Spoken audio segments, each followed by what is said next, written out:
What's happening, people? Hello, hello. Hi, Good Arcanon. Friday night.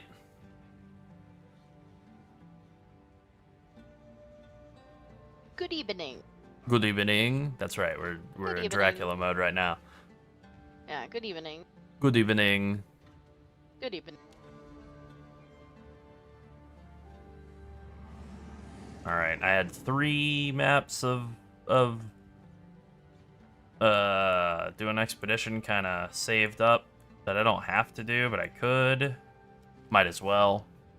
And then I was gonna do a bunch of bossing, like not pinnacle bosses, like getting fragments and stuff. Seemed like a fun change of pace. What's up? What's up? Foul beast! What's up, what's up? What's up, what's up, what's You up? won't escape! What's up? What's up? What's up? What's up? What's up? Sunset. I got bumped back into the stupid temp chains. Thumbs down on that. Why'd you do that? Ugh. Gravity. The gravitational forces. Yeah, Slam Titan is feeling awesome. I did, for the purposes of recording a video at some point later, once this character is like 95 or 96. No. I killed King of the Mist a few times, and it was fun and good, and I don't like in-game bossing on any character, but I don't love it, right? Like, Yep. it's nothing wrong with it. I just prefer mapping. And I've flattened the King of the Mist but good, but I also, like, just let him slam me a couple of times to see how bad it would be, and it was like 40% of my health. And it would definitely be a one-shot on any other character I have. So I think that speaks to the level of tankiness that we're getting out of our gigantic Titan here. Almost 3k life. Whenever I level up again, it'll be 3k. And then, what have we got buffed? Almost 40k armor. Like, we're just a hair under 40k armor. Oh, I was just on the edge of that temp shades again. Damn, damn, damn. And then, you know, like 115,000 armor for fire and lightning damage, basically just immune to any sort of direct damage, really.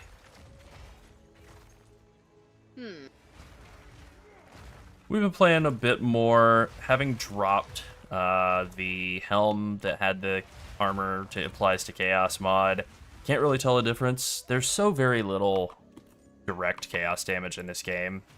It's kind of cool to have, but on the other hand, armor really is best when you have a mountain of it. So it's like, Yes, add some spice.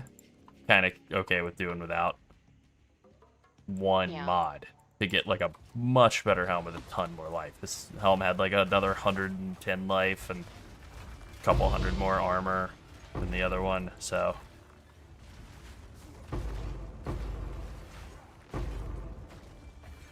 Yeah, look at me. Look at me go. I'm on a 35 stream streak. Look at me go. Nice. I've Very watched it nice. 35 times. I don't know why, but I have. Well, thank you for doing What am it. I doing here? Why am I here? What are we doing? Yeah, why are you here? What is this Oh. place? I think I know why you're here. We're streaming associates, don't you remember? Ah, true.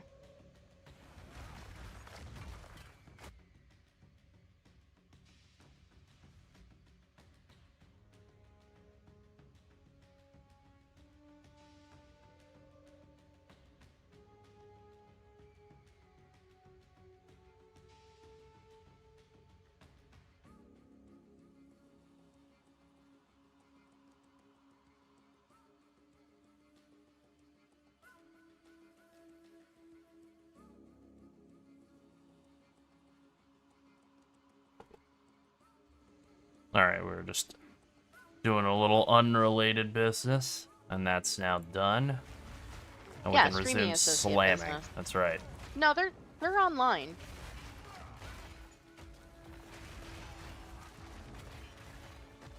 You won't escape!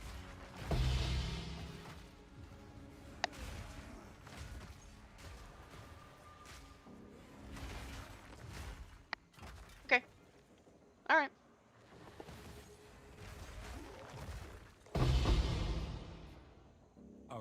purity and Are perfect all augments life. worth that much now? They keep... I just updated my loot filter within the last day, and I haven't looked at the price of any, like, that kind of currency in a long time.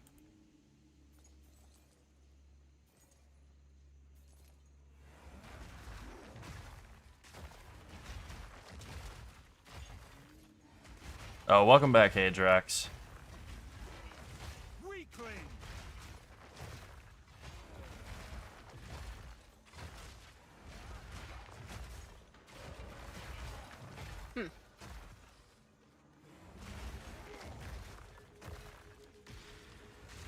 What's up, pattern?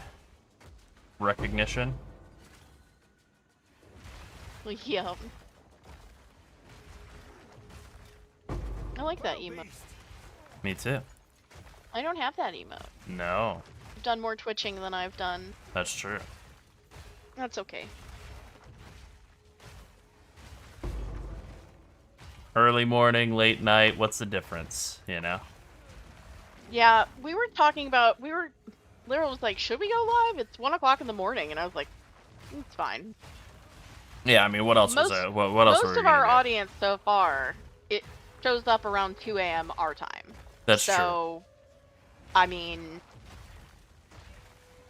Yeah, and ultimately the thought process was like either we stream and I play Slam Titan for a while, or I watch Terminator 2 again and play Slam Titan. It's like I've watched Terminator 2 a time or two before, so this is a better use of time. yeah. Although I will say, having Yeah. watched both the Terminator movies and Aliens all somewhat recently, and Alien the original, damn do they all hold up, and they don't make them like they used to. Not to go into old man mode once again, but...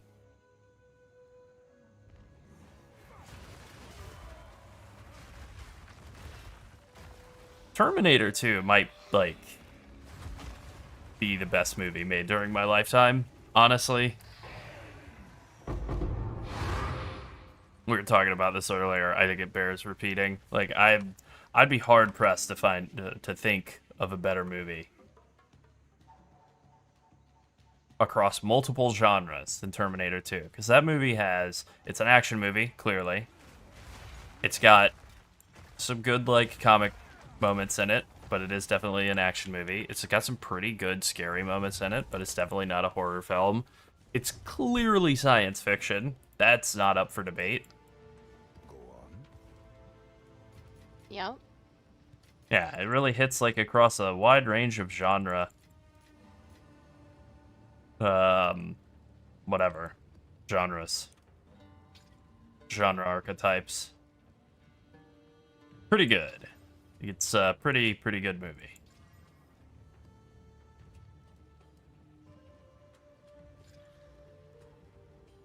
We haven't talked about Dune yet on the stream. I do really like Dune. I like the original Dune by David Lynch, the one that's bad. It's not good. I'm not gonna argue that it's good. Oh. It has Sting in it, which is so weird. He plays Fade Ralpha. And Kyle MacLachlan is, what's his name? Paul Atreides. I will say the Dune movie, for me, as a person who watches most things at higher speed, it moves too slow, but it was so beautiful that I didn't care. Yeah. So there's that. Yeah, it's a... Yeah, it is. Yeah. No. David Lynch's Dune is terrible. It's a bad movie. I like it, Yeah. but it's very bad. He didn't like it either, right? It was a movie that he made very early on in his career, and it was like, well, I gotta do this to... how would he put it, you know? I have to do this in order to be able to make movies I want to make. You know, something like that. But then him doing that led to him being able to make, like, Lost Highway and Mulholland Drive and stuff, so it was worth it. I honestly don't remember if he did Blue Velvet before or after. It doesn't matter. He definitely made Dune before he made Twin Peaks, so, you know. Fear will best you. I saw somebody post a picture of his gravestone earlier today. It got me very sad. R.I.P.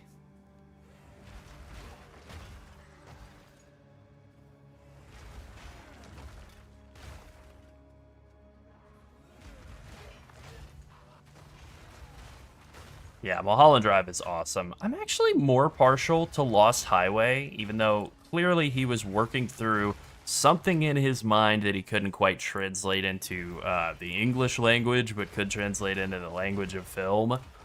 And he worked through that in both of those movies, and he clearly did a better job of getting what it was he was trying to say out with Mulholland Drive than he did with Lost Highway. But I kind of like Lost Highway more. It feels like more raw. It's definitely scarier of the two movies. What is his name? The man dressed in black, played by Robert Blake, actual murderer Robert Blake. Yeah, the fact that that guy is actually a murderer is just crazy. Yeah. Yeah. The whole scene at the party. You know, I'm in your house right now. What? That's fucking crazy, man.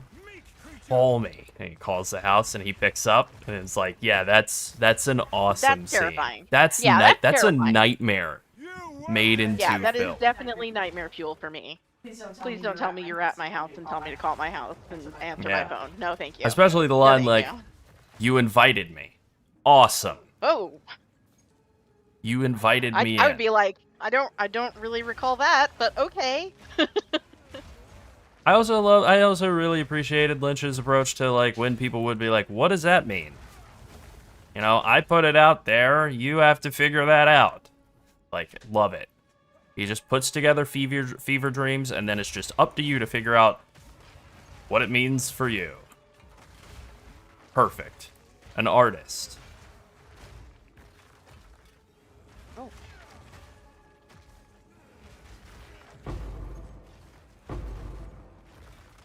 But yeah, like all of that DNA is there, you know, like characters turning into other characters suddenly and stuff that doesn't make sense but is very like viscerally, emotionally thrilling.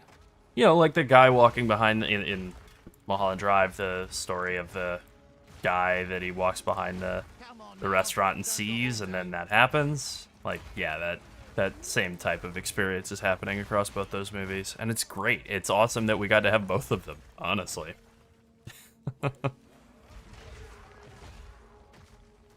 I've decided that it is too cold to have that window open, so I have closed it. Pretty cold.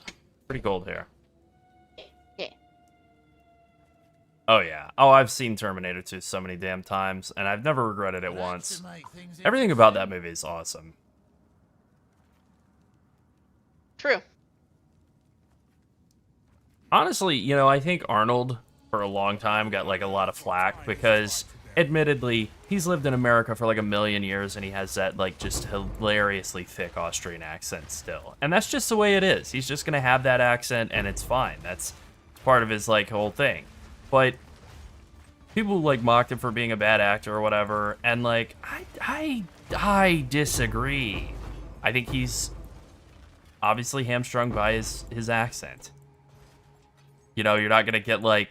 there was a weird thing that happened during the 90s with action movies and stuff, and the 80s, but especially the 90s, where it'd be like Jean-Claude Van Damme and Arnold Schwarzenegger and maybe Dolph Lundgren or whatever, where they're like, this guy is John America. He's the most American guy ever. Or he's a school teacher or something. Like, he's just a mild-mannered milkman. And then it's like, this guy eats like 7,500 calories a day to maintain his physique.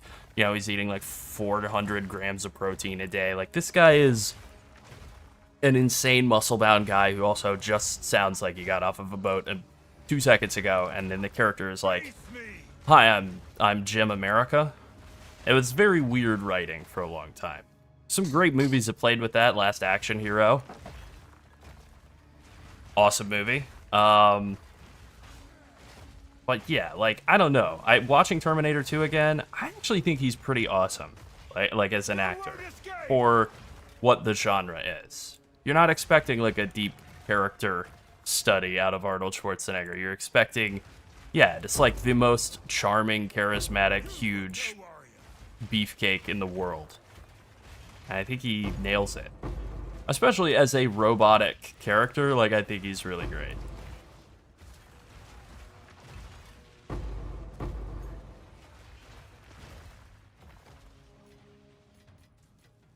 Edward Furlong as the snot-nosed kid. Great performance. Maybe one of the best performances by a kid in a movie. It's kind of weird how many good kid performances there were in movies in, like, such a short span of time. Like, the girl who plays Newt in Aliens, directed by James Cameron, awesome. The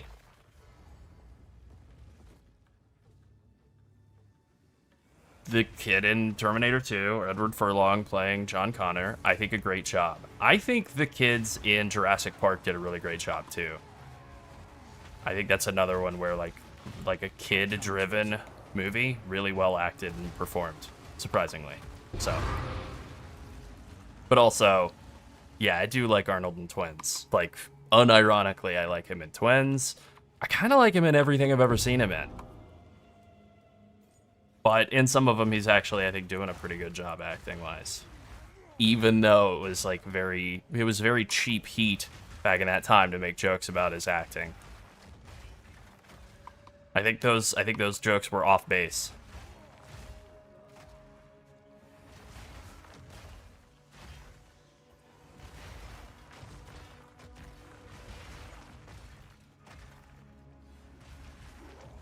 What's the movie he did with Paul Verhoeven?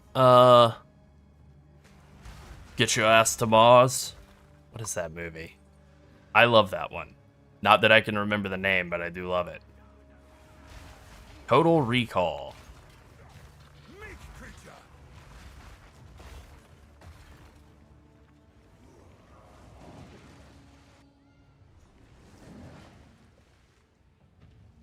And then The Running Man. I know they remade The Running Man with Glenn Campbell. I have not bothered to watch the remake.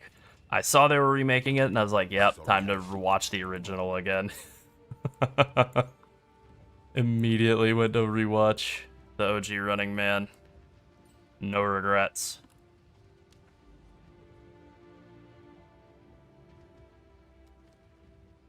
Alright, last map of the expedition set. For now, and then we'll go blast some bosses up. But good.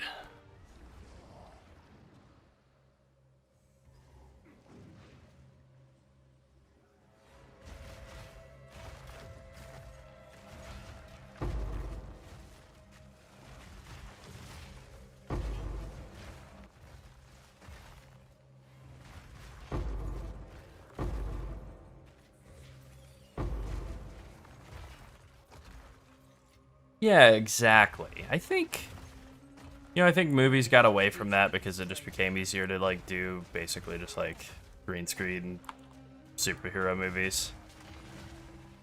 You know, I think that's where, like, my interest in action movies kind of fell off because it just became superheroes shooting blue lasers at each other and stuff. Give me the guy going bang, bang, bang.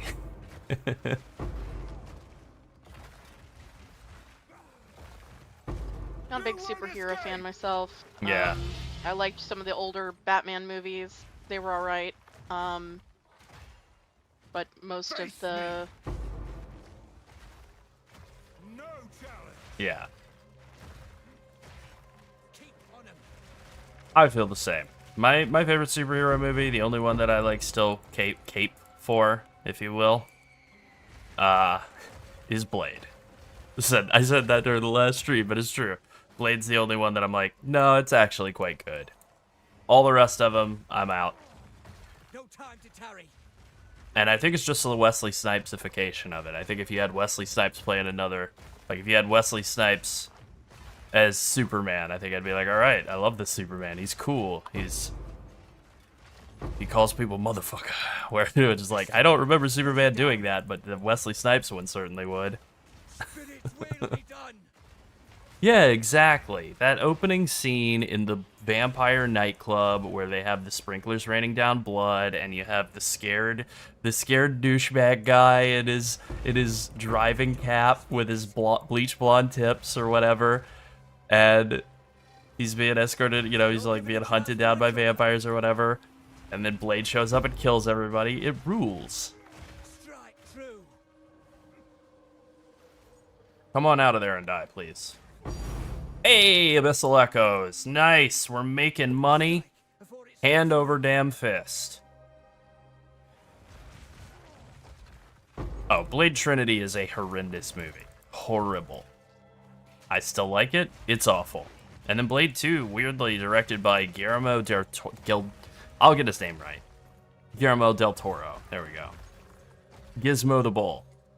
And he's a great director, and I like that movie a lot, even though it's not the greatest, like, script in the world or whatever. I do think it's pretty fun.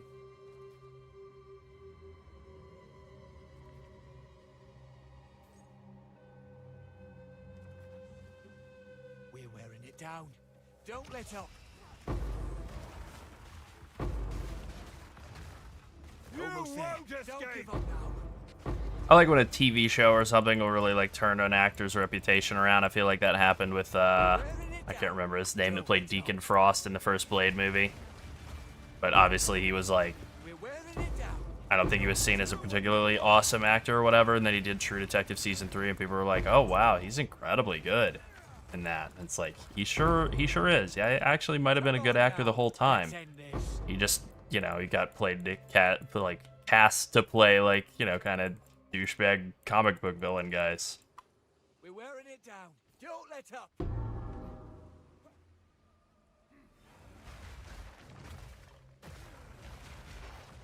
What's up, young gat? Sunset and I are both here today. Hello. Hanging out, chatting about movies. 90s movies. Give me them 90s action movies.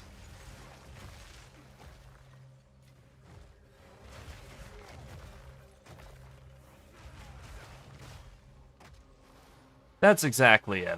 That is exactly an actor I was thinking about on that exact, like, specific thing today too.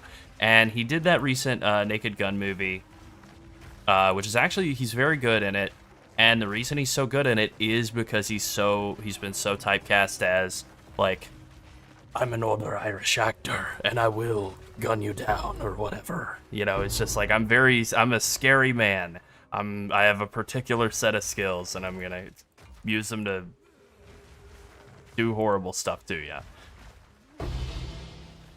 And so then turning that into, like, comedy, that's great. That works. And he seemed like he had a good time making the movie, and he was, like, definitely the perfect actor for, like, a Naked Gun reboot. I mean, the reason Naked Gun and everything Leslie Nielsen ever did that was comedic worked is because he was so serious and did not seem like he was ever in on the joke at all, you know? Like, he was just played it completely straight the whole way.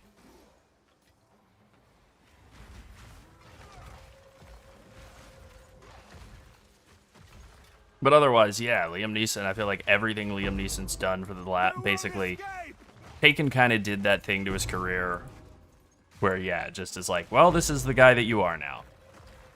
Period. Yeah, Airplane rules.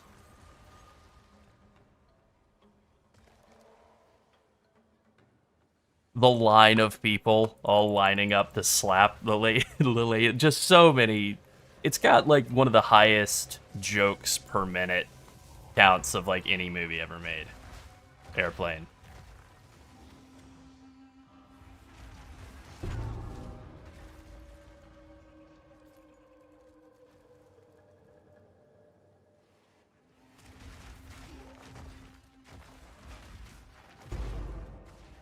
Yes, I'm serious, and don't call me Shirley.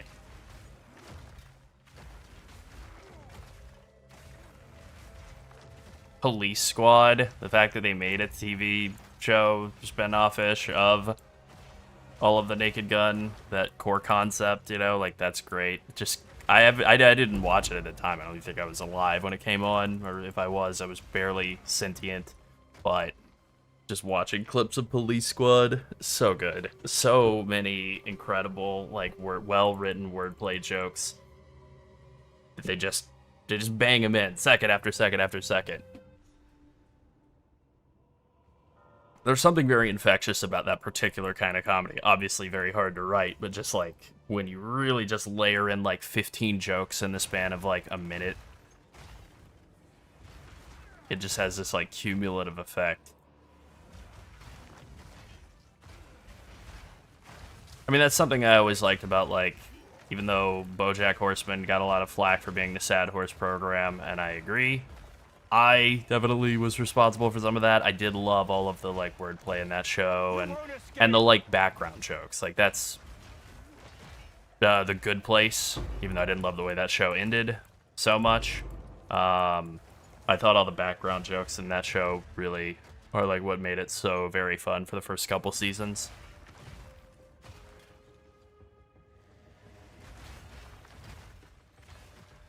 Oh, thank you.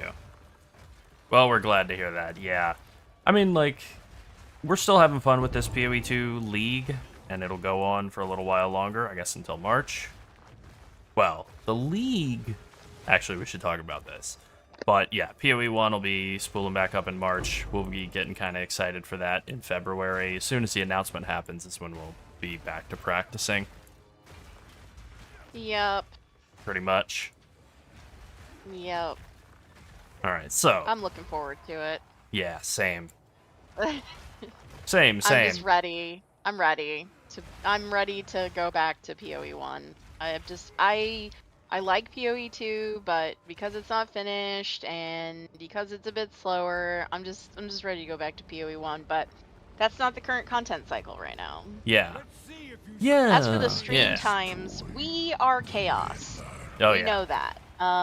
We're both night owl people who have like free running sleep schedules because we don't True. have other commitments like children or timed medications Or dogs. I don't have a dog for that dogs. reason.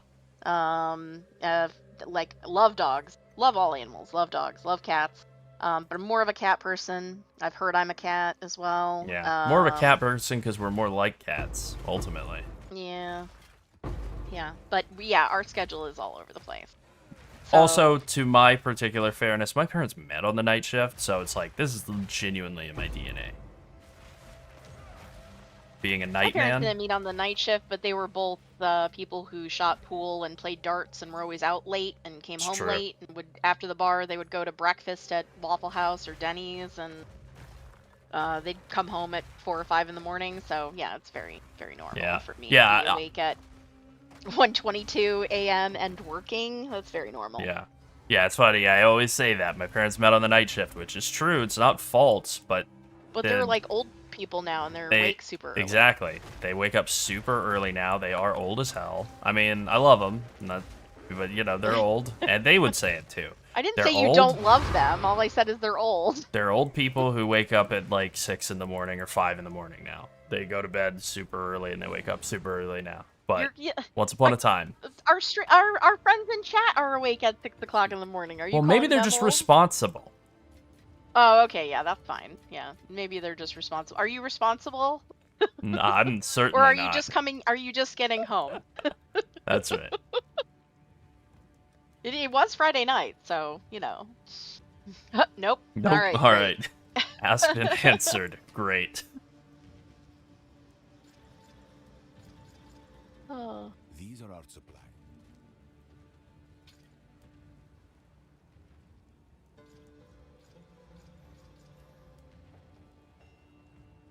What is it?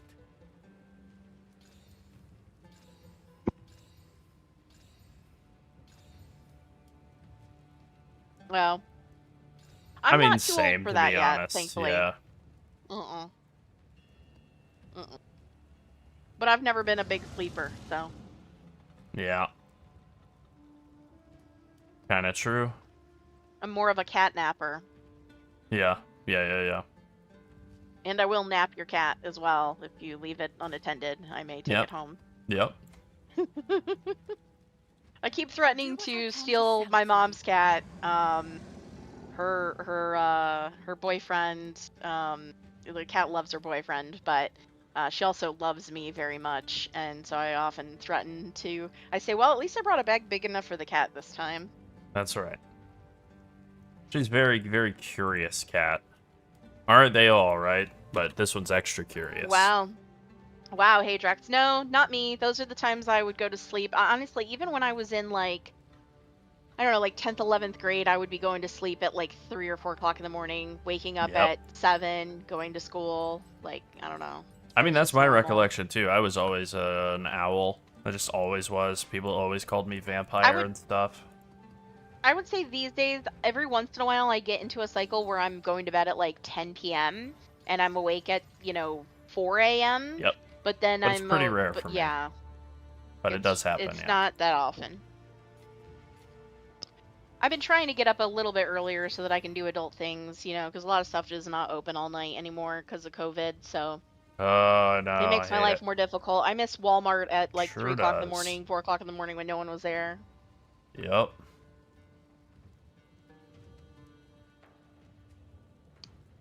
I don't know. We've got some 20-something-year-olds who like them both.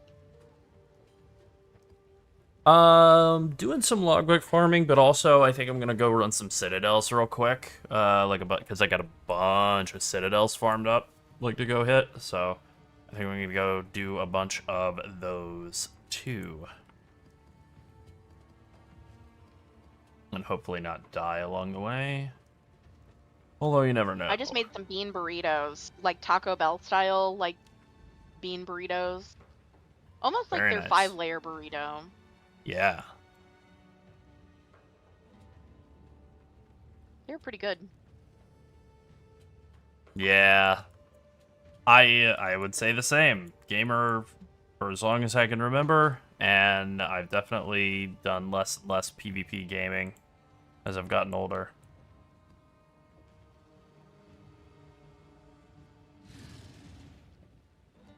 I know what I like and I know what I don't like. Only a few There's only a little bit of PvP that I play. I play Overwatch, but that's it. Yeah. Yeah. Laryl, did you look at admin chat? A new plan awaits. Yeah, I did. Oh. You don't know what it is? I don't either? Okay. Yeah. Great.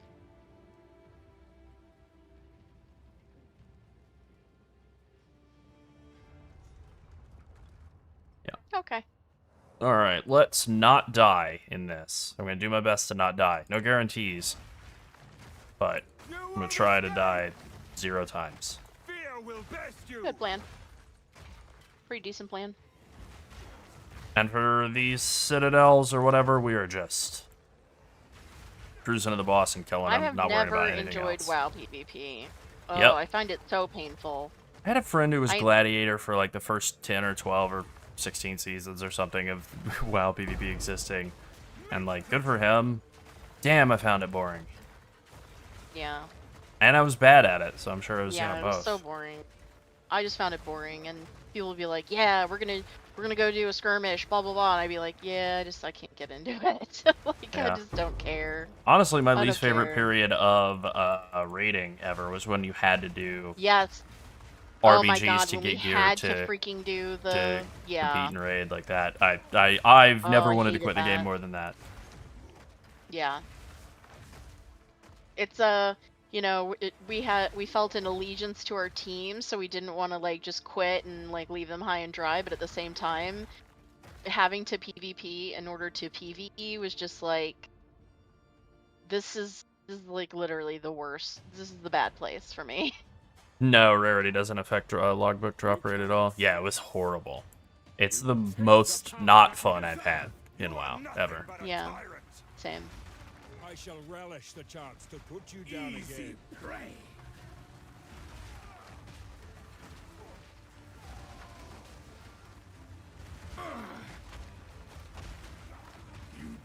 I am not loving getting bled, and that sucked.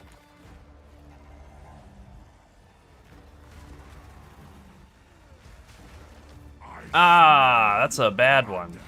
Am I just gonna die from like not being able to leech enough? I think I have a less recovery map going on here. As night falls, I would love it if he had gotten stunned. Damn. Oh well. witches chill, sought the unworthy. through an endless night. They wither. Oh, so I was listening to something, and evidently an RO significantly reduces your exposure to microplastics. Ooh, that was a real bad one. Okay, I'm pretty sure I have no life flask charges left from that hit. The pack won't forget. That's good to know. Requiem on Yeah, considering that's the water I drink the majority of the time. Very good to know. Okay, that got real scary for a minute there, I gotta admit. I did not like that, but I do like that. I don't know what these are going for, but it's gotta be a decent chunk, so, yeah. Alright, what do we have going on here? Damage is extra, both bad. And then less recovery rate. That is why this was so brutal. Yeah. Awful. Awful map. Alright, probably can't do those if we're doing Pinnacle Boss or whatever. They're worth a good bit, though. That was 15 divines for that map. Oh. Like, sell now price is 15 divines. Sell later price would be more like 16. No, I don't think you did Okay, 15 step us divines. away. That's not possible. I haven't. No, can't do that. Yeah. That's right. Or whatever. Yeah, that's right. No, you're right.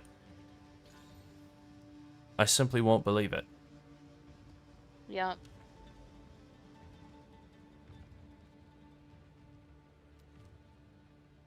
And now we get to run it back with... If we could just... Oh my god, less recovery rate. These are awful. These are actually... I'm gonna sell these. These are terrible. Someone is bound to buy that.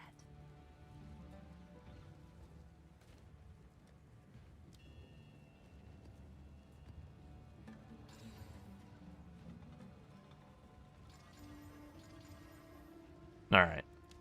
This should be less terrible than that one that I just did. Hopefully. May Garukan guide you.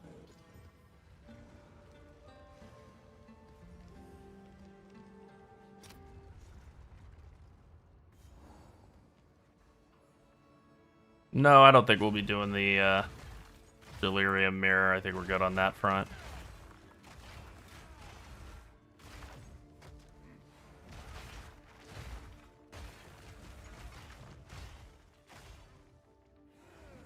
Good riddance.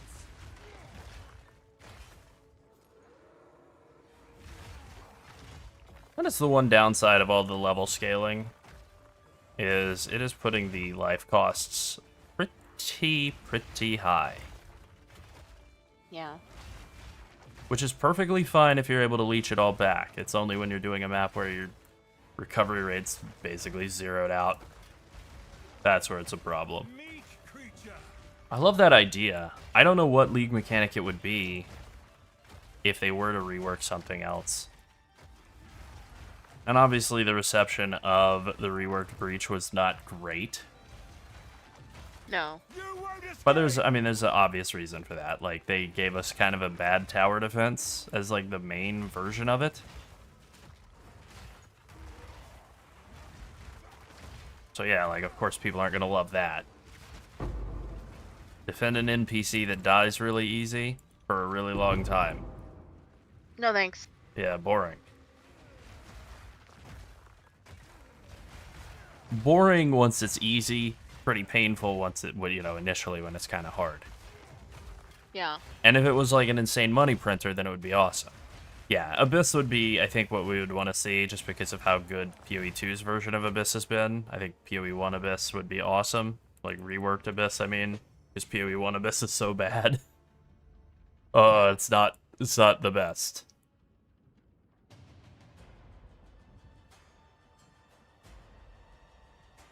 You cannot stop us. We will take the power that we deserve. You are nothing but a tyrant. First one's I. You will pay for that.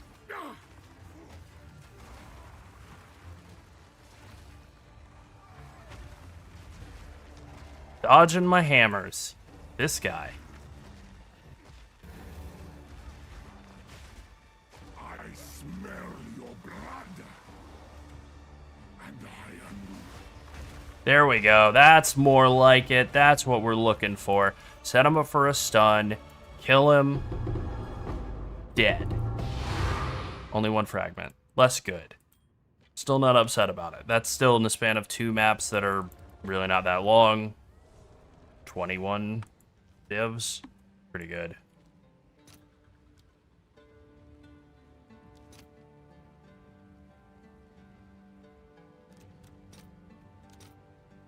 Let's see if there are any takers. This is all we have. That's like 1 good mod on a otherwise bad piece of gear. And 1... Nope. No good mods. And 2 good mods on a bad piece of gear. I feel like that's nothing. Well, let's just double check. Wow, 1 exalt. I'm rich.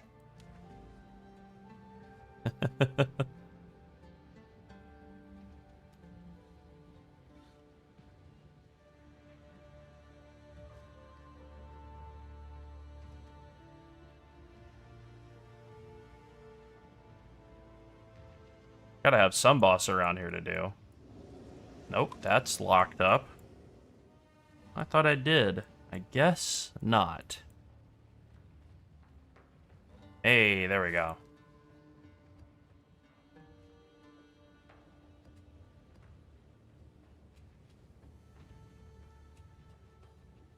Poison on hit actually doesn't sound very fun.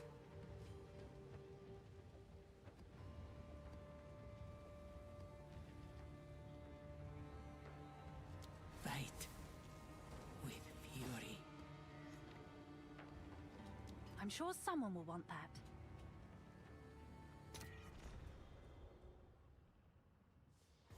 Alright, let's go kill the Count a couple more times.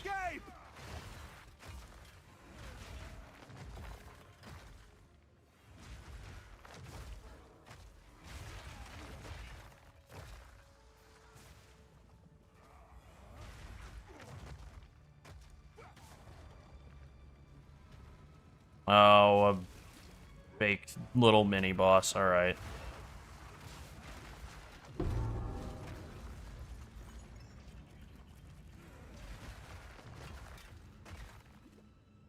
Alright, this is the shrine that I like. The one that gives you a giant health pool. Now we're talking. Oh, thank you for the sub, Professor Chaos. Thank you.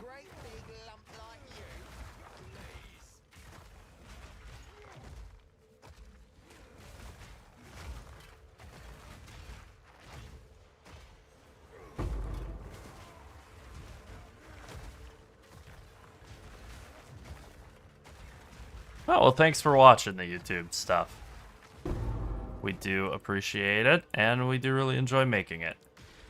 And obviously, we can't make it if people don't watch it. True. Face me. Hey, Crasper. What's up, Crasper? Good morning. Meek creature.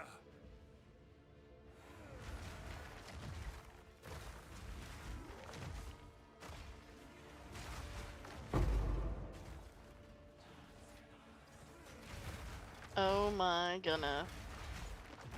So I'm just looking through like the random stuff for sale on Facebook Marketplace. I'm not playing Path of Exile right this minute.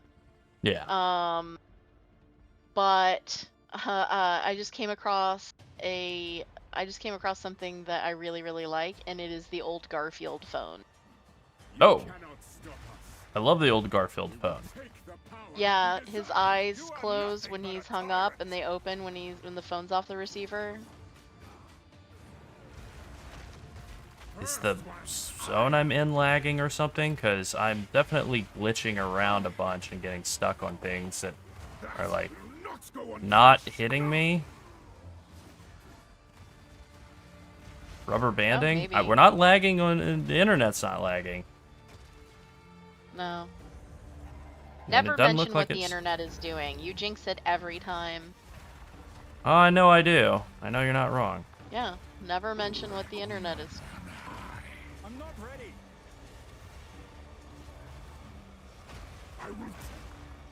This internet's gonna drive me to my freaking grave. I feel like I am getting, like, I feel like I'm fighting a brick wall. That was a bad time to get hit there. Your pulse. Ah, damn it. The eternal impure. Nah, I think the boss is just being a little funky. Bloodlust and power. Alright, gotta lock in for this. And not die. Casimir endured. But soon all were devoured. In unending Not a great time to get cursed. death waited at the I feel like you're just minding your own business and something's leaping at you constantly. Boy, I sure do. Actually, I don't know that you were really minding your own business. You I kind of did wasn't come in minding to pick my a own fight. business. Yeah. Yeah.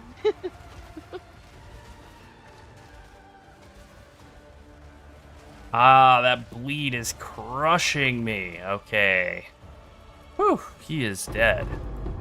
Well, instead of bleeding, don't. There you we go. go. I mean, it is Problem my solved. fault for juicing up the content like as hard as I possibly can, but feels pretty good. Feels very visceral. You should probably yeah. complain about it online. I mean, hey, that's what I'm doing. As expected. Good idea. Thank you. Thank you. Yeah.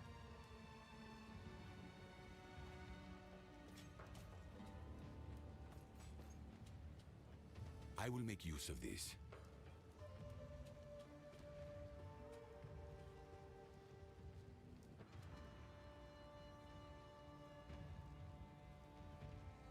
Interesting.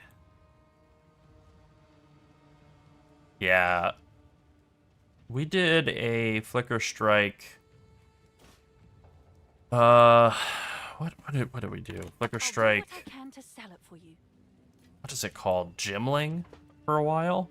We had like a stat stacker that had Flicker Strike as like, you know, that and Tempest Rush kind of bouncing back and forth between the two, and that was pretty Yep. great. Pretty great.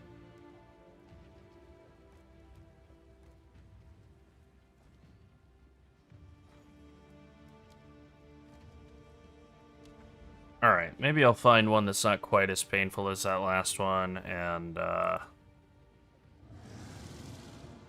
we'll make quick work of this guy.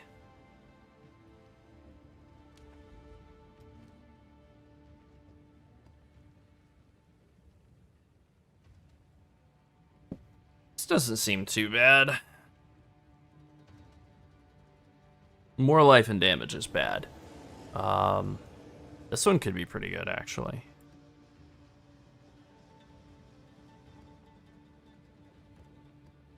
The sands shift. Yeah, the one that's like more life and more damage, I probably should put that somewhere to not run either. I'll do what I can to sell it for you. Because that just seems like it's going to be pain with a Pinnacle or, again, whatever, Citadel boss in it. They're basically Pinnacle bosses.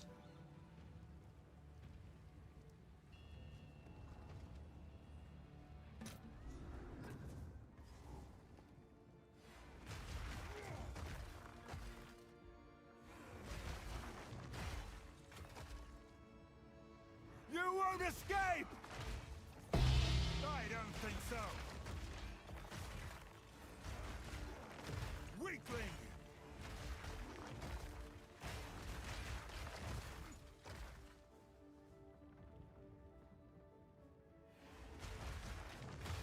Yeah, it's not latency issues at all. It's not server side, it's not our internet, it's actually not anything to do with latency. I think it's like funky, like code, basically. Like there's some sort of desync that occurs where you're stampeding and something tries to push you at the same time that you're stampeding, and you just kind of like zip off in another direction.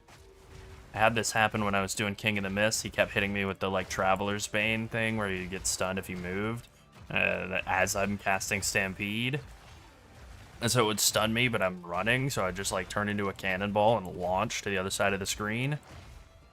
Whee! Yeah, it was like funny and not a big deal defensively. Also, weirdly, max level King in the Mist, like a max level Pinnacle boss, much less dangerous than any of these Citadel fights.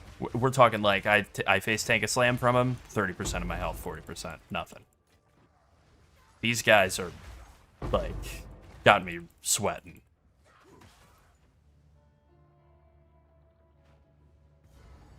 Yeah, the Citadel bosses I feel like are harder than Pinnacle bosses by a really huge degree. I feel like regular map bosses are harder than Pinnacle bosses. Which I don't necessarily think they are, We but decided to do more builds feel this like it. league rather than what we normally do. I mean, Yeah. what we normally do is a bunch of currency strats. This time what we did was a bunch of currency strats and a bunch of builds. We Yep. just sort of went all in to see what would happen. And what has happened is people telling us we're lying in the comments despite doing things live on stream. Which means they're showing working it. normally. Yeah, it means it's going all Yeah. exactly according to plan. Yeah, it's all going as it usually does, technically. Solstice of pain. I will crush you. Damn it! I was worried that might happen. Damn. Alright. Well, that's okay. That was the second one. Whatever. That does get in the way of trying to get XP, though. Alright. Yeah, stop doing that. No kidding. It's not good for your Dying? Yeah. health. Alright. Back to logbooks. They're so much better currency-wise anyways. Like, as fun as it is to go get, like, 21 divines in a couple of maps, they actually are still worse than logbook farm. And also much scarier. I think playing around with some of these things that we've been trying over the last day, like, there's some interesting ideas here, but I do think it, in the interest of trying to get more damage for bosses, I actually think it's just boiling down to being, like, harder to stay alive on them. Like, I think it might be making the bossing worse.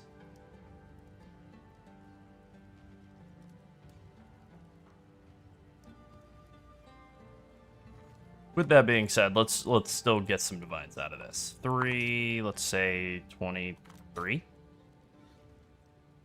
Just 24. I'll fill that in I'll take as soon as I 24 can. divines. It's not too bad.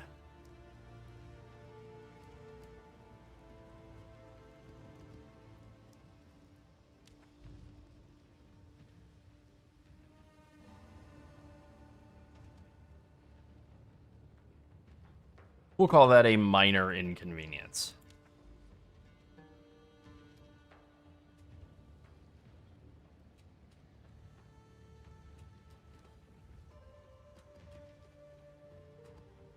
Fight with fury.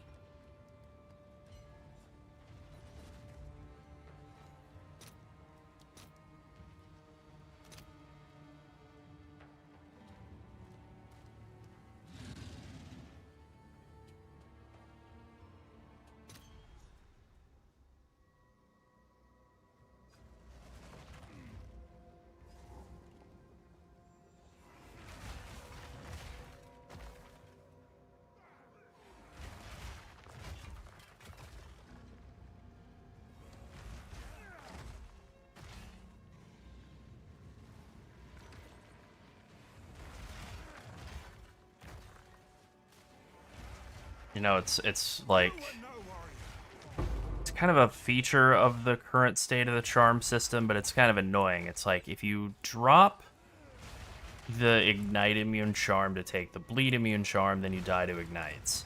If you drop the bleed immune charm to be like freeze and stun immune, then you die from getting frozen or stunned. Like, you really need like all 4 of those things. You need bleed, ignite, freeze, and stun immunity as a melee. And you basically just have to live with one of them killing you occasionally. Which I don't love.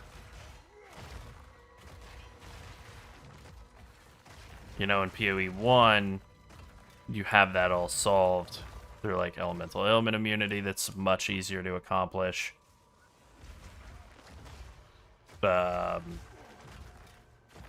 Whatever other methods for stun immunity and so on.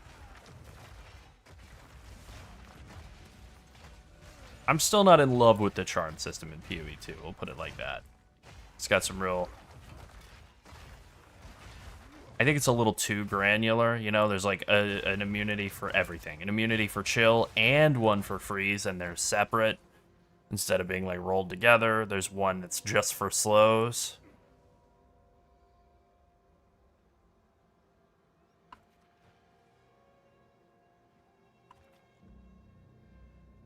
What's the best flavor of immunity?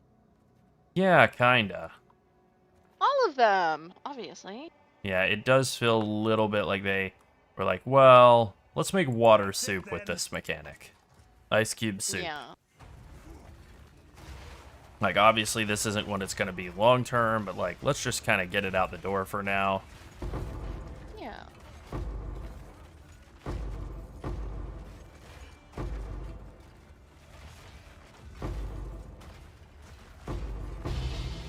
There we go, logbook. Cha-ching. The results speak for themselves.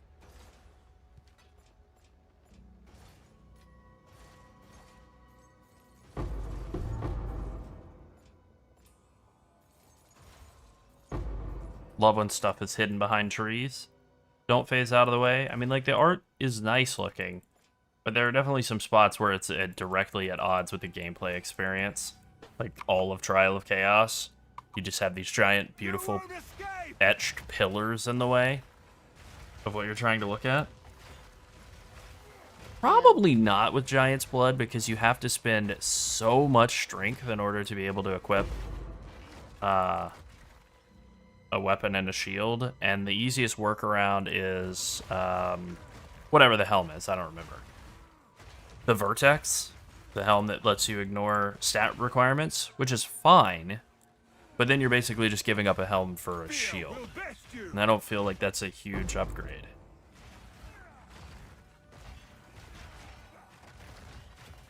Considering most of our deaths are to stupid things that you wouldn't be able to block, like boss slams or bleed outs and stuff. That's pretty much it. Those are like basically the two types of deaths that we have.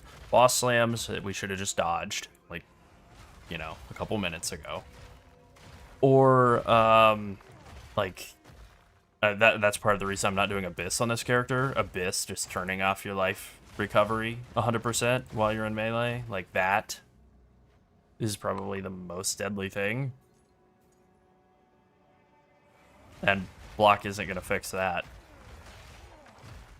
Also, I have a very, very nice helm. 200 something life, and a P1 armor applies to Ellie. Roll on it, and like 1,031 armor. Meat creature.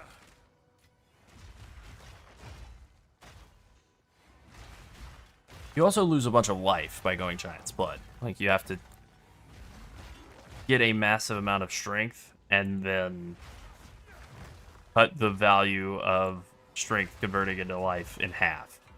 You won't escape. I think if it weren't for that, then it would be worth doing. Just go get 500 plus strength, you know, get all that life. But the fact that it then cuts like 500 life away is where it's just hard to want to commit all that stat budget to that.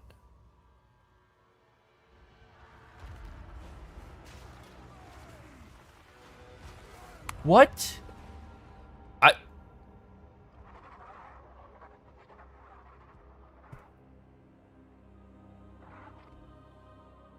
What?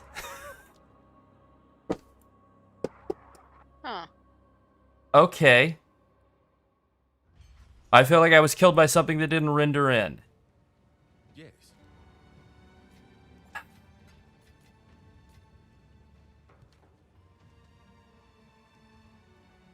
I'm not very happy about that. You sound happy. If it would have rendered in and I could have seen what it was, then I could have dodged it. But for it to just be, you die instantly now, I'm mad. Well, sometimes you just die, you know? Played for like 5 hours earlier today and didn't die at all, then turn on the stream and immediately die one to a thing that I could have dodged and just failed, and then the other one is something that's invisible. It's not very cool. Well, sometimes not very cool stuff happens. Yeah, it sure does.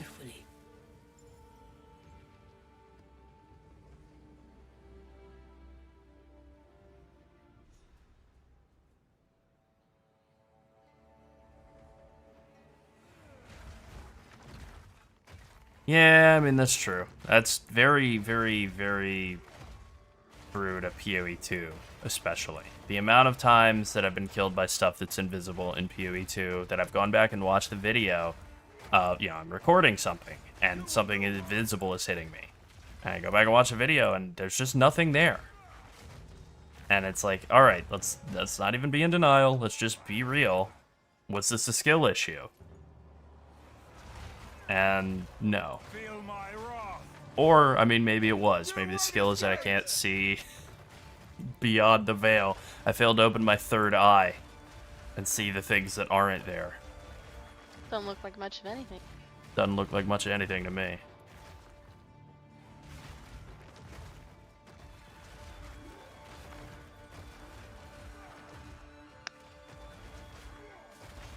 Good one.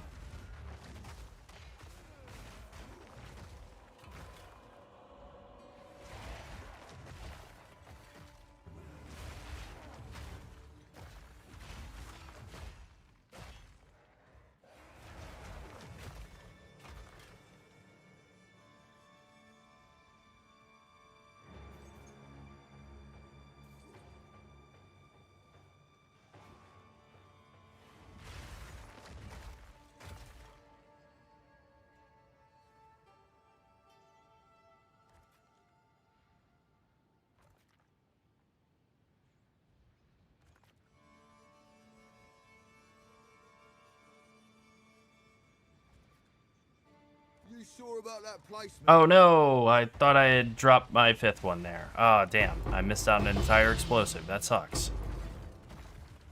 Alright, well, 2 logbooks is still pretty good. What am I, temp changed and chilled? Nature creature. Oh my god, I'm just impossibly slow. Alright, well, at least everything died except me. Just like I like it. Yeah. Being And I dead. didn't randomly explode.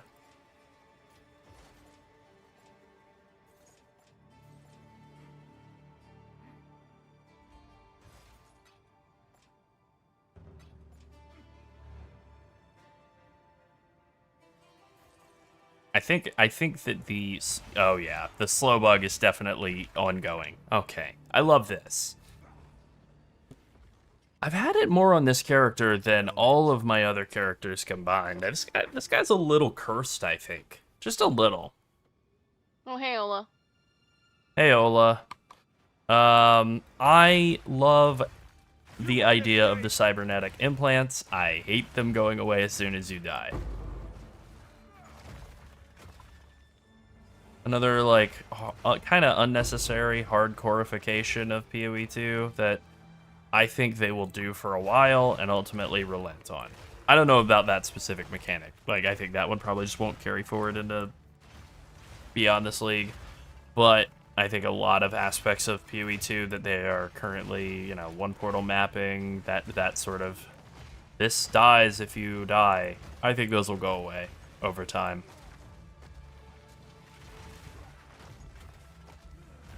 Like, all the feedback that's been negative and whatever, I think they can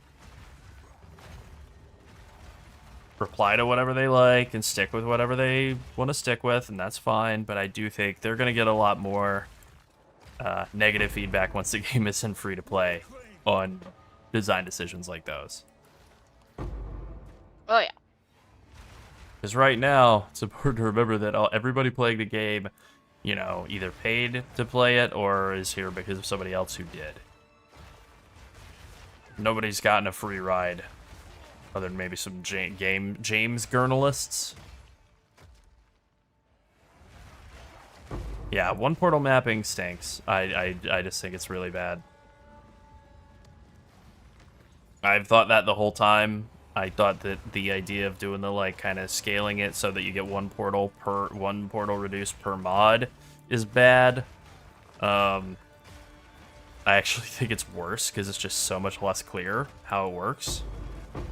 Even though it is, a good compromise for early on.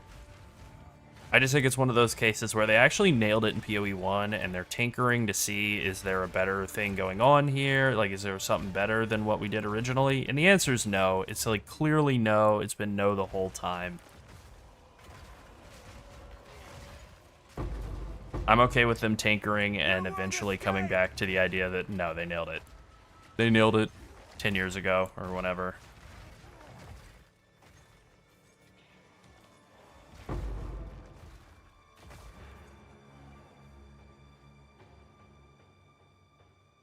Yeah, another thing that's annoying in PoE too. The idea that, like, I found the perfect upgrade helm. It's perfect, except it has lightning res instead of cold, so it's worthless. Like, one of those things that'll probably happen at some point.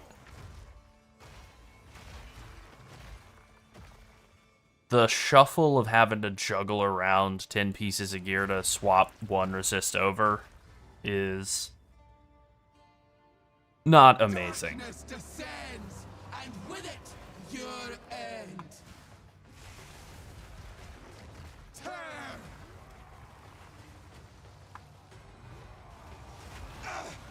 There we go. The mists Damn, got her ass.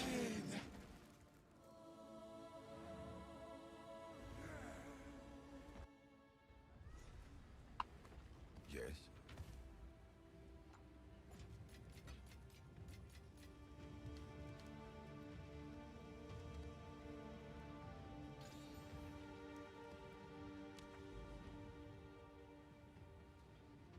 $28 million XP per hour. Yeah, that'll happen when you die multiple times in a row.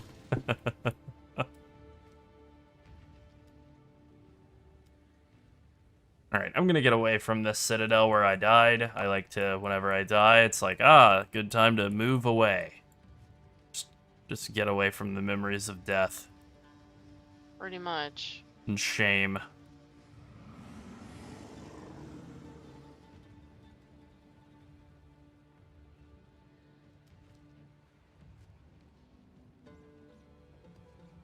Face your fate. Alright, this map boss can be incredibly annoying or fine. And it just kind of depends on whether you stun her before she starts doing the thing where she wildly swings around the guaranteed one-shot explosive, or if she's able to get that cast off. Fear will best you.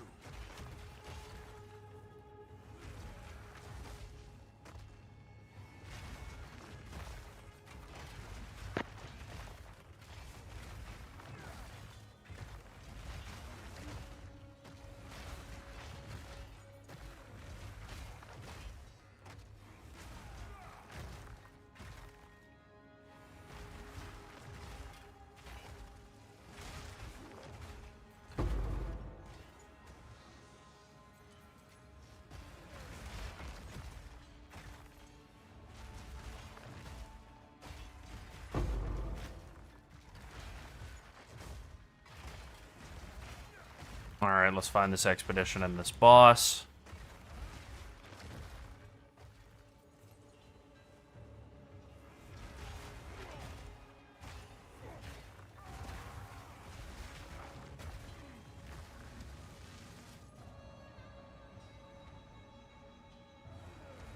Nope.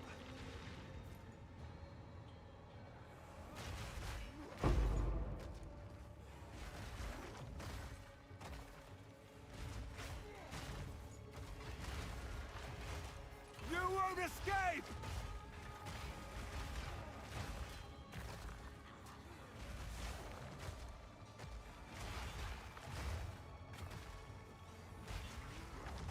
Alright, that's the boss. I kind of want to do the expedition first. Just worst case scenario, bad luck protection. We'll call it.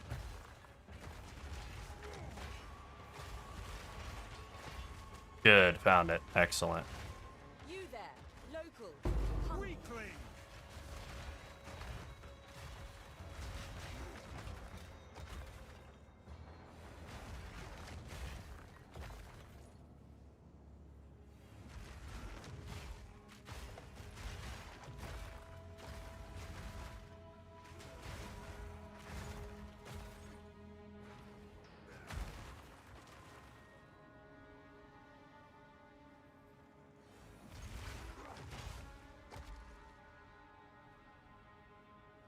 wonder why Sunder is so expensive. 500 life is insane. Fist of War 3 doubles it. Heft adds 120. Is that it? I guess that's it. It just has a base mana cost that's very high for some reason. Very high. Yeah, interesting. Give us all your money. Basically, yeah. Give them to us right now. Act fast, don't delay. I always love a good risk.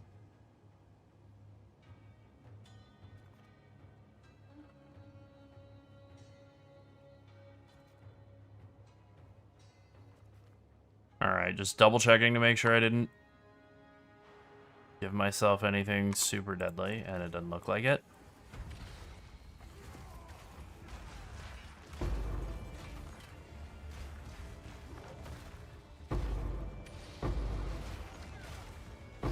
No challenge.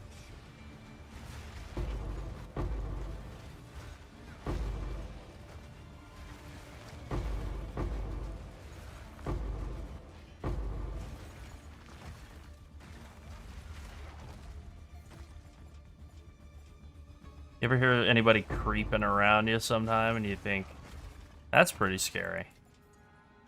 Nope. Okay, great. Yep. Oh yeah, no, me neither. Yeah, exactly. Well, I said no. Okay, Yeah. Glad we cleared that up. good. Yeah. Probably shouldn't be stopping to pick up all these artifacts, but I just can't help myself. Alright, time to go fight my favorite boss. And yours.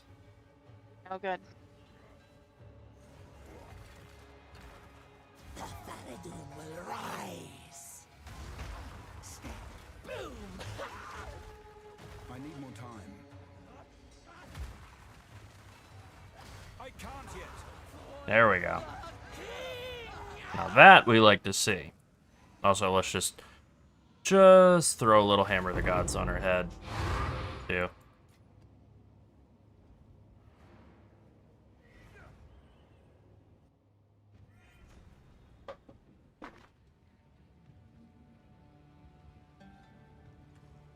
Go on.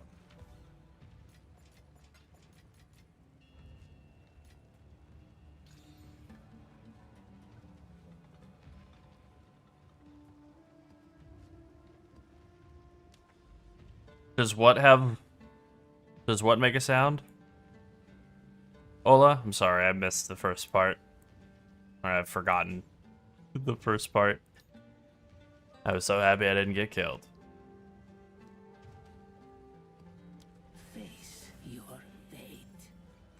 Oh yeah, I understand. Yeah, no, I'm actually in the same. I now my brain has caught back up to what you're saying. Yeah, I mean that is ultimately like how we try to write our loot filters, is just to be like, You won't escape. if it comes through the loot filter, you probably should pick it up, because I can't help myself. If it's on the ground, it's supposed to be picked up. It's hard for me to turn that off. That's what loot filters are for, right?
Alright, let's find this boss. Let's find this boss is... I don't want to jinx it, but this boss is usually pretty easy.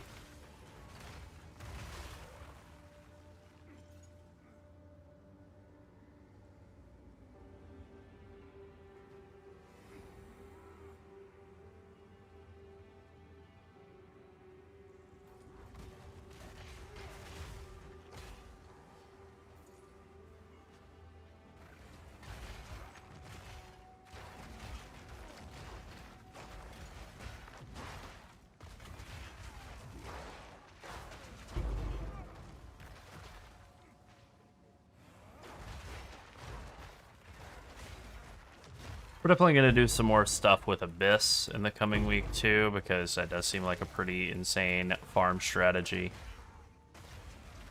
Even though it is a little cringe to do, the profitability is incredible, and unlike with Expedition, it's like pretty cheap to set up. I think it's cheap because of the cringe, ultimately. Just something else to play around with that's not quite as annoying as like Ritual or something.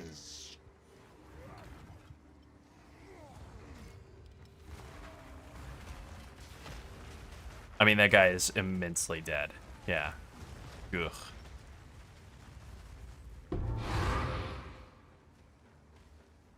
So we've been playing around with a couple of things here. We've been playing around with the Ancestral Cry, which takes a ton of igniting enemies to go off, but then once you hit it, it really is a pretty huge damage bonus. So it's like pretty nice on bosses, pretty nice on some like burst damage applications, like when you're fighting big packs and stuff. But it is an extra keybind to weave in, which can be kind of annoying. And then the other is the Zerfi lineage support on Hammer of the Gods, which kind of changes the way it works a little bit. You have to build up 50 glory instead of only 20 to use it. It does 50% more damage and has 50% more area, but you get glory by spending life on skills, so just kind of passively. So you're able to Hammer of the Gods way more often. I don't really do it because it's basically only for bosses, really.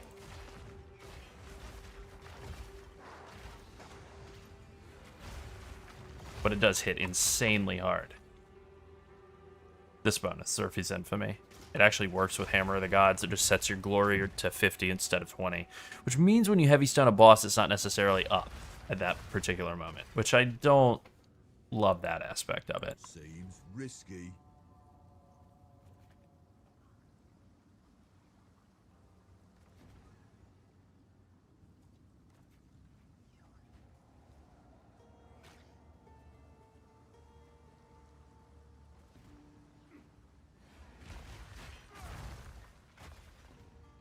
That's all of them.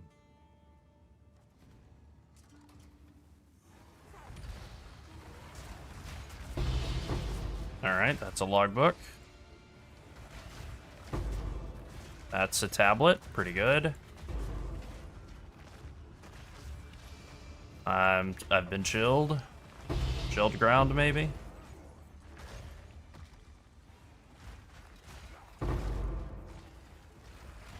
The results speak for themselves.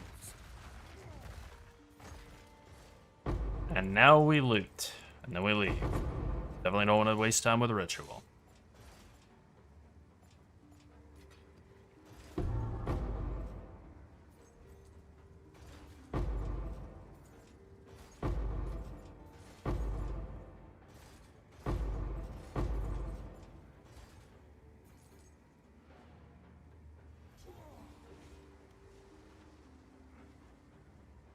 Alright, we'll kill this one rare. He looks very tempting.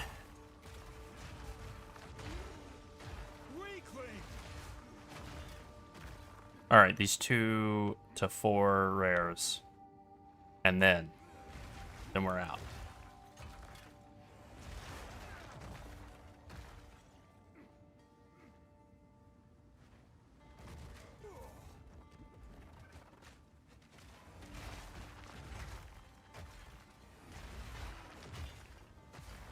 Yeah, it's definitely a better idea to re-roll your tablets. Like, buying them on trade is very expensive, you're right.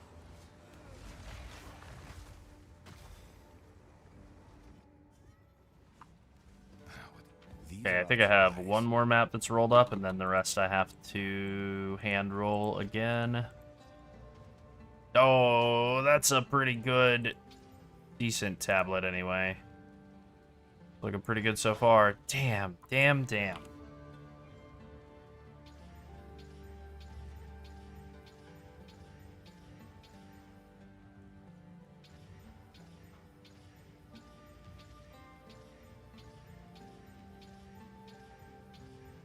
Bad RNG here. Jeez. Really unlucky chaos. Can't catch a break. Sometimes it's like that, I guess, but good God. We're at like 30 now. I can't. There we go. Do we even have any good mods still left on here? Sorta. The rare expedition monsters isn't bad. The rarity doesn't really matter, but... Alright.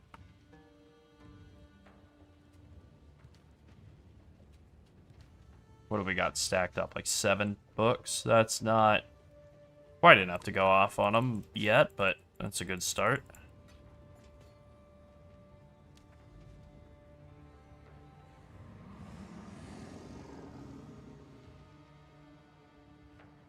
Rugosa. I don't remember which boss this is. Is this the one that's the shark boss?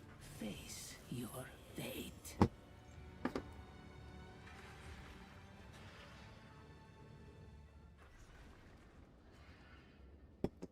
Nope, it is a siren boss? Siren? It's a siren boss. Meek creature!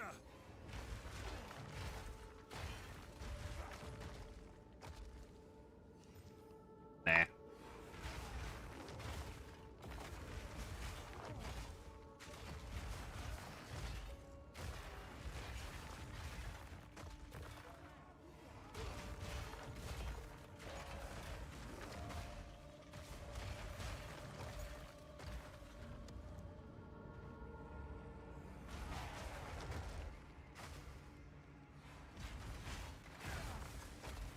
Local, need your aid.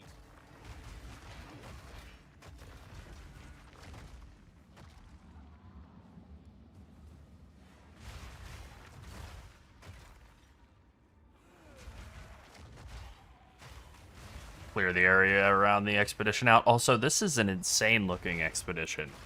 The shape of this one. Look at this layout. What am I doing here? I guess we can treat it like a straight line. Just bottom up. That should make things interesting. That's less bad.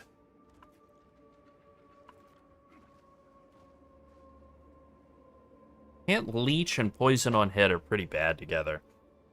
Do we have any damage as extra? We don't. Okay.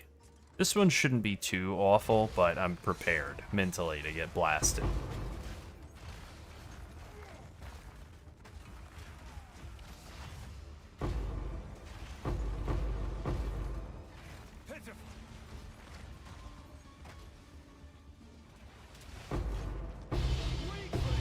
Hey, there we go.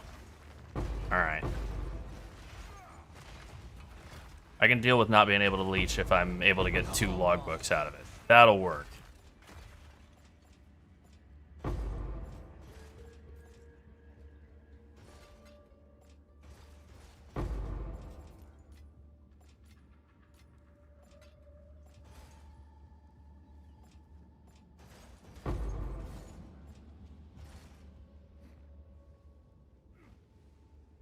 Alright, now we just need to find that boss, blast her very quickly, and then we're out of here.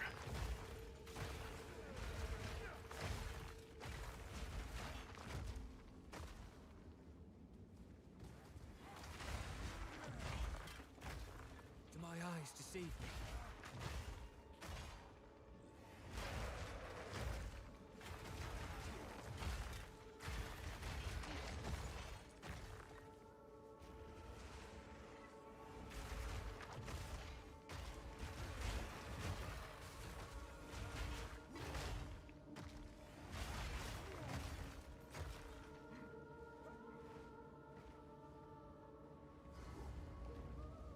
Oh, alright. Already onto the boss. Cool. Come to join, my beloved. You will join them. Come on, jump out and die, please. Stop this. It's time to die.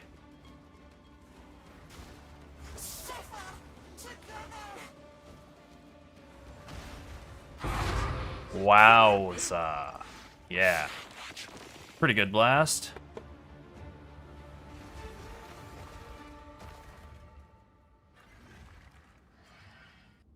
Also, just thinking about it, we're gonna do a little swappo here in the boss tree. Just give ourselves more XP from bosses. It's not a ton, but since we are still trying to level up on this character, I'll take every bit I can get.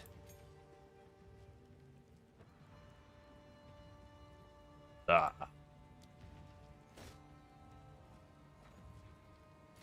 Hey, those devs finally came back. Cool.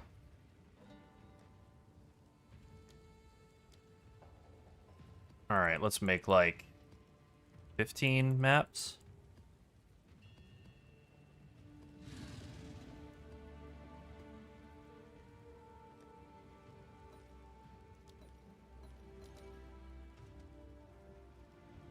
$15 pack size maps that should all be nice for expedition.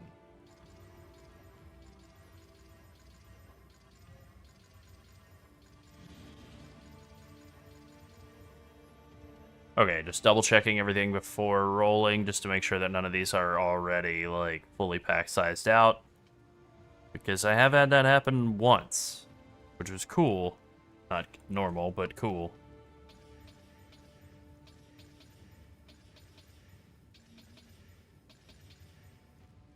Okay, those are all done, and we're gravy.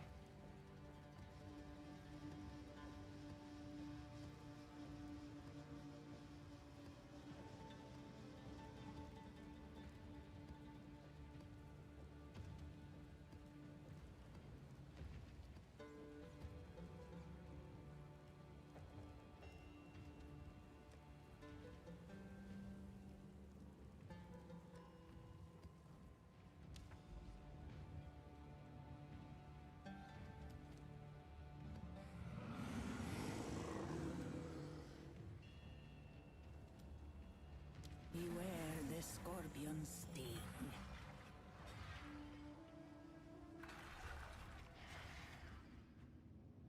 Alright, let's go ahead and hit it up.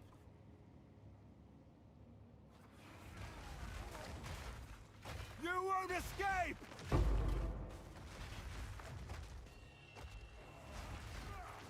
I love when you find the expedition right inside the start of a map. That's a great feeling.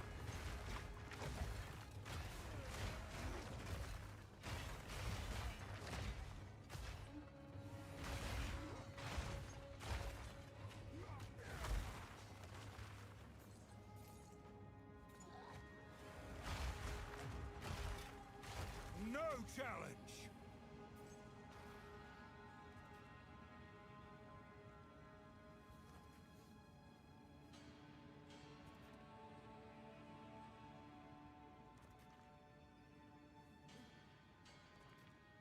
Alright, pretty good. Got basically everything that was buried out here. Pretty close.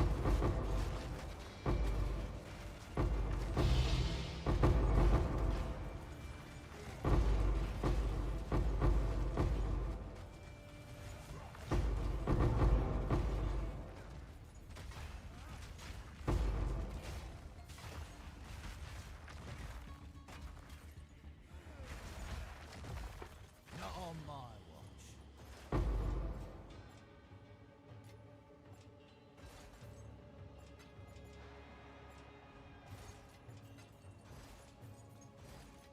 Mine to claim. Alright, thankfully these black scythe ones are actually worth a decent chunk because of them being used for, I think, jewelry rerolling, if I remember correctly, with Tujin, and also just like hunting decent jewelry, so. The speed of your Stampede animation is going to be tied to your attack speed. So, the faster you attack, the more attack speed you have, and if you have like onslaught on your weapon, which I do. Onslaught chance on weapon, that'll give you a lot more attack speed too. Faster attack support. That'll make it faster. It doesn't show up correctly in POB. POB has a lot of bugs in the current state of PoE 2. It's still a great tool, but it just has a lot of incorrect information that you really have to like verify in game. There's a lot of people making like pretty clear mistakes. Not that I'm saying that you're doing this. It's just a general thing that we've noticed a lot. A lot of people at a lot of levels making mistakes based on something that seems good in PoB and just isn't very good in game, or missing something that's awesome that says it's bad in PoB, you know.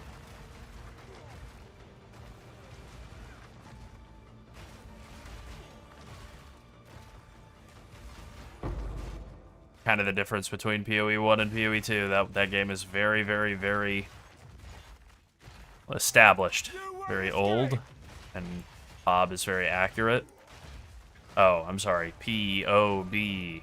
Forgot people yell at me for calling it PoB. Yikes. Just like everyone else already does. Attack speed helps. Yeah, I will say as much attack speed as you can get. The more the better. Definitely that. Skill speed too, that's basically the same thing, but it works for your like war cries and stuff too.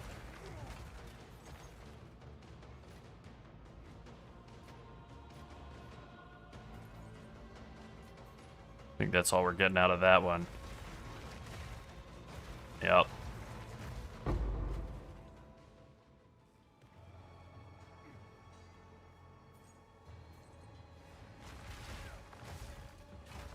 A reward lies within.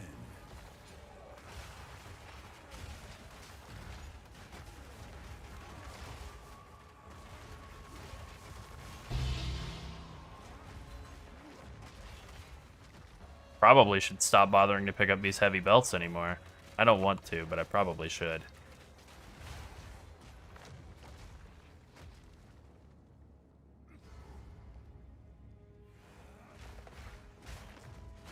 No challenge.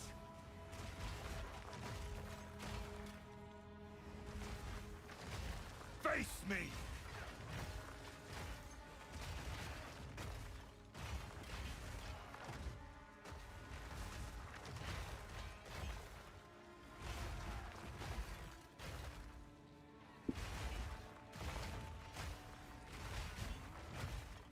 Since this is a pack-size map, and I am still trying to get XP, I think I probably should be full clearing these out. It's not as good for divs, obviously, but the XP is pretty great, actually. Feeling of just like absolutely steamrolling over everything is also pretty nice.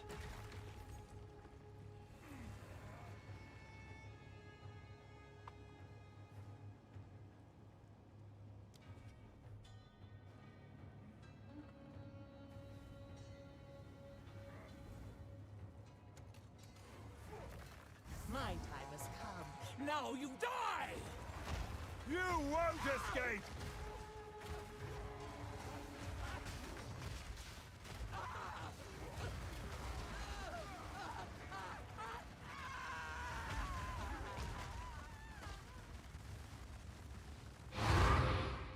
She lived as she died, on fire.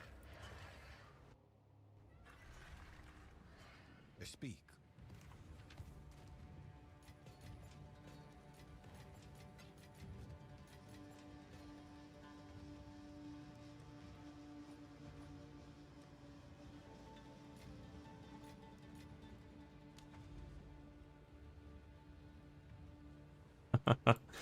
All right, what is a good map around here? Ooh, Blooming Field has like the worst boss. Oh, actually, maybe Hidden Grotto has the worst boss.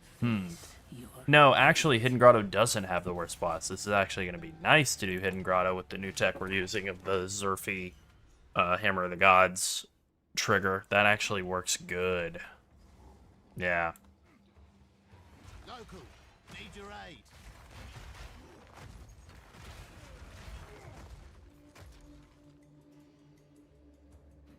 And another wonderful map where we start out by just getting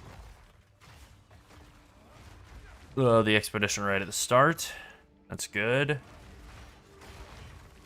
Meek And we got Fizz and Fire immune right at the start too. That's always great. Just not able to do damage. Love that.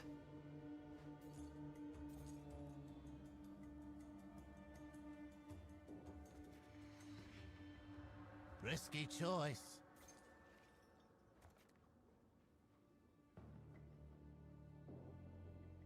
Risky choice. Okay, just double check. Nothing too horrible. I mean, it's not great. Damage is extra and penetrates. It's not great. But, just don't die.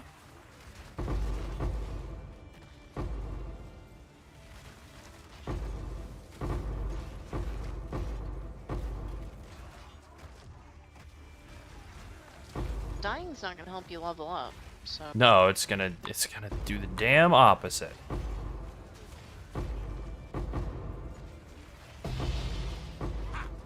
Okay.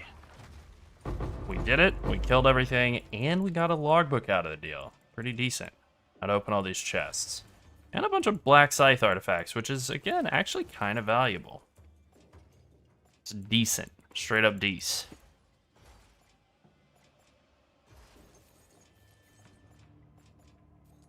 Alright, I was thinking about something earlier. Yeah, if you look on our Mobalytics guide, an updated version of this character is there. That's updated from yesterday. Actually, you know what? I can bump that for today. With the way we have it set up now.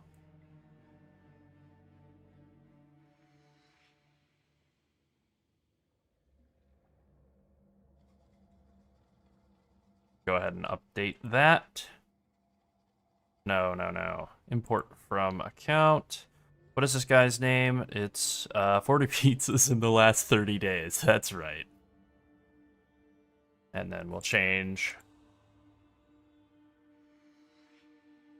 We'll delete the old live tab and make a new one called live.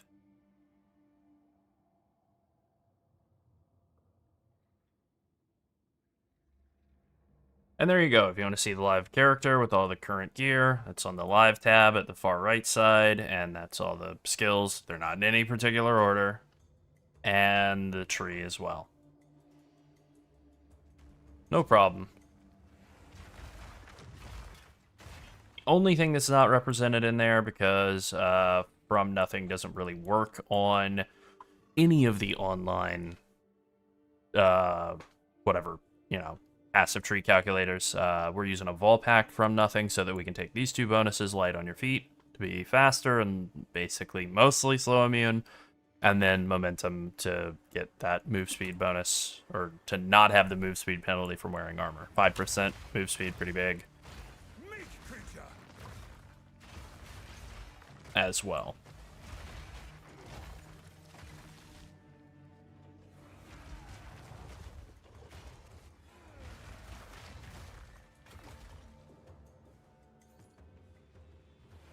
This character is so fun.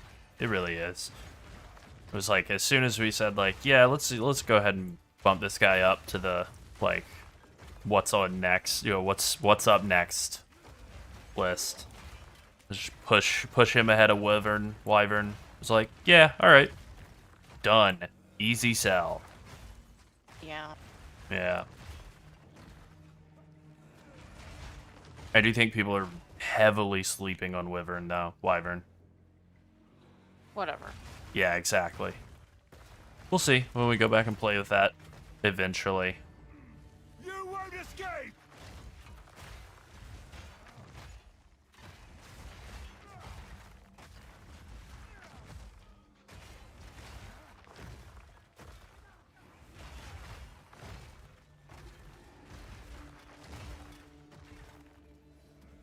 Ooh, those things, those explosives could be, like, the volatiles that come from the Vol can be kind of deadly. Playing with fire for a second there.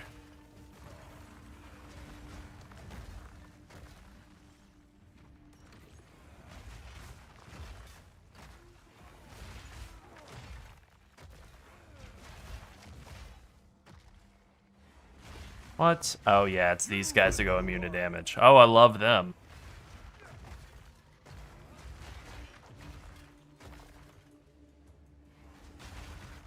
The rivers shall run red. Is he blocking my attacks? Get out of here. I hit hard enough to kill a building. What are you doing?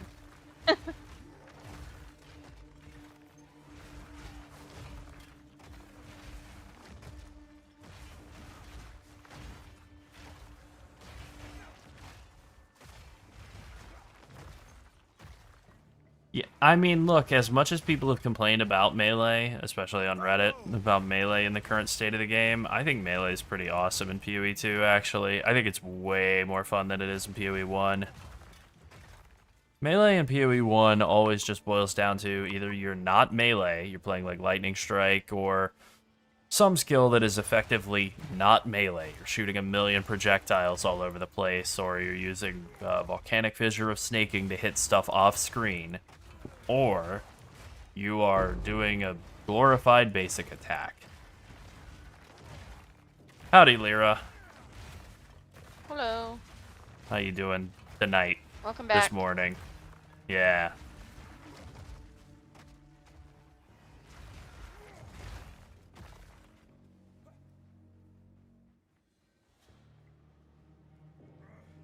Yeah, maybe. I would be fine with some, like, basic heavy strike, boring stuff. Like, that wouldn't be a problem. To get some very basic stuff like that. I do feel like if we were going to get heavy strike specifically, it probably would have come in the form of a mace skill. I think it's just basic attack, you know? Default attack, whatever.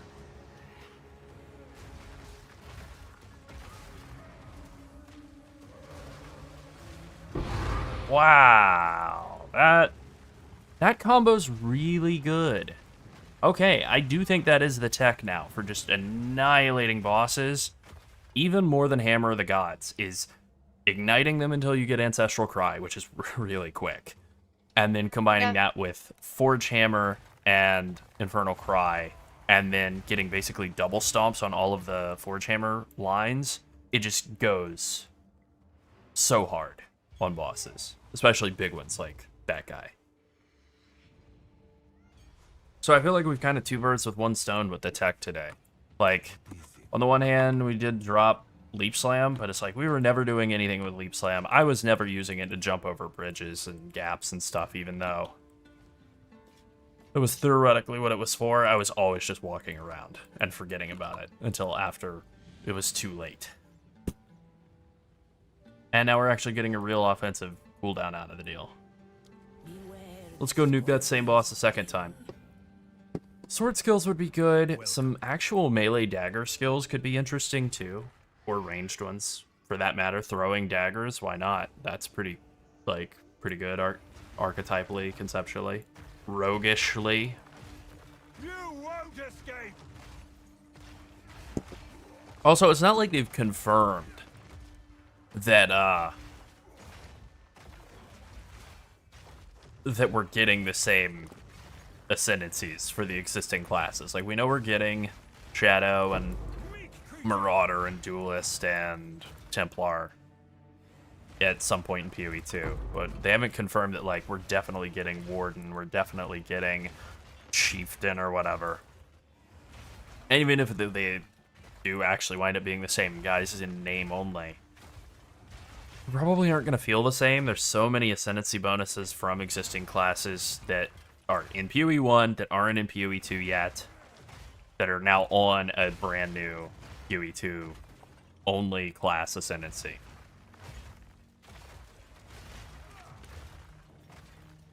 I would imagine they don't even know exactly what a lot of this stuff looks like yet. So even if you were to, like, feed them the truth serum or waterboard them with pudding or whatever to get the truth out of them now, I don't think they would have an answer.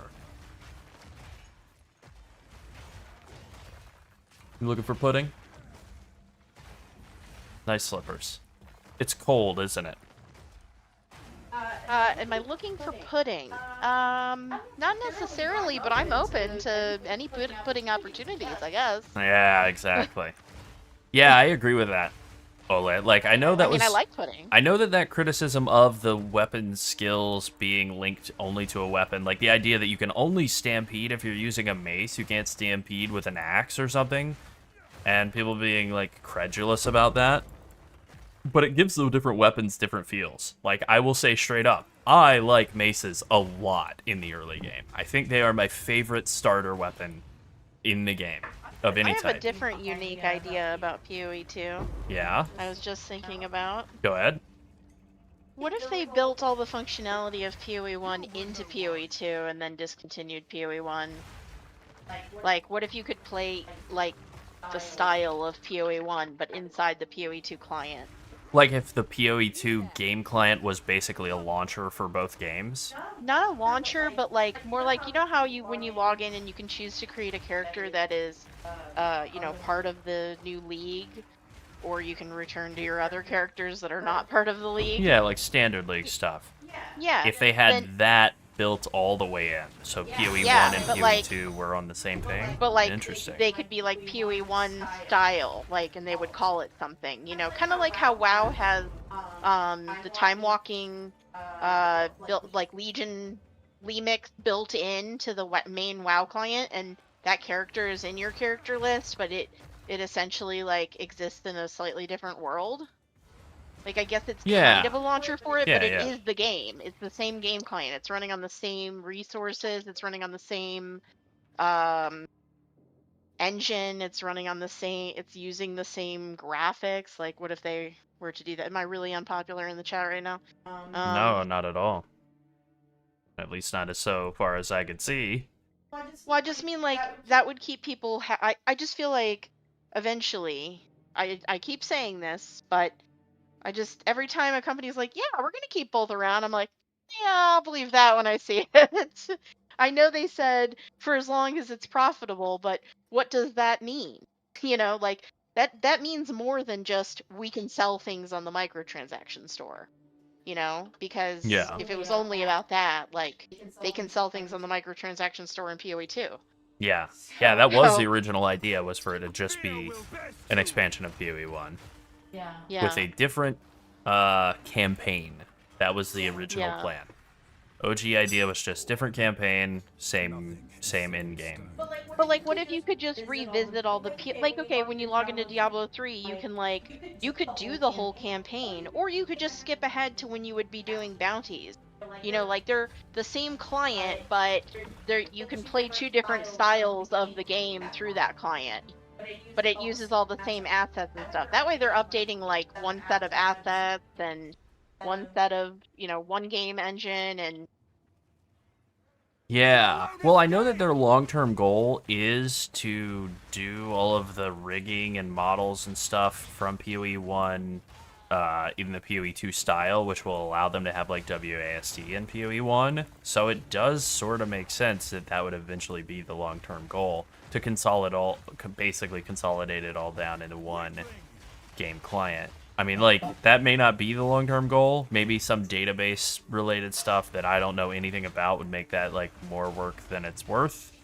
But, boy, it sure seems like it would be easier just server-wise.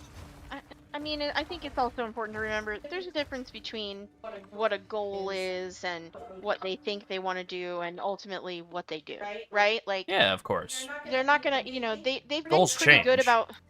Yeah, they've been good about following through on most of the stuff they say they want to do, but so they might get to a point where they're like, actually, it would make more sense if we do this thing instead, and they'll like talk about it publicly and whatever, but They're it's not always like you're very gonna open. change their mind. You know what I mean? Like, they're gonna decide what they think is best, and input that happens afterwards might slightly alter what they're doing, but usually I haven't really seen them scrap an entire plan yet. Yeah. No, not yet. That they've announced, I mean. Right. Right now, we're just hearing the ideas they have. They haven't actually announced, like, they're like, yeah, we want to do all the rigging for, do the same kind of rigging for the characters in PoE1. And it's like, yeah, that is a good idea. Will that actually happen? Will those be in PoE1? Who knows? They haven't stated that they are specifically going to do it. Right. I know, I've been paying attention to the interviews. Yeah. To answer your question, Smalley, most of it is just from the onslaught on weapon. On this weapon. Who's giving 20% attack and cast speed, like, most of the time while in mapping.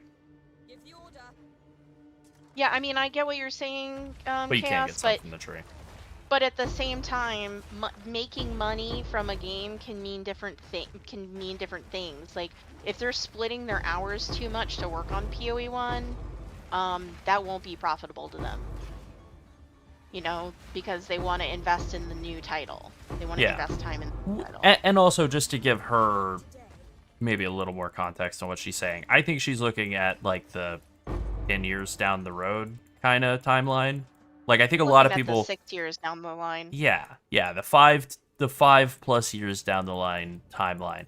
I think when a lot of people, when you start talking about, like, will they discontinue PoE, they are thinking, like, next quarter? No, we're talking about, like 2032. I'm personally thinking, like, 5 years from now. Because, like, originally Overwatch was like, oh, we'll just roll out Overwatch 2 and we'll have Overwatch 2. And then they were like, nah. Overwatch 2 is actually just going to completely replace Overwatch 1.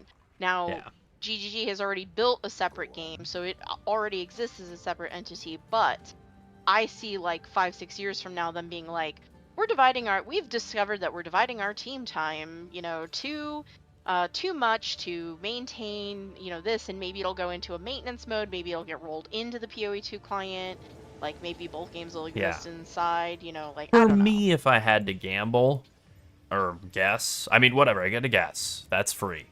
My guess would be that they do go into a maintenance mode, and I honestly think that this last PoE 1 league, as much as people probably wouldn't want to hear this, is probably, like, the blueprint for that, where they go, like, we're not discontinuing the game, don't be ridiculous, but we are gonna make the new league mechanic be retooling an old one. That's what the new league mechanic is. 100% agree with that. It's us retooling an old league mechanic. Which would be potentially awesome or potentially meh, you know? Yep. I'm sure someone would want that. Overwatch 2 is like my I just want to kill a few minutes kind of game. The matches are pretty quick. They're as quick as I wish a match of anything was in WoW, and I like the graphics and I like characters in the game.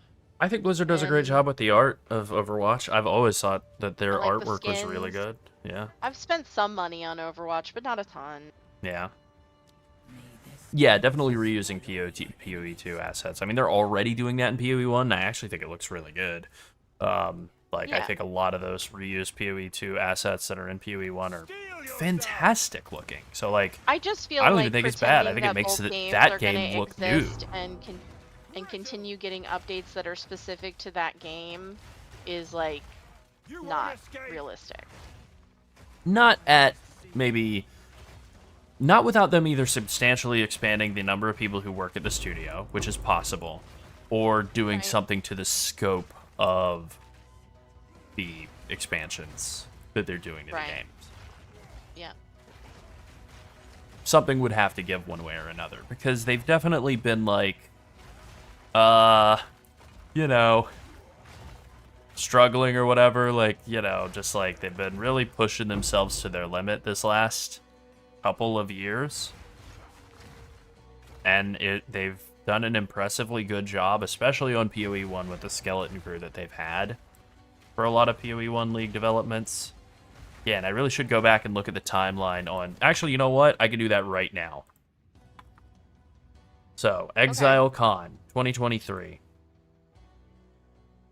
was July 29 and 30th, 2023. So we can just look at leagues and see what was the league that came out, like, right before that. So, July 2023, that would be Crucible League, and Sanctum League was before that. And then Ancestor League came out right after that ExileCon. So supposedly, they had 3 to 5 people working on PoE 1 at the time that they were making Sanctum League, Crucible League, and Ancestor League. And everyone else was working on PoE 2. Now, maybe that number's off or exaggerated or whatever, or I'm misremembering. with that being said, Sanctum League, Crucible League, and Trial, like, those are a trifecta of pretty awesome leagues. Not that they were perfect. I really didn't love Crucible as much as the other two, but, like, Sanctum and Trial were awesome. And very, very, very deep leagues. So, I don't know.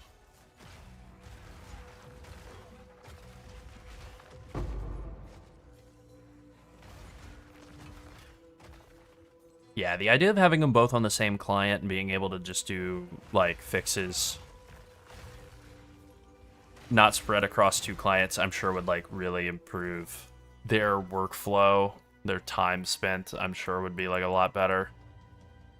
Yep. I hope you know what you're doing.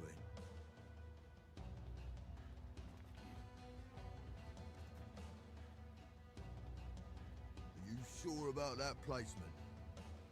Alright, I'm willing to just eat the fire damage immune thing, as long as everything's still physical damage Delicious. hittable at least.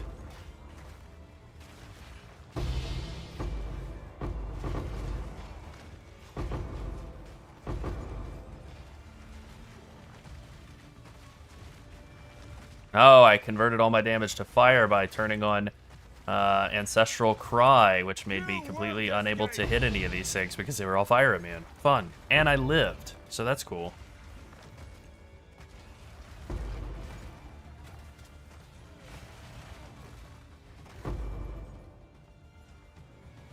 Die, die, die, die, die.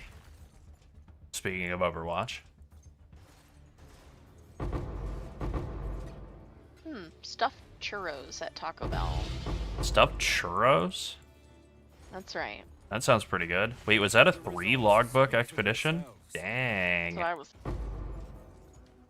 Okay. I like garbage sometimes. On you know? the subject of garbage, we were talking about this earlier, and it bears repeating for the sake of the stream.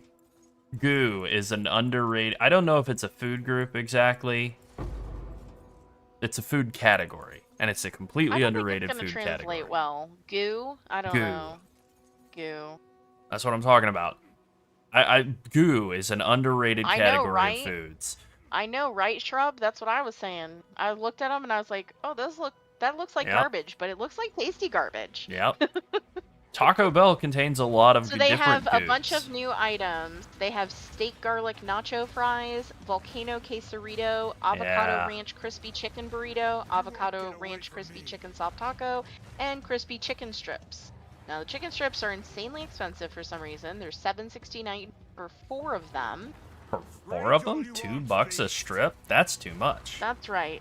That is insane. And then they have salted caramel churros, and they are stuffed churros. Huh. Yeah. Yeah. That's right, Ola. Interesting. Goo. Goo. Yes, goo. That's what I was saying. I don't know if this is going to translate too well, but yes, goo. Yeah. Just I was eating a burrito. We were having burritos, and I was gooey thinking food about earlier. and gooey's so like good. a really friendly streaming associate, I made bean burritos that are kind of like Taco Bell. So I made refried beans, refritos from scratch, and then I made and then I got some tortillas earlier. I made them with some jalapeno nacho cheese, some healthier sour cream, I guess we'll call it, and some cheese and some shredded cheese. They were delicious. Yeah, They're so we got like 3 absolutely different categories of goo happening at the same time. We got Yeah, refried yeah, beans, which are bean goo, and we've got Cheese goo. cheese goo, and then we've got like sour cream goo. All goos, but there are other goos Yeah, it that are actually great. wasn't sour cream. It was actually non-fat Greek yogurt mixed with Taco Bell hot sauces, and it was A lot of it was hot fire. sauce. Yeah, it was it fire, was though. great. It I was couldn't tell the awesome. difference between that and any of the basically like Taco Bell mayonnaises that they have sold over the years, like different Taco Bell goo that Yeah. you bring home and squirt onto stuff. Yeah, I prefer sour cream. I would probably try half sour cream and half yogurt at some point to see how that tastes together. I kind of miss Something with the a little bit more nutritional value the than non-fat just sour Greek yogurt cream. doesn't Yeah. have the same tang that the regular Greek yogurt has, so maybe I just need regular Greek yogurt instead. I think that's the move. Yeah. I don't know. I'm just trying to eat healthier. That was exactly one of the first things I brought up Yep. of goos, was like Goo, cobblers, more goo. anything that's a fruit pie or a compote. Compotes are goo. Yep. What else is a goo? There's so many types Ranch of goo. dressing. Ranch dressing. Yogurt Yeah, is number one goo. American condiment, ranch dressing. Yeah. Oh, ketchup. Ketchup is a Ketchup goo. is goo. There are so many good foods that are goo. Puddings, rice pudding, Yeah, pudding. bread pudding is not my fave, but it's also goo. Marshmallow fluff. Marshmallow fluff. Peanut butter is also a goo. Peanut butter It's is like, stiff goo. it's on the solid side of goo, but I still feel that it's goo, yeah. Yeah, Any it's sort still of goo. cherry pie or blueberry pie, any kind of fruit pie is just basically a crust full of goo. I love pie. Pie is my favorite. My Yeah, favorite is same. actually apple pie, apple cinnamon pie, but That's good. That's good goo but right I like there. all fruit pies. Yeah. I'll eat any Same. fruit pie. I'm not picky. I don't eat pie that often, but if I were to choose a pie to eat, it would probably be apple or banana cream pie, or maybe Boston cream pie. Actually, Boston cream pie. Boston cream pie is awesome. Boston cream pie is great. Any sort of donut that's filled with something, a jelly donut or a Boston cream Boston cream donut, donut. or whatever. Like those Yeah. are also goo laden confections. Yep, very goo. Excellent goo. This is what I'm getting at. Is there's no respect for goo in this world. Yeah, goo is best. Although I really like crunchy and salty as well. I'm a huge texture enjoyer. But I'm crunchy big. and salty is better when there's goo to go with it. That's right. If you've got some crunchy, salty chips to dip into some creamy goo, that makes everything Yeah. work. Just a little bit better. Yep. Crunchy chips on their own, fine, tasty, good snack. Crunchy chips with goo, peak. I really can't get enough of that goo. Yeah. Cheese goo, French onion dip goo. Okay. Go for it. Easy Oh, sell. chili crisp goo. You forgot about chili crisp goo. Yeah, chili crisp is a goo. The salsas in general are not quite a goo, but they're close. Yeah, They're goo close. adjacent, I'd Yeah, say. goo adjacent. It's a good call.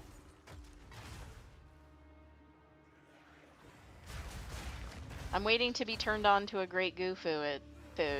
Oh, ice cream. That was another one that's like Yeah, ice right on cream the also a cusp goo. of being goo. Yogurt a Yogurt. goo. Yep. Oh, an Oreo ice cream float. Now you're talking. You're getting like three Okay, desserts so together. Cookies and I don't ice know cream where you're and located, soda. Shrub, but here we have A&W ice cream sundae float, and so that kind of hits that same mark-ish. We also have Oreo flavored Coca-Cola. Yeah, and So, I don't know they if you're did in the Coca-Cola US, but- flavored Oreos for a while too. They actually were successful, I thought. Yeah, it tastes all right. I prefer regular Coke though. I preferred the That's well, the I thing is, I'm never preferred gonna choose flavor Coke over regular Coke. yeah, that's the issue. Oh, right? okay, yeah, in Indiana. Okay. Oh yeah. My family used to go to Indiana all the time for a restaurant that I don't think is open anymore. Now I gotta look. I have a T-shirt from there still. It's like old as hell. Yep. Oh, uh-oh, it's in the Historical Society. Oh, It was open for 97 years. that's a long ass time. Risky Yep, choice. yep. It closed in 2007. Well, Yep. I can't blame it on COVID. No, Shall we? I'm reading the article about what happened. I like vanilla Coke a lot. They did that holiday vanilla Coke, and I saw a lot of people with kind of mixed reviews. For me, it tasted pretty much exactly like I remembered vanilla Coke tasting from, like, I don't know, when I was younger. And so it, like, worked for me. I didn't really feel like it felt different, but I was like, I didn't need it to feel different. It tasted like something I really like. So that works. But yeah, otherwise, I haven't had vanilla Coke in a while. Having switched over to, like, basically only ever drinking diet sodas, it's kind of hard to find as many flavors. There was a while where they were doing diet-only flavors, and unfortunately for me, I wasn't on the diet soda tip at that point. Much to my detriment. I heard that they were quite good, and then so good that they discontinued them, so they couldn't have been that great. No challenge.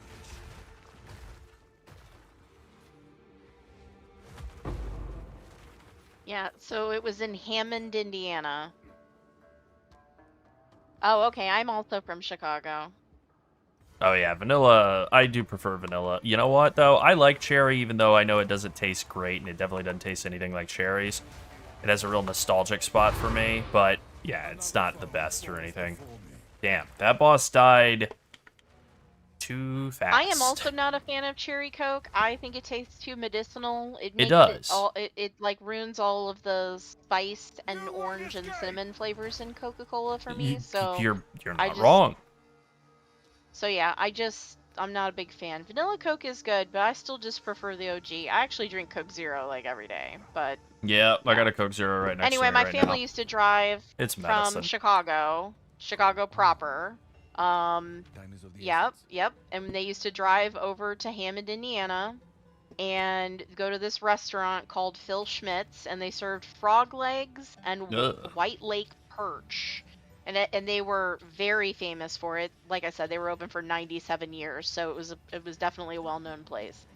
But yeah, evidently the original people that owned it, they had like a gas explosion under the restaurant, and then they rebuilt it, and then the wife passed, and then he ended up giving it to a local college, and then they sold it to some people who took it over, an Austrian guy, and then Huh. eventually they sold it, and the last people who owned it only ran it for 7 years. They're 3 years short of 100. Come on. Wow, that's lame. Yeah, but anyhow, yeah, frog legs. My dad liked frog legs. I'm not a big fan. They taste That's a like very chicken. white I'm dad not thing to really be a into. Something weird and gross and off-putting. Oh, frog they're legs, just so gas good. explosions. Yeah, yeah. Yeah, my dad could eat so many of those things because they're nothing. They're like so tiny. They're not Yeah. even as big as a chicken wing, you know? So little. But I tried the perch there once. It was all right. I'm not a big fish person. But yeah, my family used to drive all the way over there. I don't even know how they knew of it. I'm guessing other people in Chicago. I mean, must be. Yeah, must be. Now I live in an area where there's a lot of just people who Seems have like a good relocated deal. here from Chicago and Indiana and Ohio because there was like big ad campaigns to like move to this area. Yeah.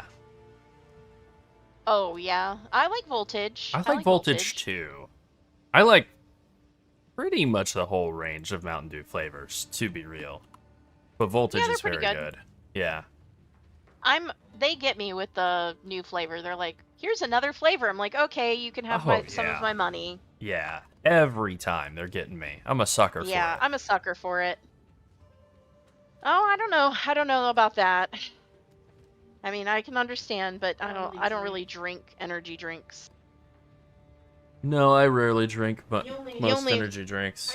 I drink RX Energy from Arizona, and I like their 0-calorie energy drinks too, but they're very hard to find. There's like one store Yeah. by me that carries them. So they're very difficult to get your hands on. Oh god, you're missing out, Ola. You probably would hate it with your more refined European palate, to be honest. But I will say that just to describe it, it is an allegedly citrus-flavored beverage. It is laser green, and it tastes like it looks. And Yep. Americans cannot get enough of it. Yeah.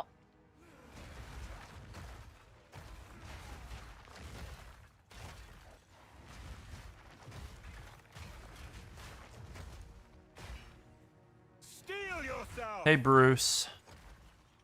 Hello, hello. So I can say that getting tanky enough to survive 6 mod tier 15, that's very doable. You just need like more life and armor, and armor applies to elemental damage. That really helps. But yeah, like tier 16 mod clearing, like 6 mod clearing his belt, very, very, very comfortable. Skill speed,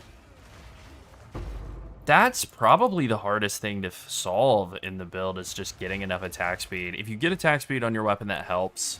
This wheel down here toward the bottom of the tree with unyielding and the attack speed skill like points in here, like if you take the left side, you get like 4 and 4 and 3 and then 15 if you've been hit recently, which you usually have. And then getting enough boss one-shot kill damage is hard because you have to do like a little bit of a ramp up to actually use Hammer of the Gods. But you can get to the point where, like, once you get... You don't have to heavy stun. We have actually made some changes on that. We're using Zerfi's Infamy on Hammer of the Gods, so you can just cast that whenever you've spent enough life on skills. Like, I can do that here in this room with nothing to attack. Yep. Once you get to that point... Like, once you get to the point where you're able to cast Hammer of the Gods, then you basically are able to kill the boss. Just, like, off of that, like, once or twice of that. I don't think you'll ever really be able to one-shot a boss with a mace build just because of the way mace skills work. Like, actual one-shot. But it does hit very, very hard. Like, the way it's killing some of these map bosses, I can't even get the full combo off.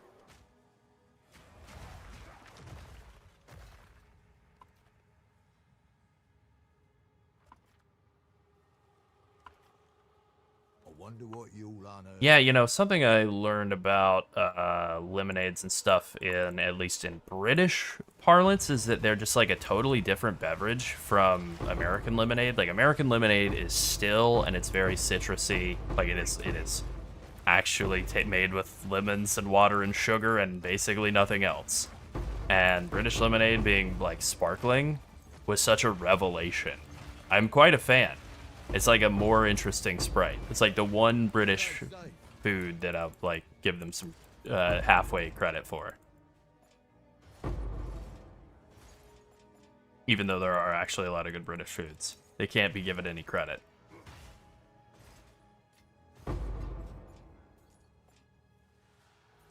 They've got so many horrible named foods. That's really the issue, right? Stuff like Eaten Mess and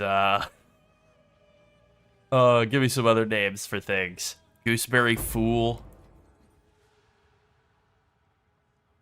Spotted Dick. Obviously, can't get away from talking about British food without mentioning Spotted Dick first. Toad in the Hole. Eggy in the Basket. I think those are the same thing. Different nicknames for the same thing. What are some other really stupid names for British foods? I don't remember. Alright. Well, I think I've made my point.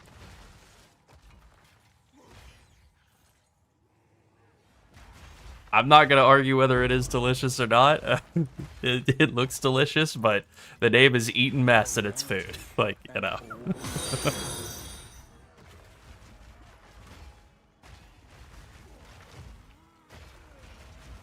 But yeah, sparkling lemonade is actually pretty nice.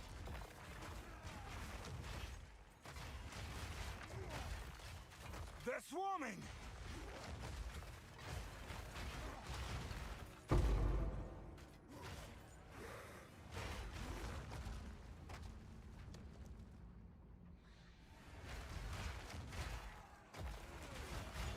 I hear you, Bruce. Yeah, I think our next update will hopefully solve, like, all of these problems.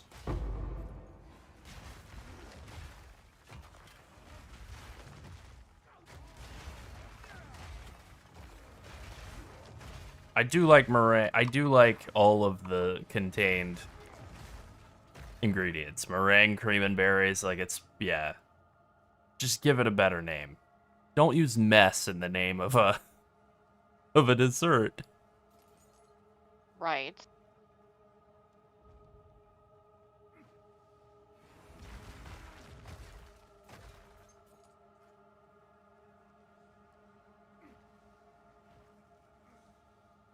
Eaten slop.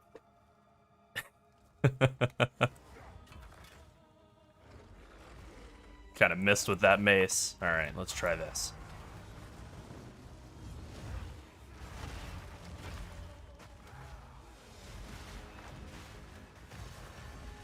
Yeah, so the thing that we've added in is we're adding in Ancestral Cry again for bossing, and basically as soon as you're able to hit Ancestral Cry, if you have Forge Hammer down and blown up from Infernal Cry, or if you blow it up with Ancestral Cry, all of the Forge Hammer explosions that you get will basically be doubled because of all the stomps that you're doing with Ancestral Cry, and it just, like, demolishes bosses. Like, everything I'm trying to use it on in maps is just dying too fast for it to really even show up.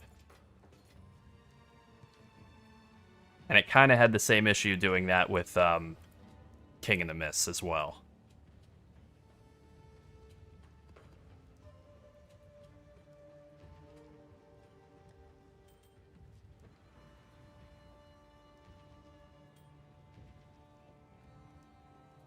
I mean, that sounds like a fair food legend for it. Yeah, that sounds reasonable enough.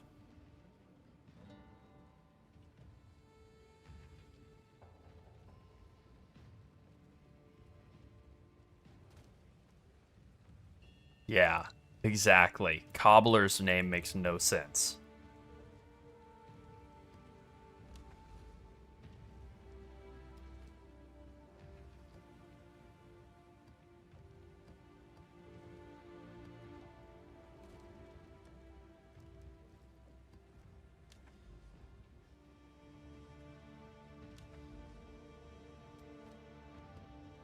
You wish to try again.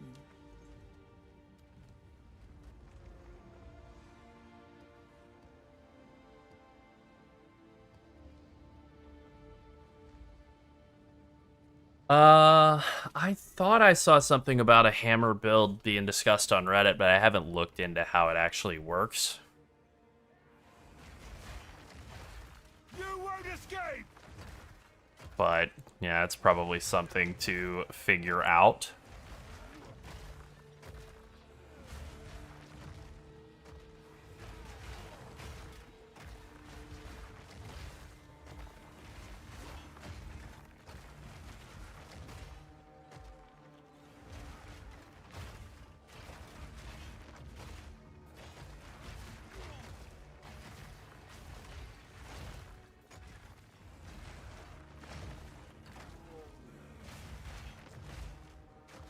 Meat creature!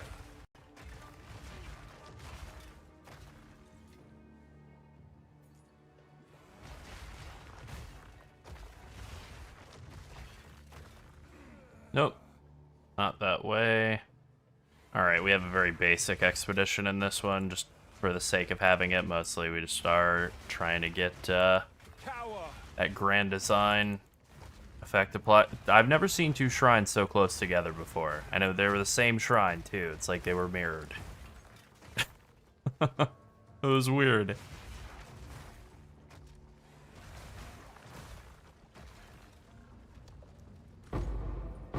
Okay.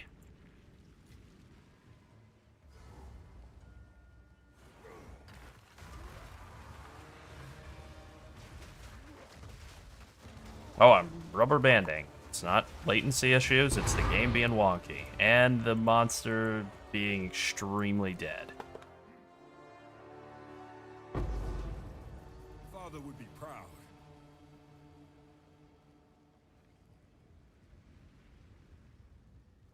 You won't escape! You there, local, come here.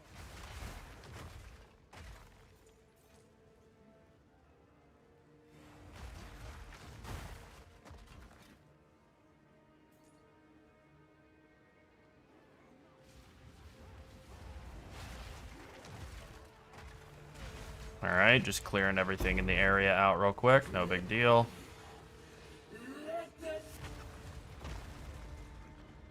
Hammer of the God sure is a fun skill. I never tire of it.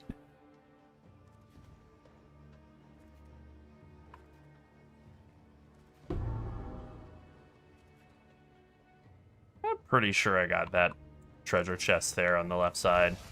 Either I did or I didn't, you know? Until next time. Meat creature!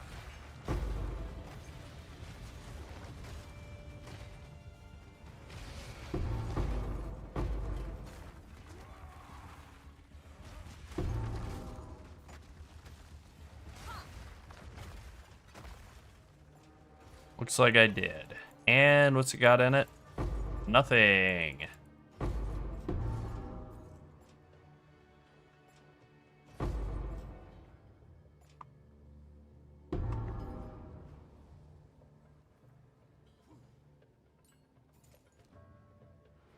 What have we here? Totem stuff.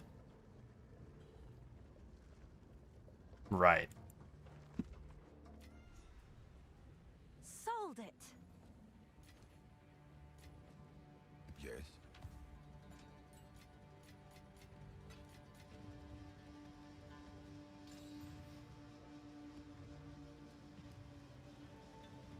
All right, time to roll. My last one was insanely unlucky. I think I spent like a full div worth of chaos, which is still not that bad, considering that I made a tab worth like 9 or 10 divs, but it's like, how unlucky can we get? Can't be that bad again. It can't be.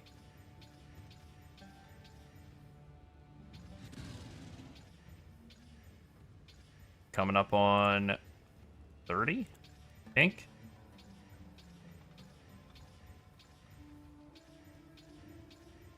That should be 40, I think. Unless I miscounted, and it's more. 50? Okay. Close to 60. Wow.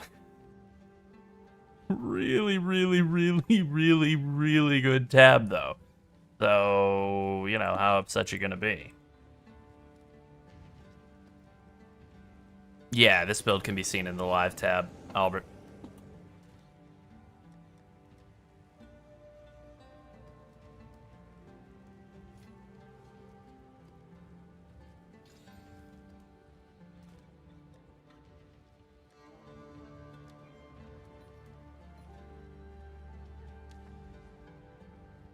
Oh goodness.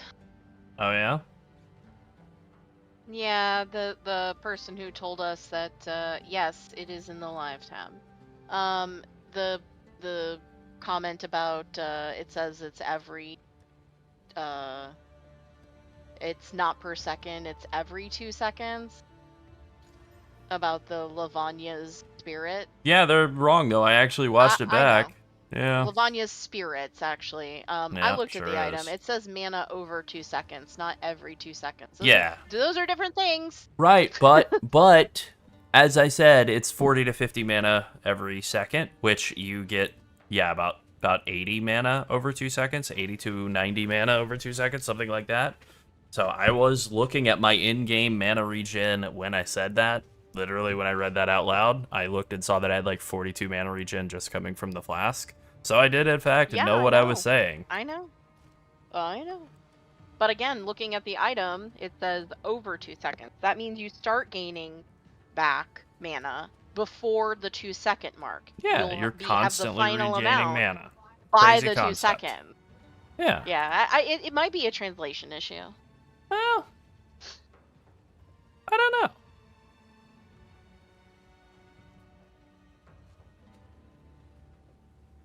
Either way, sometimes people gotta let you know Uh-huh. about the horrible mistakes you've made. Wait, hold Okay. on.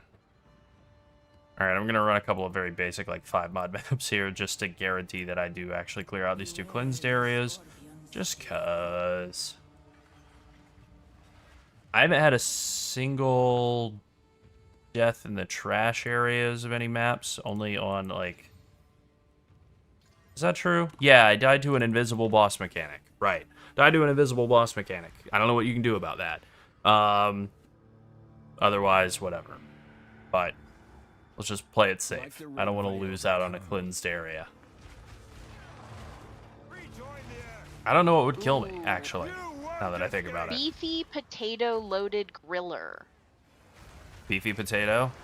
That sounds pretty good. As a Yeah.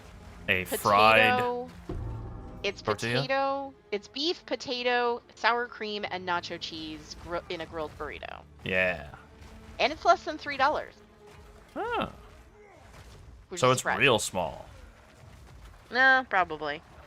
It is 490 calories. So I there's guess that. not then. I mean, there are some things at Taco Bell that are still like, It's yeah, the it's same not size bad. as the 5-layer beefy burrito or That's whatever. exactly what I was thinking. The 5-layer burrito is like actually still pretty good piece of food. Very goo filled. Very good out of the fridge. Filled with goo and delicious out of the fridge. If you're into garbage, it's awesome. Some of the best garbage you can get your hands on. Absolutely.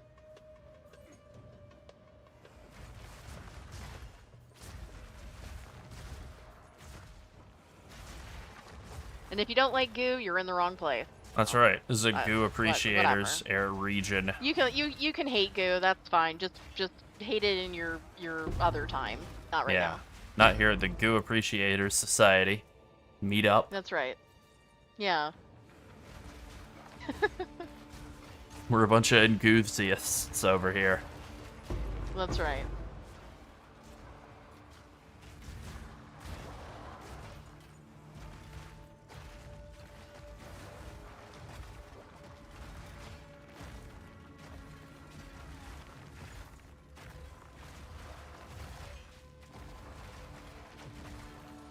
Why is this thing immune to damage? I know it's not tanking my hits. It's clearly immune. Come on, man.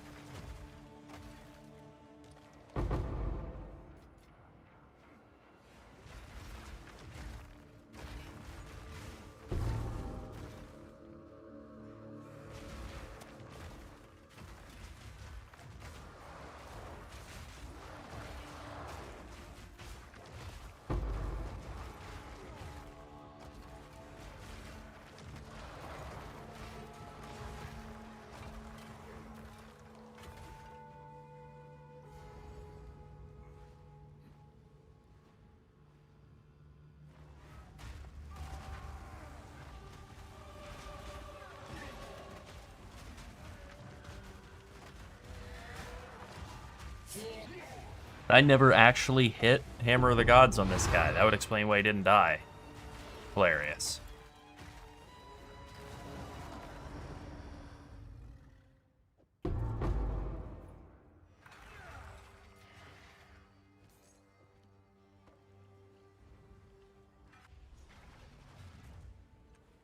Go on. Quickly.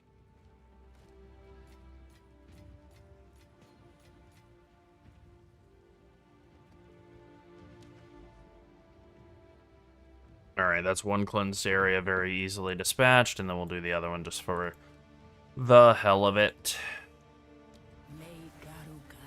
And then I think I have a nice little tower to do in there as well, so I'll snap that up. And then we'll resume our regularly scheduled expedition blasting.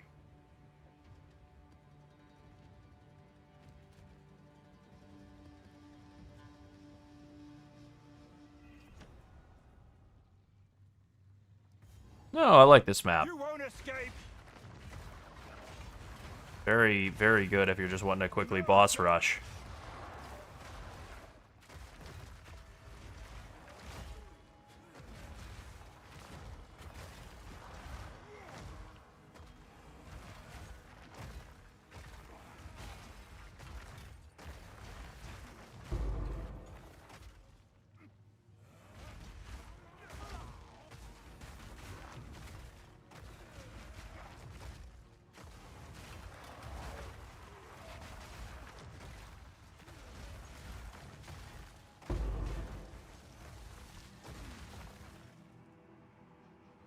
You'll break.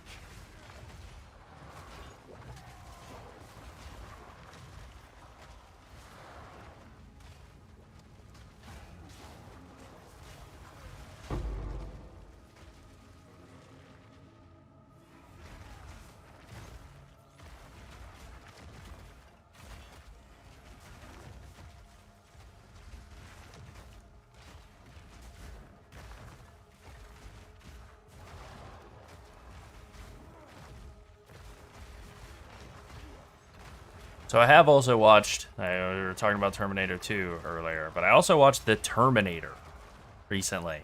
And that Okay. movie's also pretty great. obviously. But I mean, like, that movie is legitimately very scary at some parts. Like, it really is. It actually follows the same kind of model as, like, Alien and Aliens, where the first of those, each set of movies. It's interesting that James Cameron made both of the Terminator movies, but only made the second of the Alien movies. But, like, the first Terminator movie is definitely an action movie, more so than Alien. But, like, it is a straight-up horror movie at a lot of spots as well. Like, Arnold as the Terminator in Terminator 1.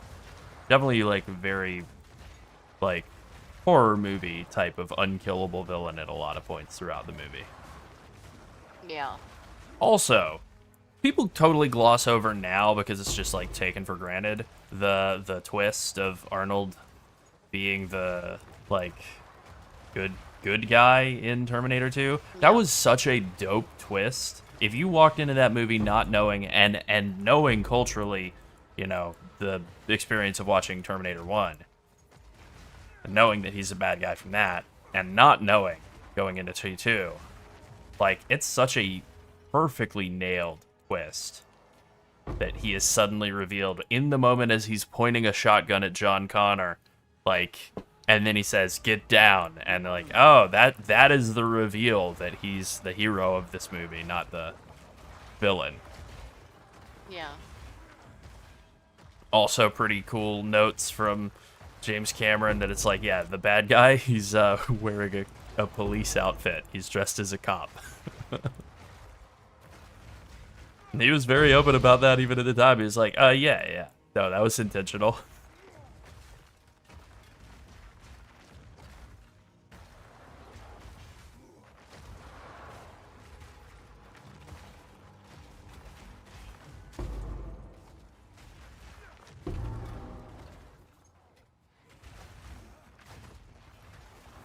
Oh, we got ourselves a 2-socket helm. Nice. Honestly, I think that is, like, I was thinking about that some more last night. Like, you know, we had talked about, you know, like how Star Wars and Terminator and, like, a lot of movies from directors of that era were very, like, counterculturally revolutionary in some ways. Maybe not Terminator so much, but, like, Star Wars definitely was. And I think the thing that maybe, like, that is kind of a big part of why I fell in love with the OG Star Wars when I first saw it as a kid, was like how rebellious the spirit of it was. And I think part of what turns me off, at least, to like modern Star Warsification of everything is like OG Star Wars was like kind of counterculture. Modern Star Wars is the culture. It is the biggest company in the world, you know, saying, brand, we've put brand name out, you know? Everything has brand name on it.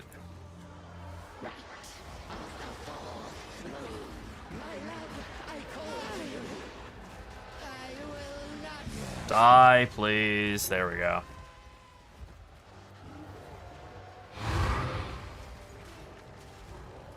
That's better.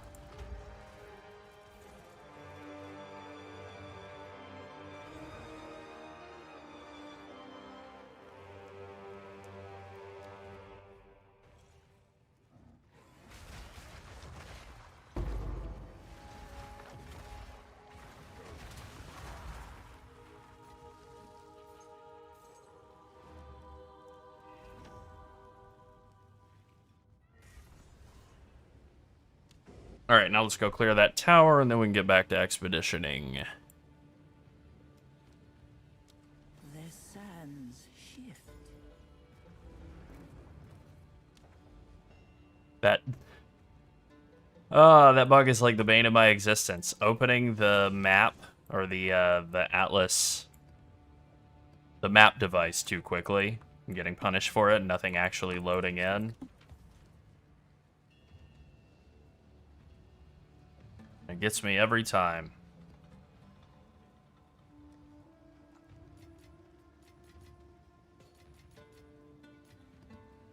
What is an exceptional gladiatorial helm at item level 81 worth? 40 exalts. 50 exalts. Okay. Is that a good price for that? I have no idea. I'll take it. I mean, I'm not saying no. But yeah, okay.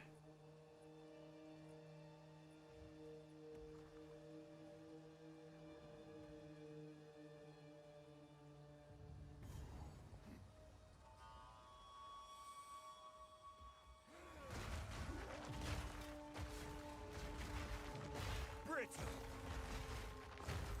You won't escape!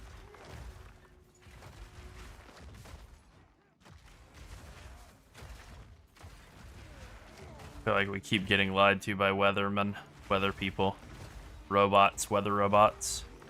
Beep boops. Yeah, beep boops.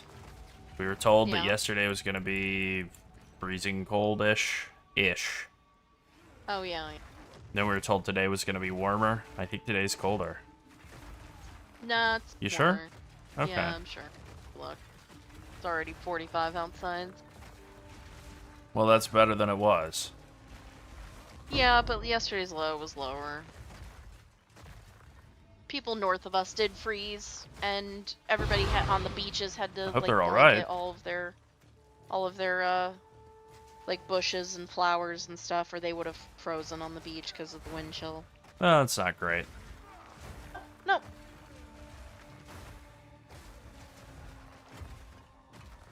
Not real. You're not real. Not real. Huh.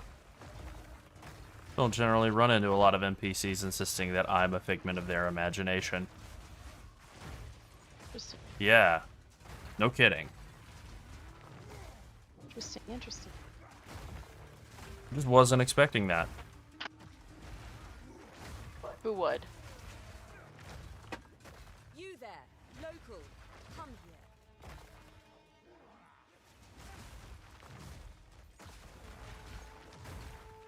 I'm excited to have these little mini burritos once they're like fully cold.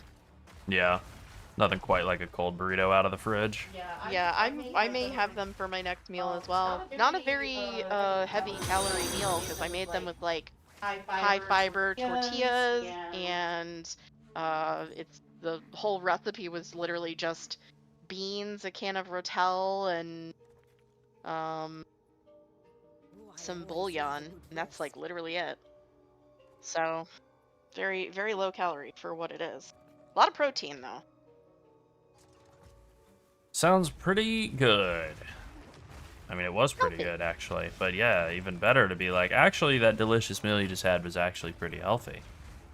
It's Yeah. great. You won't escape! It's supposed to be partly sunny and pleasant today. Fear Excited. will best Wouldn't that be you. nice? I love when it's pleasant. It so seldom is. Hey, now we're talking. Hello. Welcome. What's up? How you doing, Cobra? About to go kill another map boss. Yeah.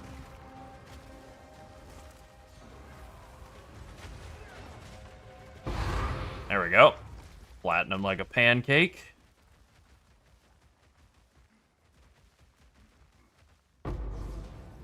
Forged in the I'm actually glad that we're finally making use of Ancestral Cry in like a way that does something, because I always liked this skill a lot last league. I really did, but it was just very like bad to use, and using it as basically just like an offensive cooldown during boss fights makes perfect sense, and it feels pretty good actually.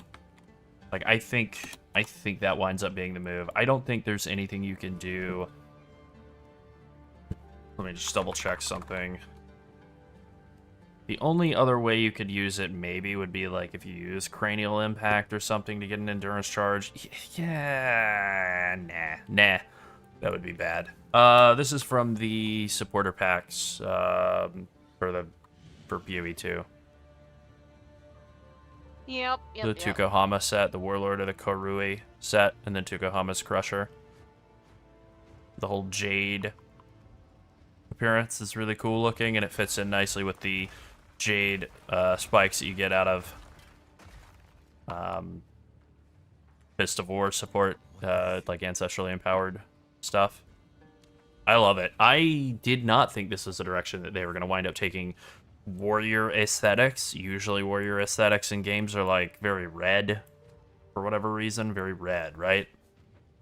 So I just expected like more of that, red or brown. And then for them to be jade is like quite different, but I'm digging it.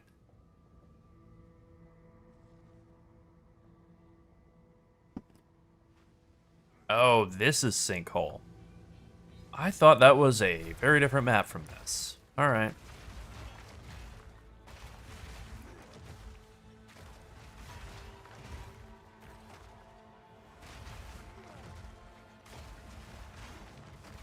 Feel my wrath!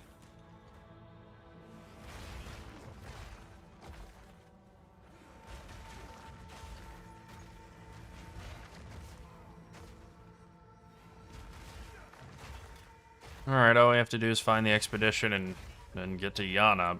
You basically have to clear out this whole... If I had realized that this was Sinkhole, I probably would have gone the other direction. You there. You won't escape! Come here. That's okay.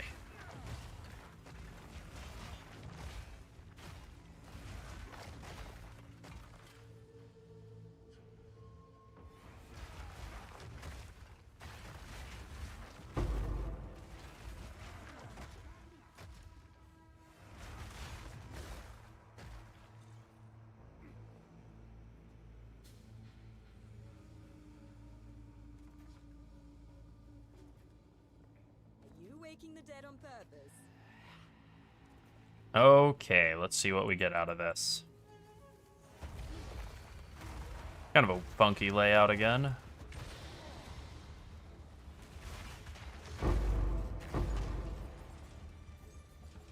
Oh, it's winning, huh? Yeah, probably shouldn't be bothering to pick these up then.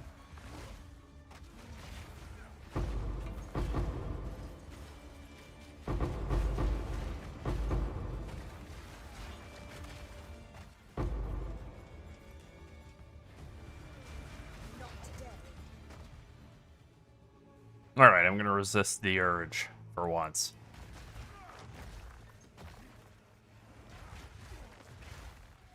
You were no warrior!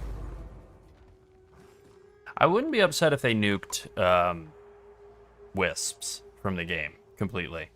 If wisps were just gone, that would work for me. I think that would be okay. They're not hurting anything, really, but there are some times where they're actually pretty annoying. I guess the tie-in of idols, though, idols are a pretty good, like, socketable mechanic. And where else are you going to get them from if they nuke wisps? I guess they could just be random drops? Eh.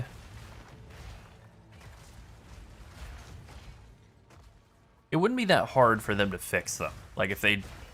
Ironically, if they just made them run forward in front of you very fast instead of needing you to be on an escort quest with them, if they just ran forward and found rares to stick into, that would be much better. Yeah, that makes perfect sense, actually. Namu? I'm sure I got it wrong, but yeah.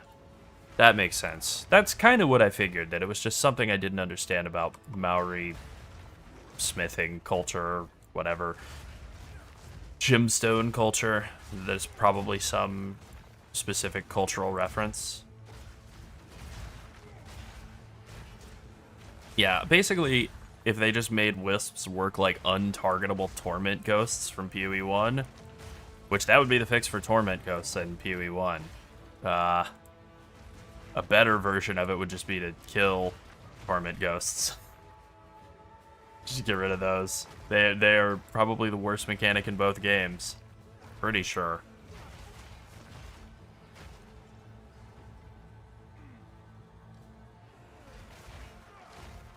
You won't escape! Yeah, that makes sense. Yeah.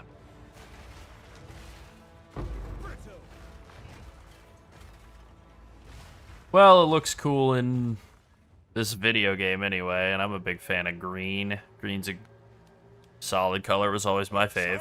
Challenger! Ow, pain.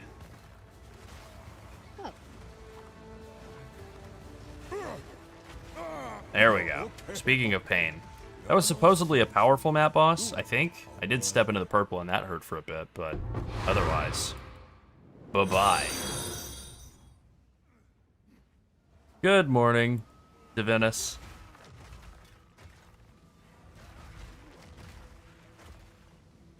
Morning. Yeah, if Wisps spawned their own rares, we had that in both chats, both YouTube and Twitch chat both recommended that. Yeah, like, if that would be the move. If Wisp just spawned their own rare, whether it was like after a brief delay or they just did it immediately, they just coalesced into a rare, just something along those lines, that would fix it. It's the having to be on an escort quest with them where they just move so slow and you don't, and you kill everything as they're trying to jump into it. Bah. Excellent. Glad to hear that, Cobra. Yes, quickly.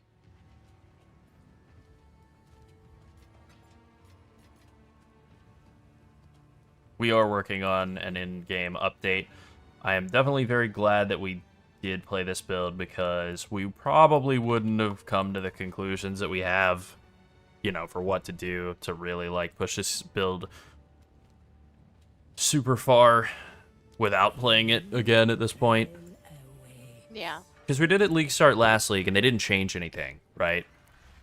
I would say around the, like, 80... I would say around, like, level 90 is when you could start pushing over to, like, yeah, what we're doing on the live version of the build. I mean, you can start trying to follow whatever you can afford at any point, really.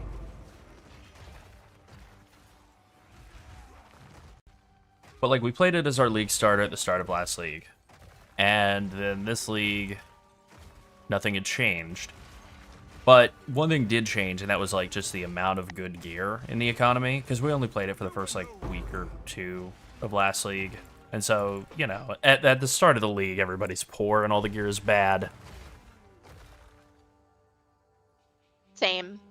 Yeah, so, like, all of the in-game gear that we're using at that point and thinking about the build having as a quote-unquote in-game build is, like, much, much, much worse than you would have available to you now for, like, nothing, basically. So to kind of take another run at it, but with, like, literally, like, 1,000 times more currency to invest into it.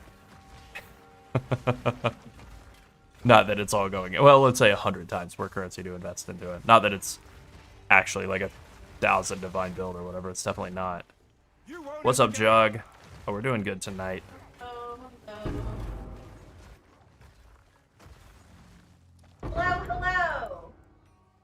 I'm in a place called Vertigo? No? Okay.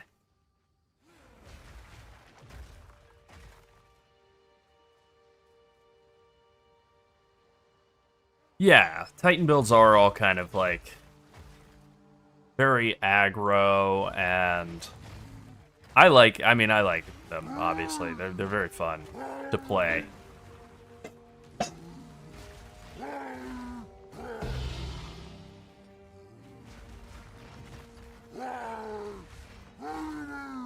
Loving the boss sounds. It's just screaming way off screen, just screaming like a psycho.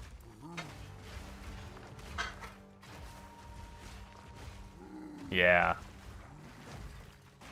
Pretty amusing, actually, for me. It's working.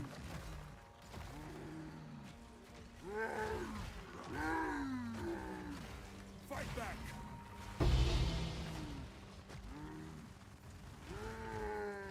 Yeah, basically.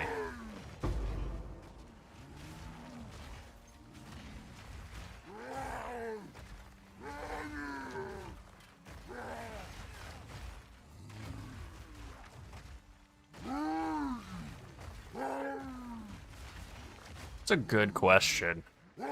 Favorite build this league? Alright, so for Sunset it is the Skeleton Disco build. That's definitely the one that's, like, most outside of our normal comfort zone. And it felt great to play. It felt way better than expected. That was, like, a real unexpected gem. I think favorite one of the league is either this one or the wolf. Wolf has been really fun to play as well. Also more fun than expected. I think that totem builds are playable, but they have like a lot of...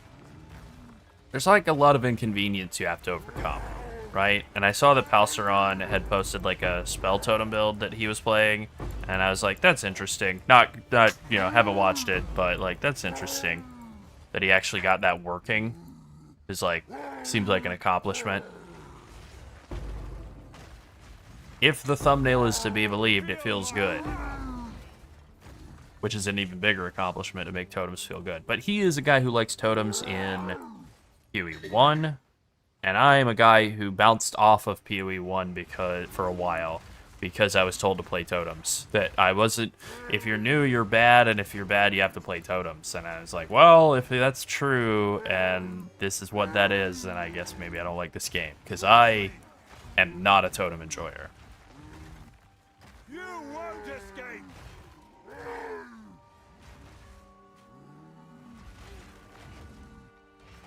And we'd never really done minion stuff, but I did wind up liking minions a lot more than expected. I would say Pathfinder definitely has not felt like build of the league. Even though it was really awesome and it was a great league starter and super fun, having played it as like our kind of build of the league last league, going back to it again, it was actually kind of nice to do that at the start and then move on and try very different stuff this time. Which is maybe not something we would say about like Toxic Rain, right? Like we played only Toxic Rain in the last PoE 1 league and didn't regret it a second.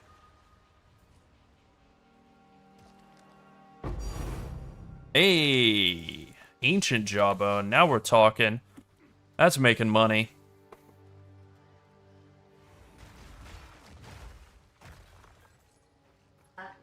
Oh, it's clipped. Or else. Yeah, I never really have loved PoE 1 minions.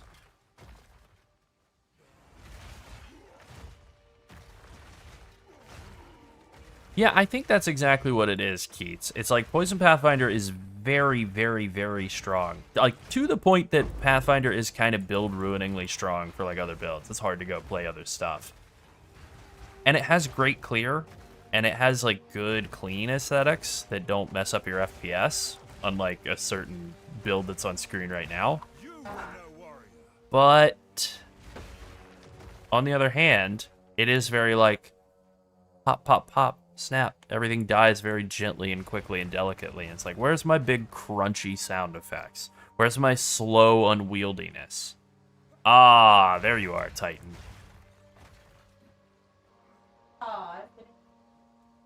The Tin Lady is off mic at the moment. She'll be back in a few. Hello. There she is. What did I do? You just weren't present. I'm not present. That's right. Welcome back to the party. Hello. Oh, I missed. I missed with the Hammer of the Gods. How'd I do that? Alright, well, anyway, they did. I like that the running joke is that I'm either a cat or an AI cat. I'm not sure. That's right. Yeah, freeze pops feel great. Fire explosions feel pretty good. Poison bleed pop combo is good, but it just doesn't have that same crunchy feel to it. Yeah, Larold sort of plays this build the same way he mows his lawn. That's right, the Larold method. Take 3 steps and then slam the lawnmower down on the ground as hard as you possibly can. Repeat. Is this anything? Feel like it's not. Nope. Quickly. Gold is Alright, is this anything? 46 divines. Wow. Alright, didn't know it was that good. That feels pretty good. Didn't realize I had just made 47 divines when it dropped, but pretty cool. Pretty good. Good thing you checked. Good thing I checked. Thanks, Ange. Angela. Huh, maybe I need to start doing, Abyss. I don't know. I don't know. Recalculating. I don't know. Recalculating. Yeah, maybe not. Today in Terrible Ideas, Laryl talks about doing Abyss. No, that's a good question, Keith. So for a lot of the builds, I'm not loving it. For a couple of them, like Brewmaster Monk, I'm actually glad that they're stripping it down. I thought Brewmaster Monk had too many keybinds that didn't really do anything, and so that actually feels better. Prot Warrior, on the other hand, is like basically the same, almost the same. Vengeance Sorry, Demon what was Hunter has more keybinds, weirdly. This is a tanking only question. It's just about stripping down keybinds in Midnight, so you're also free to answer. They stripped down Disc Priest to the point of where it has abilities that modify other stuff that doesn't exist anymore, and it's still in right now. I checked about an hour ago. Pretty cool. That's definitely These things ready to modify ship. These things modify your Shadow Fiend, and there's like 5 talents dedicated to it, and it's like, but we don't have Shadow Fiend anymore, so. Pretty cool. Okay. Yeah. That's pretty hilarious sounding, Shrub.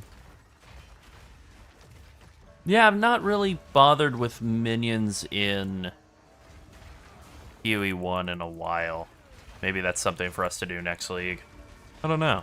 We'll have to think about it. Yes. Yeah. That's something we will be doing next league. Alright. Well, we had so much fun with minions this league. The Disciple of Varashta, it's so, like, funny that they barely slipped that in at the last minute. Like, content creator side of things, we don't have an inside track with GGG. I don't know who does, but not us. So we didn't know it was coming, but, like, they dropped that during the... What was that? The Game Awards that they were having, like, a streamer event for? I didn't understand the timing or what was going on. I didn't understand that at all. Yeah, they dropped that during the Game Awards that they had as streaming. Yeah, it was very confusing. Which And was they weird. gave a reward for streaming the Gaming Awards, Yep. which is like, I don't understand. You're not announcing anything for your game studio. But they were So like what- so last second with the Disciple making it in, which again, I'm glad that it did. It's awesome. It's super good that it got in. But they never actually remembered to include the splash art for it in any of the, like, what's the word I'm looking for? Like, press kits. So there's no, like, splash art to work with for, like, making thumbnails and stuff. Which, again, is fine. Country boys make do. But it was like, how am I gonna make a thumbnail for this? What am I gonna do? Had to stop and think for a while. That's all of them.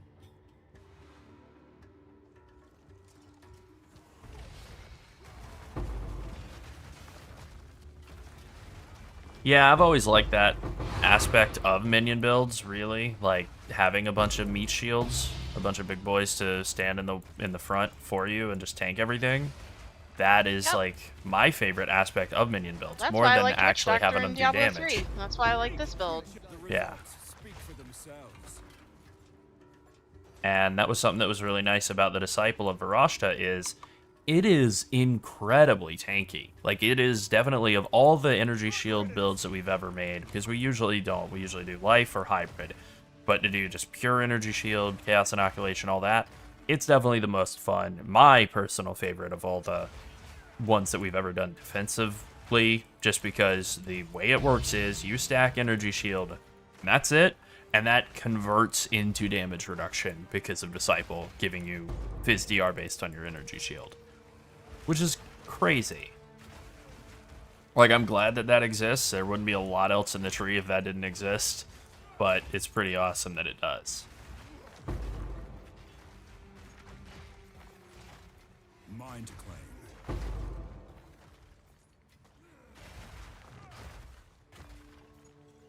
That's fun. Yeah, automating defensive skills is fun. Anytime you're able to get an active defense where, like, you cast a skill and then that gives you a shield or a guard or some sort of absorb, that's like you're casting, you know, slam and then that's shielding you. I always find that to be, like, super fun in games. Defense through offense, basically. And obviously that's always existed in games in the form of like leech usually, but when it's like a shield over the top, there's just something like a little bit extra that feels nice about that to me.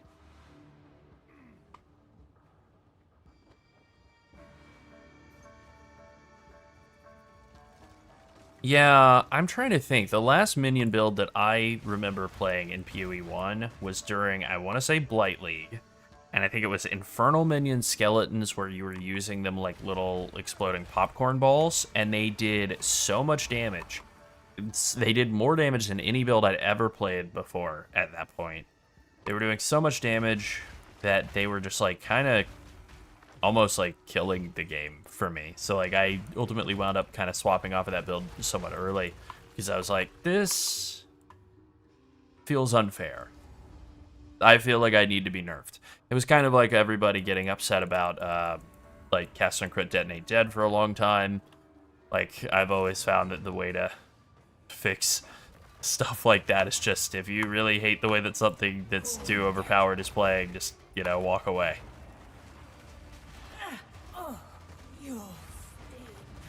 I'm not ready.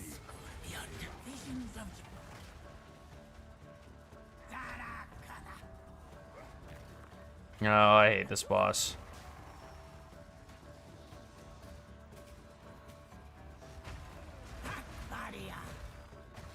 Where'd you go? Come on, man. There we go, finally.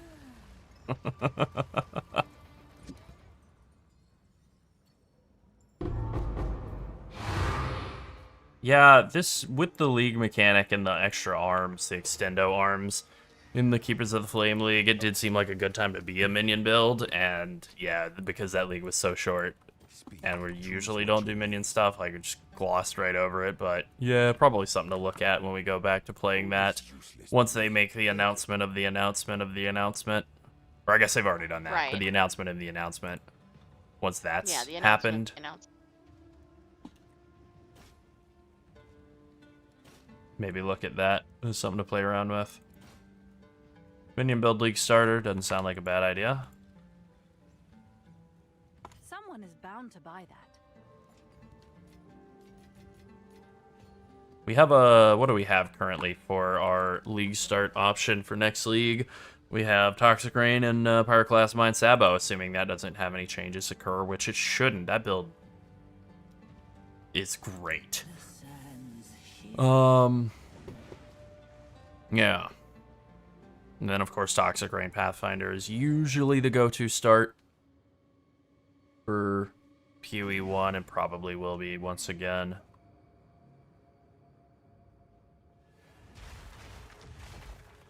You won't escape!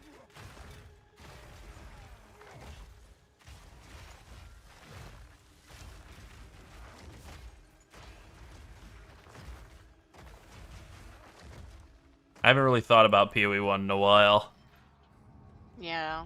Let's see what I don't know what at all we would think about for like our builds in the coming league. But honestly, this PoE 2 league has felt like such a breath of fresh air for us, like build development wise. Like this is definitely the most we've ever done in terms of working on different builds in a league. We've got another one planned after this. The basically a Frost Wyvern. Kind of gonna do what the Wolf Druid did, but I think a lot better. Like I think a lot better. I mean, we'll see what 328 holds, right? Like we'll see how hard they go on teaser season and like how much they do in terms of like Ascendancy redesigns. People have really been wanting. You there, local, come here. Probably something redone to the Warden. It doesn't seem that amazing. Or good, rather. I wouldn't say no to like some Pathfinder updates. It's been a long time, but on the other hand, Pathfinder's kind of great, so it doesn't really need them. Let's see, what else could use some work? I know Gladiator's gotten repeated attempts to fix it, and it still stinks. Yeah. We're mostly just using Ancestral Cry as like a offensive cooldown for bossing. And it's just like, you can hit it whenever it's up, but when you're just like zipping through maps, it's mostly not worth actually like stopping to cast. Ready. You have to ignite a lot of enemies for it to be usable. Like a lot. It's based on the monster power. So like I can use it now during the expedition. That works. Like if it's what is monster power numbers? I think it's 1 for normal monsters, 2 for magic, 5 for rare, and 20 for uniques. And you have to build 100 glory, and you just get 1 glory for each monster power worth of monster that you ignite. So if you ignite a unique monster 5 times, which is pretty easy to do, I think you can ignite him with every hit of a Stampede, something like that. So you can basically just like Stampede a monster or boss like once or twice, especially if Forge Hammer is down, and it'll be ready to go. Whereas if you're fighting like a pack of regular mobs in a in a map, you know, you might have to ignite them for like basically 20, 30, 40 seconds worth of like stampeding through packs. Like so, like it's still not up. And it's still not up. And that's okay. I think the way that you are supposed to use it is you generate charges and then it lasts for a fairly long time, like 20-something seconds, and that's supposed to keep it up most of the time in maps. And we're not bothering with that.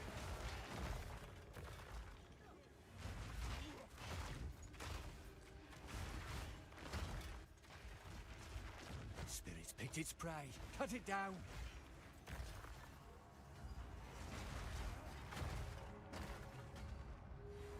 It's safe to say he's seen me.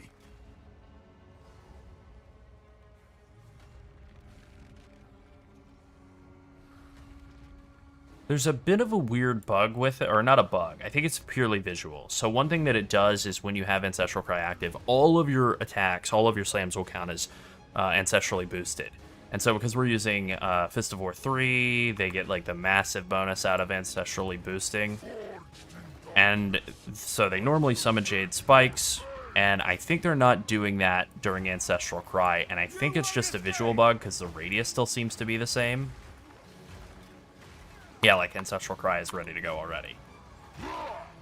So we're getting that massive damage bonus, I think, on every hit during the Ancestral Cry. Can we Stampede in? We can, but I think he's taking reduced damage out there, so alright.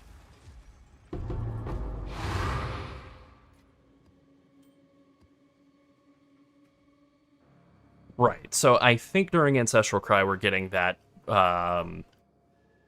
Fist of War on every single one of our slams instead of every other. So I think it's a huge damage bonus, but it's not showing the Jade crystal explosions, but it does seem like it's still working correctly and like being huge.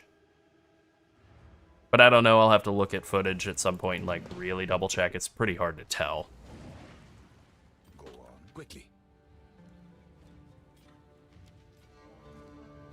I will say the like empirical, you know, basic evidence test of just like, does it feel like I'm doing more damage during Ancestral Cry is yes, very much so. So I don't think it's turning off the damage bonus from Fist of War, but I haven't been 100% able to tell yet, so that's it. Face your fate.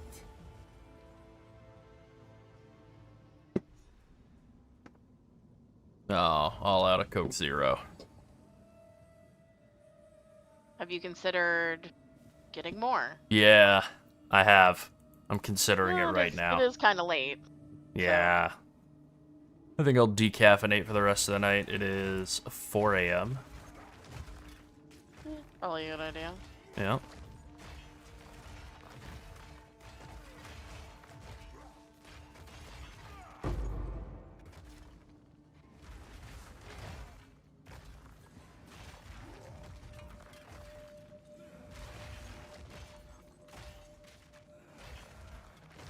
You were no warrior.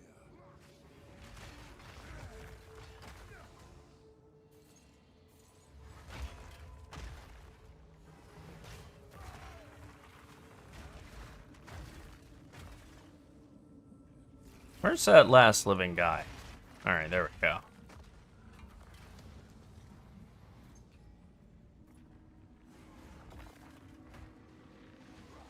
Alright, let's double check something. Okay, let's see.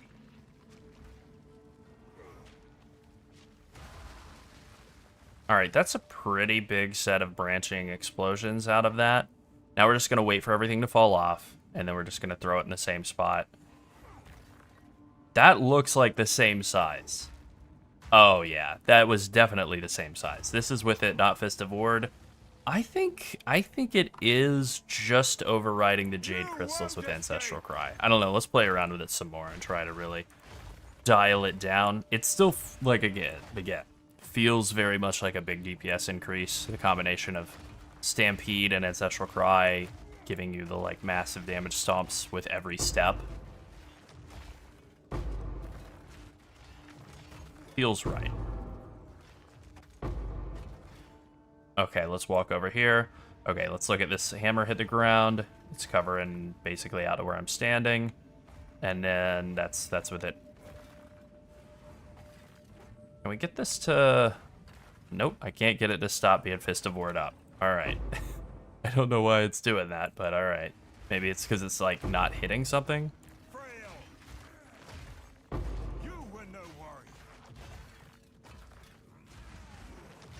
This is the one downside of the only way that you can generate glory be, like, actually igniting stuff. And throwing it right into the middle of that rock pile.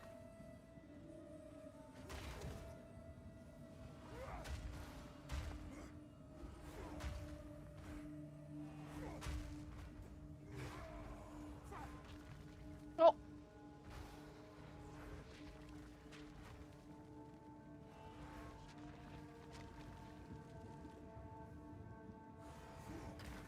Okay, yeah. It is the exact same size when the Jade Crystals come out as when I'm in Ancestral Cry. It is just a visual bug. Because that was the same size.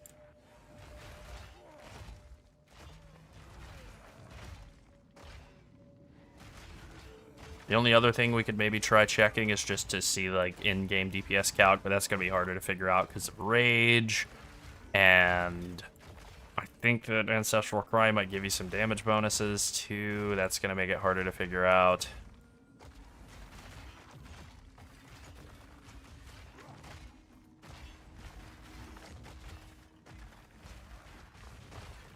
Alright, 185, 663. 168, 207 now? I don't know. Oh, and then Rage is falling off, so yeah, I don't know.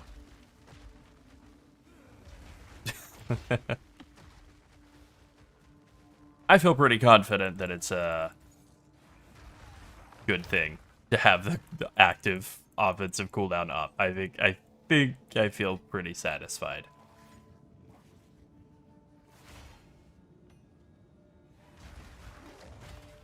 You won't escape!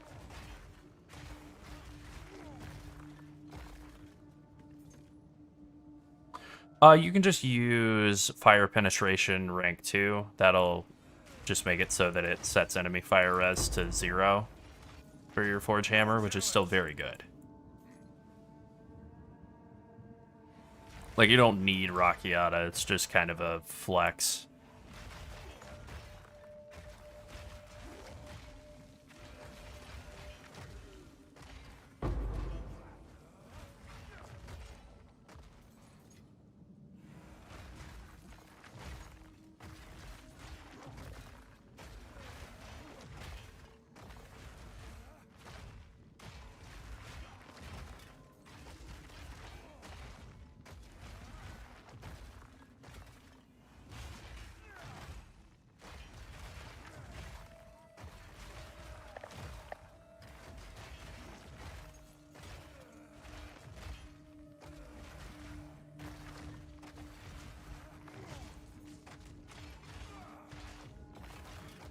Ah, nice. An acceleration shrine.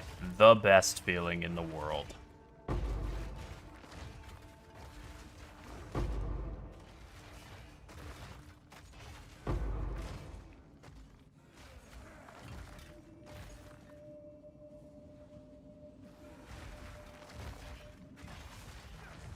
You know, I think I felt the first twinge of like excitement to go back and play PoE 1 again. We made like just a little short about like they had announced the announcement of the announcement or whatever, you know. And Yeah. so I went back and I think I just went back and did like one map in PoE 1 just to get a little bit of footage to put, you know, under talking about the announcement.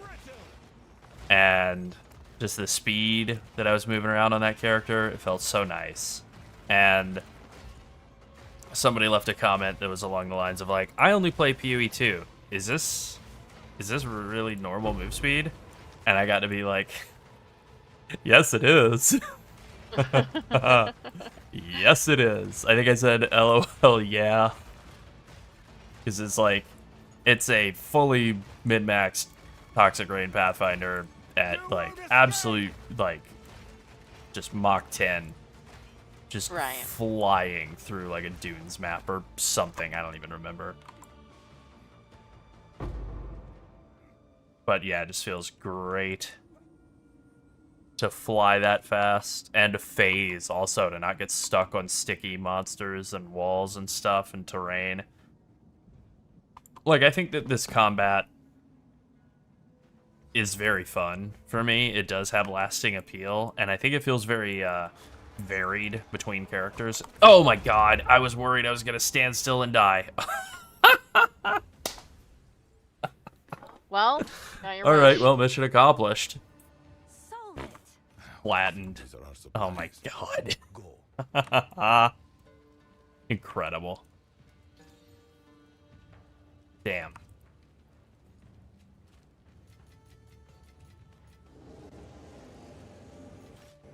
One dib. Thank you, Ange. Alright, on to the next. We move.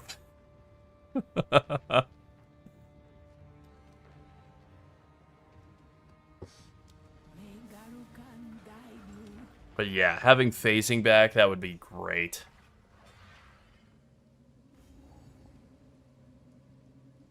This is no river I know.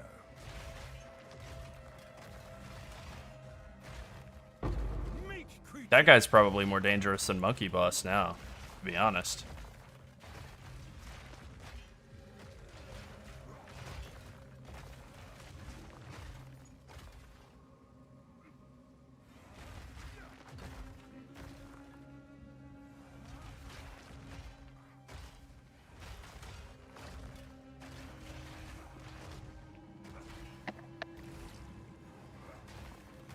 Hammer of the gods!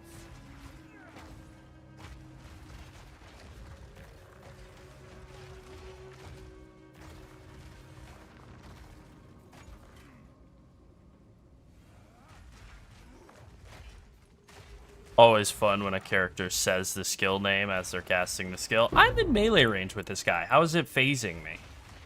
Or proximal tangibility-ing me? Fear will best you!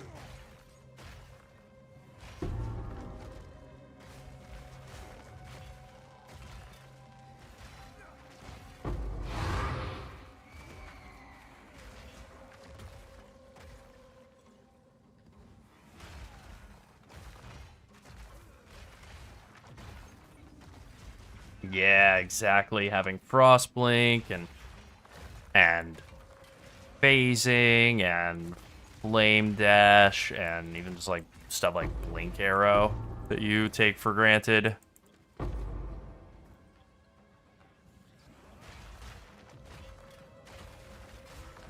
Being able to get mana down to like 1 or 0 on skills, that'll be wonderful. Crafting bench, meta crafting, like all of that. But then there's stuff that you go like, well, you know, I actually really do miss the crafting omens when I'm playing PoE 1. Like, I miss the crafting omens and the way that essences work in this game a lot. I think they're really, really good.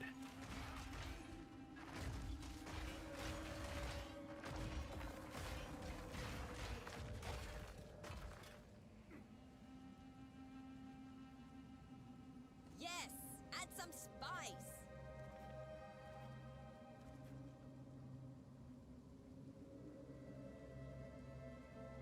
There could be anything in that treasure. Alright, well, we'll just hit that. We'll just accept that we're not getting all the chests out of the ground. It's gonna just have to be okay. Oh yeah, runes are pretty interesting. Yeah, now that they've added like a lot more of them, they are like a lot more interesting system than they were initially. I still feel like you mostly use iron runes in a lot of your gear slots, and I don't totally love that. But then there are some other things that are really good, like damage applies to element, or armor applies to elemental damage is like a pretty fun defensive stat for a very specific defensive archetype that just basically doesn't exist in PoE 1. Also, I like the design of the mod that's in this map, the Temp Chains curse jumping at you over and over again, like jump scaring you throughout the map. I actually do like that a lot more than just you zone into a map. I do. It's like hot sauce for the brain. Huh. But also, I really do prefer the Temp Chains and whatever curses jumping out at you occasionally instead of just they're permanently applied whenever you're in the map. Like, that sucks.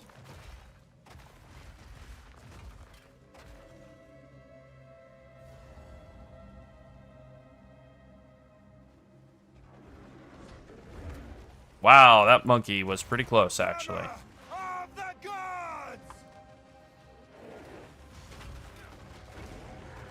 Alright, he's dead.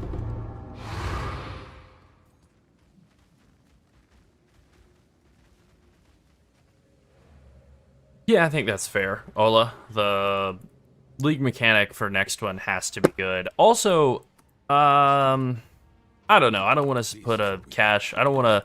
What? I don't want to take something that Mark maybe just said offhandedly in a Ziggy D Q&A and treat it as gospel. There we go. That's what I'm trying to say. However, Yeah. I do feel like, based on what he said in the last Ziggy D Q&A, that the next league, it should be more like Merc League was, where we get like an expansion to the Secrets of the Atlas, like in-game components that were added, like the skills that you get in maps, the tier 16.5s and the whole tier 16.5 system and the memory system, and all of that needs to be expanded upon, while we also get a league mechanic that actually has some substance, like Mercs. All right, I have to AFK 1 second. I'll be right back.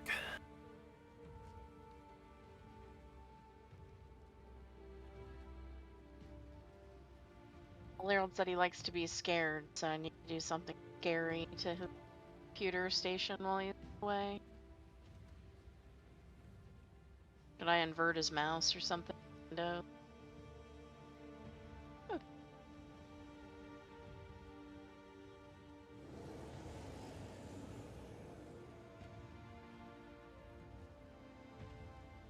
I'm excited to play PoE 1.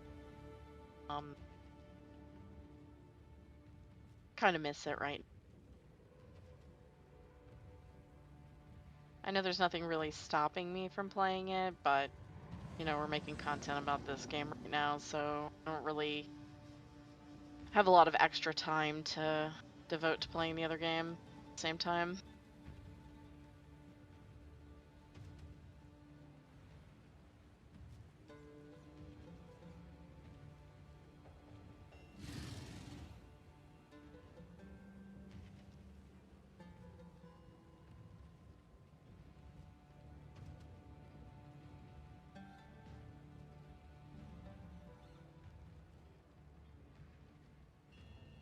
Also, I didn't like the uncertainty about whether we'd be doing a minions build in PoE 1. We should be doing. We should do more builds like we did for PoE 2.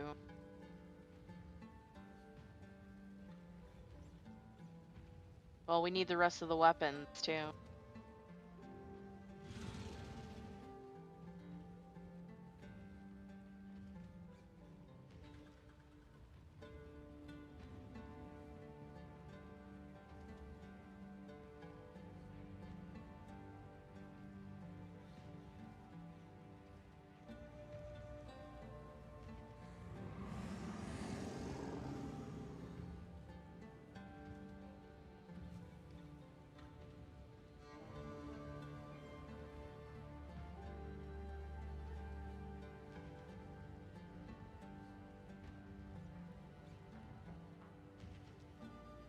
Alright, I'm sitting back down with a soda to sip on.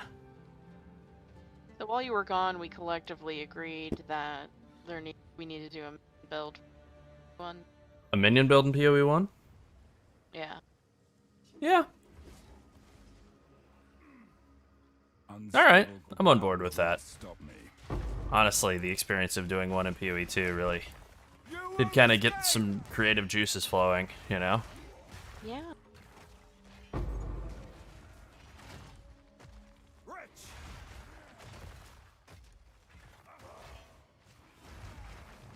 No challenge. Slayer minions. Alright, well, we're not going to go crazy. It'll probably be Necromancer flavored, probably. Yeah. Something witchy. Yep.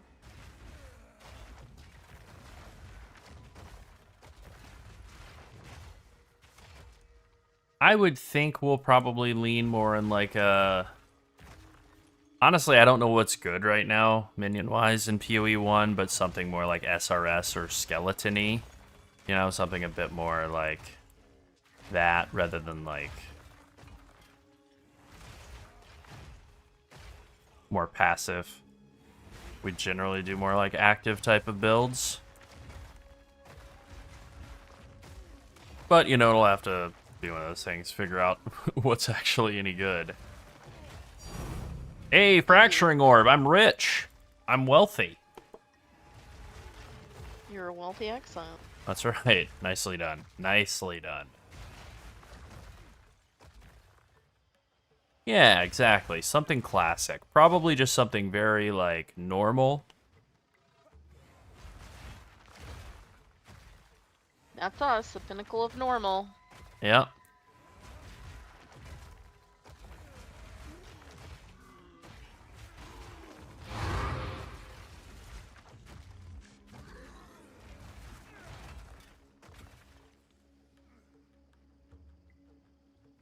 Yeah, also waiting for patch notes, aren't we all? Yeah. I'm waiting for the announcement about the announcement, That's right. personally. I don't know about you guys. Pretty much.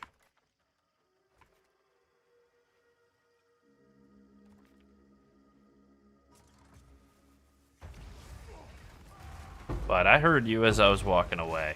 I do actually like to be scared. Would your mouse being inverted scare you? That would frustrate me. I don't like... Who likes to be annoyed? What if I didn't say I just like to be pretended I annoyed. didn't know what was going on either? Like, if you came back and it was inverted and I was just like, yeah, I don't know what's going on. I'd be annoyed. I would be like, well, let me figure out how to... First of all, I would be very confused. Then I'd be Yeah. a little, like, annoyed and just inconvenienced, I guess. Who likes to be inconvenienced? But yeah, horror movies. They're probably my favorite genre. Pretty confident. I don't really think there's even any competition. Yeah. I would love for them to actually go kind of... Especially with how last PoE 1 League was, like, pretty tame in terms of what they did. Class balance-wise. Like, they didn't go crazy, right? And that's okay, but it would be nice with this one having had some extra time to cook, with him pushing it into March. Pushing, quote-unquote. Yeah, go a little nuts. Give us a little extra flavor. Yeah. Yeah. Who's saying no? Yeah, why not? You won't escape.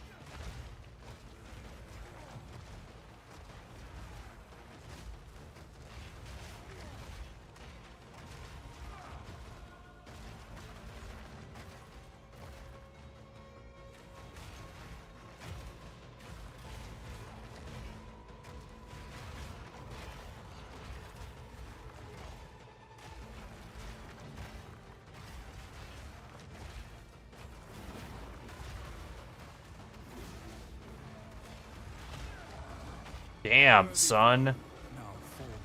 That boss got nuked in half.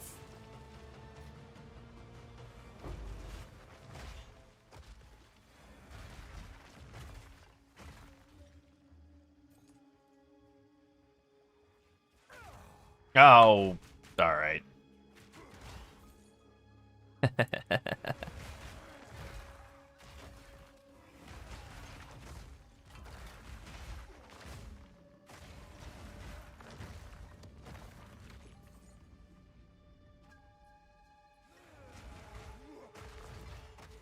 Obviously, I don't want them to nuke Toxic Rain Pathfinder. Anything they do to affect Toxic Rain Pathfinder almost always winds up being a nerf. So if they could just do nothing, that would be great. Like, I'm a big fan of no changes to TRPF. But with that being said, I don't know. I can think of some changes they could make that would actually be like they would pass our whatever. They would get our seal of approval, basically. Like, I'm used to hitting Life Flask every 5 seconds. I'm accustomed to it. My hand is very strong. But with that being said, there is a point at the end of that build's run for us in most leagues where it's like swapping over to another character and not ever thinking about hitting Life Flask.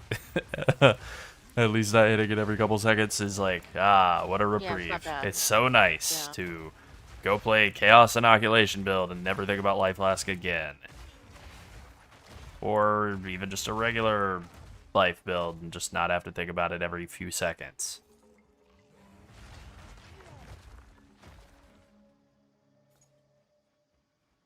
I just learned about a product that is solving a problem I didn't realize anyone had. What's that? It is a Heston pan, which, you know, is a really high-quality cookware manufacturer. Sure do. And it has a tip on the handle that communicates with Wi-Fi. What? Why is there a Wi-Fi enabled pan?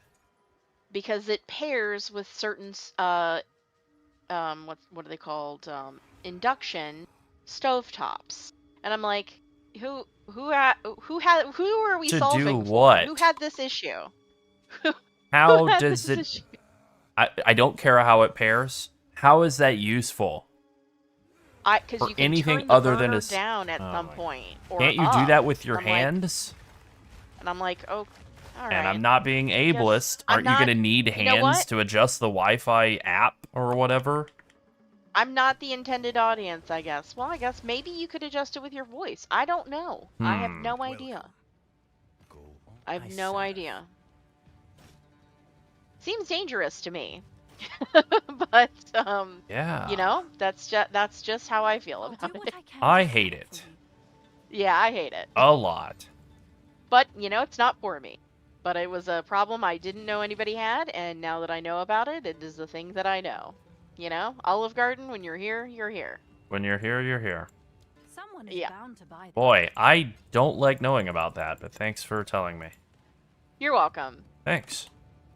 That was great to not have known about. But now I do. Okay, no problem. Yeah, no problem. Anytime. Thank you. Thank you.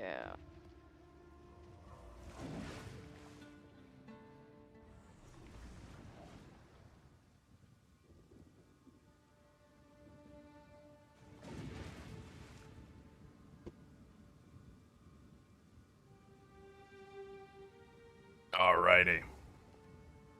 I think the thing I want most in PoE 2 is the axe. I think that's where I'm at now mentally. I think axe is what I want most. I think that is the thing that really will like min-max our warrior build long term, is having an axe to switch to for bosses.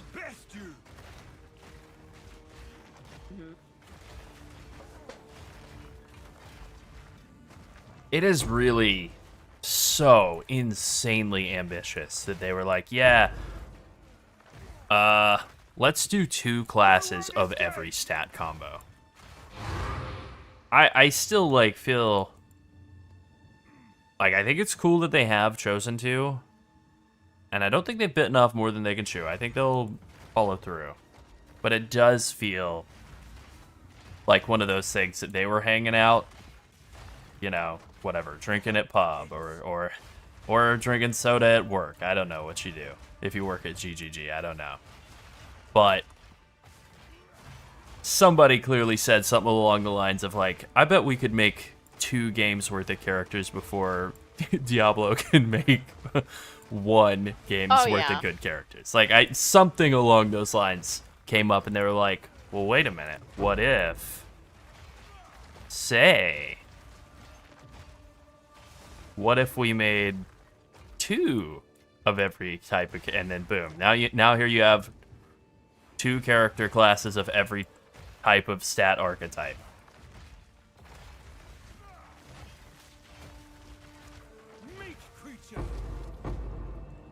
All right, Ola's actually spitting some knowledge about pans.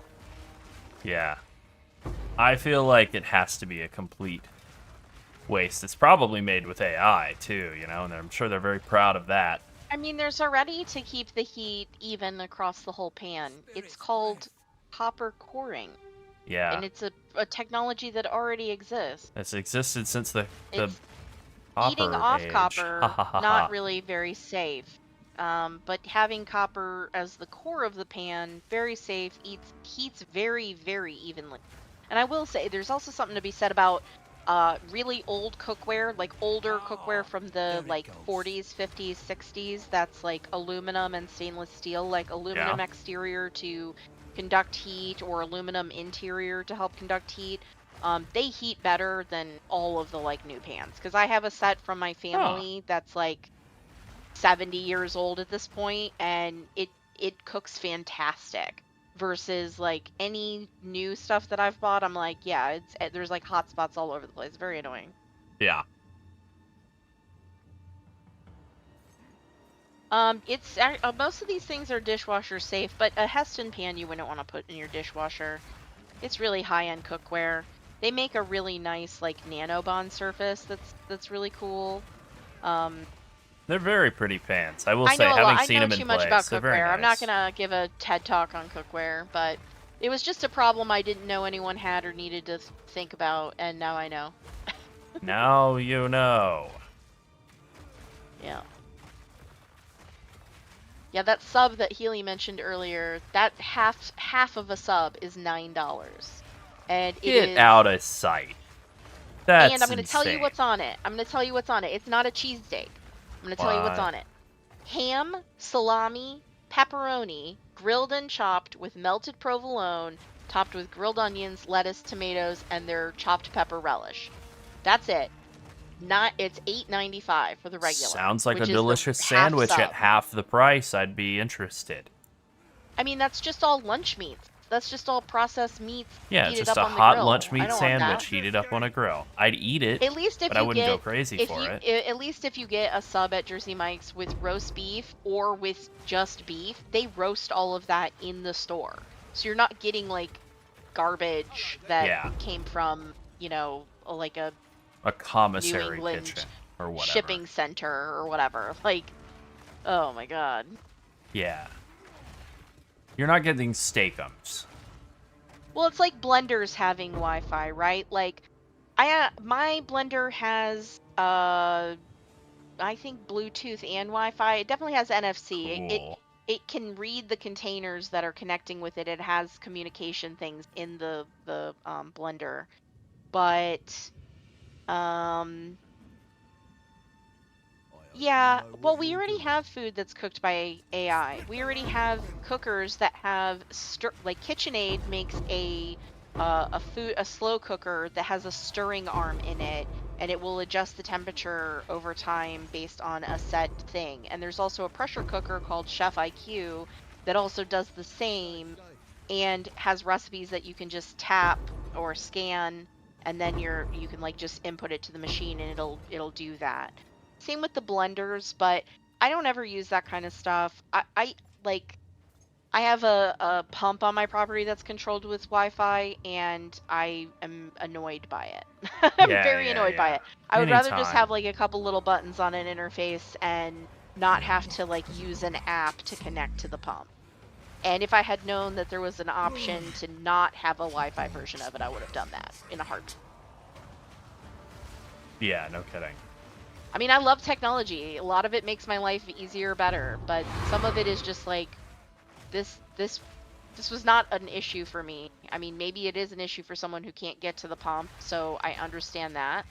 but you should have an option to turn it off and just do a manual mode. And the Yeah. manual mode is just like you can turn the pump on at full blast or off. And it's like, well, I don't always want it on full blast. Quickie. That doesn't work for me. So like again, just AI solving Well, problems plus that there was... I'm solving for food, Laryl. Yeah, no Solving kidding. for food. Well, plus there was Yeah. that AI pizza cooker Oh, thing that God, was that made thing. that was laughable, like hilariously bad. I'll let you Okay. tee off on that one. You can have the floor to yourself So- on that one. So pizza, everyone's familiar with it. Most pizzas are round. You would think a robot applying sauce to a pizza seems pretty straightforward, right? Like, they've figured out how to ice cupcakes with a machine. They should be able to put pizza sauce on a pizza dough to make a pizza. No, actually they can't. They don't know how to make a tight spiral on a dough. They don't know how to recognize the margins of a dough with the machine and then create a spiral inside that dough area and then also put cheese over it. They obviously know how to do it in the companies that make frozen pizzas, but this particular robot, nope. And Yeah, of it was course an they were AI like, generated. it's the future of pizza. And I'm like, Yep. I have seen a child make a better pizza. Like, literally, I have seen a child make a I better think they pizza. were at CES a few years ago, and it was just like, They were, man, yeah. this is just a toilet to flush money down. This is the biggest joke of the show. This like pathetic AI powered pizza generator that is worse than just like you could use like non-electronical machinery, or non-electronic machinery. Yeah, you could like, set up a like, Rube Goldberg machine and yeah, make a like better a Rube pizza. Goldberg machine, like just a cog and wheel machine made out of like wood would be significantly better than this pathetic AI garbage pizza maker. It was just dropping like all the pepperonis on one half of the pizza.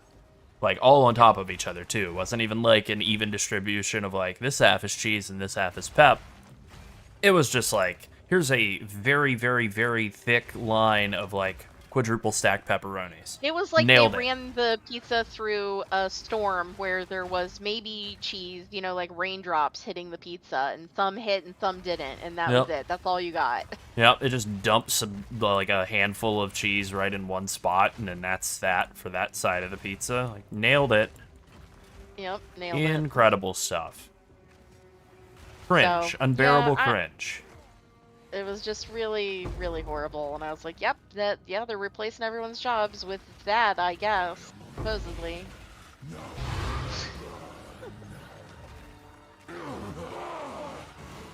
And time to get my orb.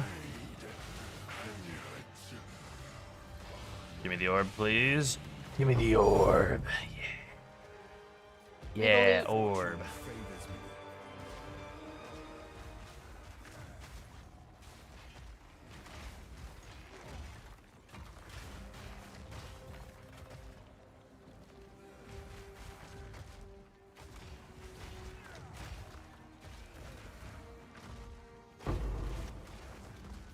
You won't escape!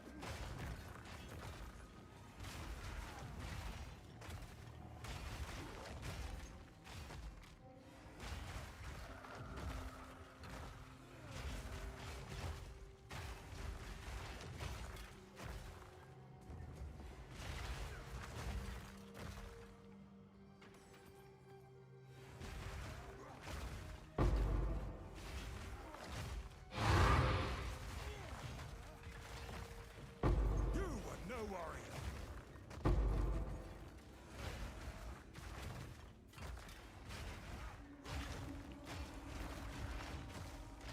Alright, let's, maybe I can get another fracturing orb in this map. Wouldn't that be nice? Probably. Probably not. I don't think I'm feeling that lucky, but I said it would be nice. I didn't say you Oh. could probably get it. yeah.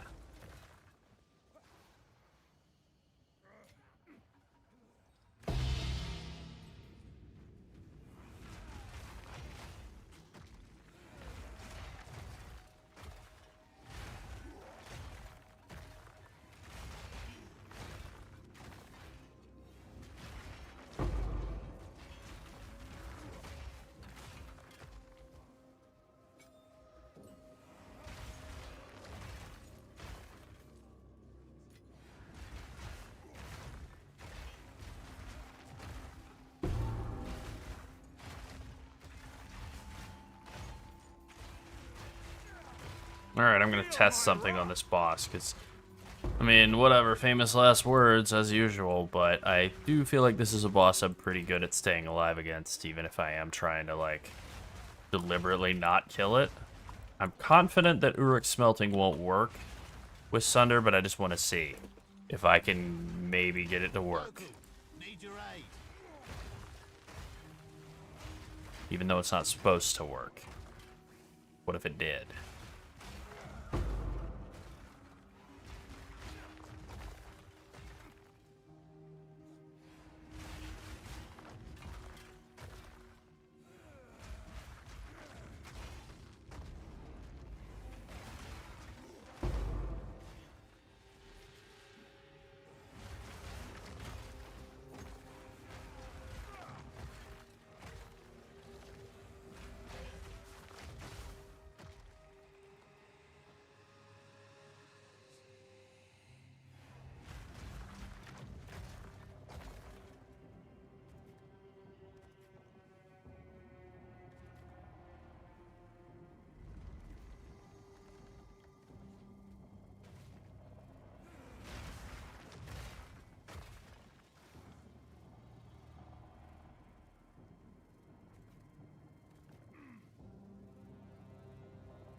Nice, nice.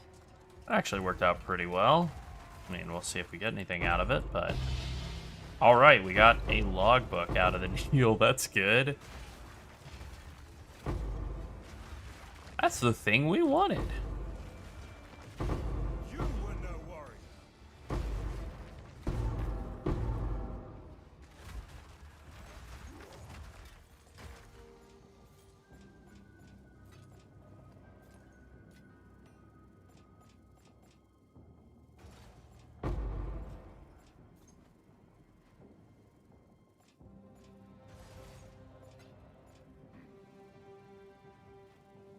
Alright, let's go play with this boss. What's up, Gucci? Oh, it's going very well. Let's go play around with this boss and see if we can sunder his armor while it's already broken and see if we can get Uruk Smelting to work on it. Pretty confident it won't work, but let's see if it does. I'm just gonna hit him with just straight stampedes until his armor breaks. Okay, there we go. Alright, sunder, and no. Okay, it works exactly the way we thought it did. That's fine.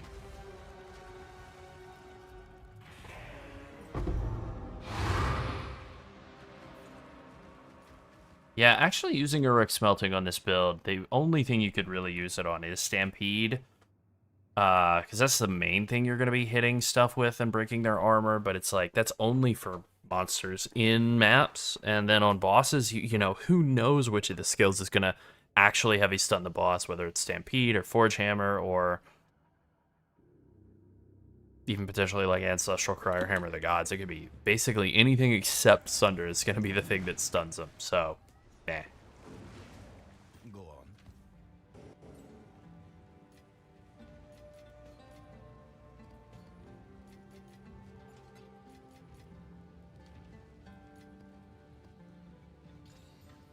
Choose what you need, indeed. 2 chaos, huh? I'll take a couple chaos. Someone is bound to buy that. Not too good. Actually, very bad. Horrible. Alright.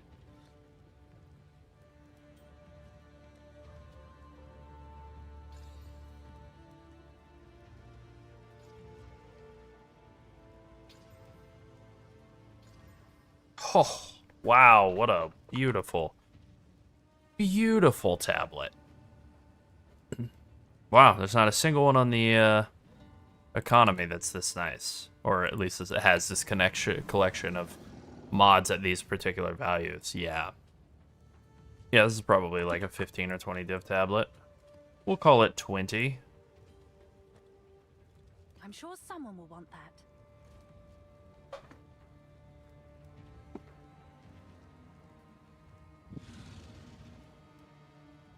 I think that was the last run of maps on that set of tablets. Let's double check here. Yeah, it was. Okay. Alrighty.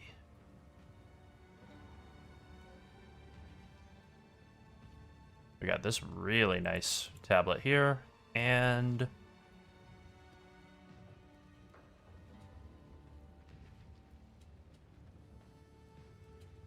pretty good one here.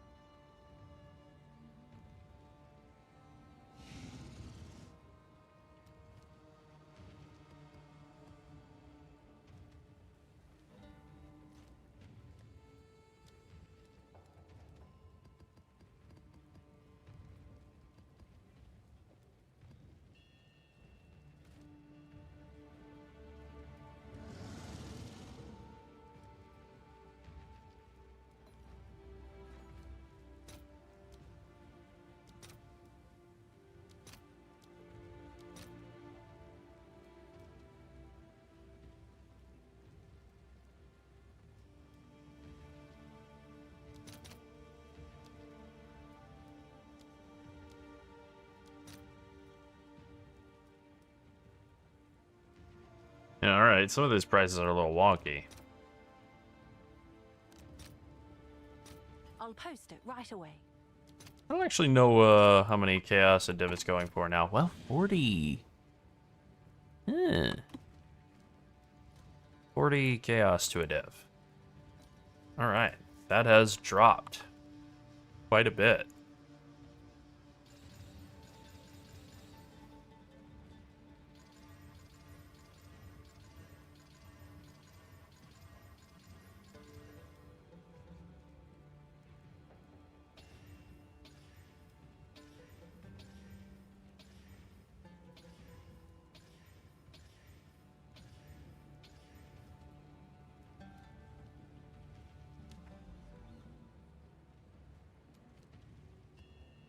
Alright, let's get in there and get more fractured orbs, maybe. That'd be cool. Go for it.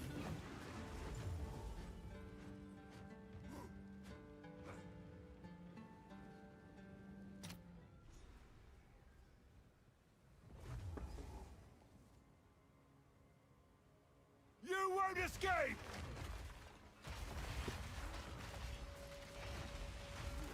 You were no warrior. What is this, like a level... Zone level 81? Okay, got it. Zone level 81, plus 1 level of monster zone, plus 2 monster level of area. On top of that. Alright. Face me! Some weird in-game stuff going on with the way that they scale monster level in this game that's like a little bit more hidden and a little bit more like 2004 style design compared to the way that it is in PoE 1, where it's just like, you do a tier 16, the monsters are item level 83, or are level 83, like, I don't know, a little funky, where there's like different scalars, some of which are hidden or kind of secreted away in different spots on the passive tree, or hidden behind like a radiated mechanic, or just like as a cleansed modifier that's like kind of hard to see unless you are actually stopping and looking, which whoever does that, it's blast baby blast.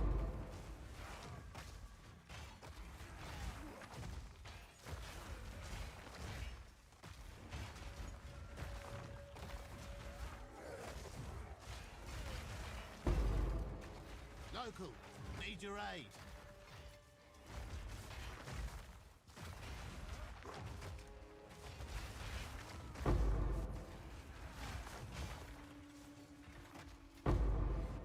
Alrighty.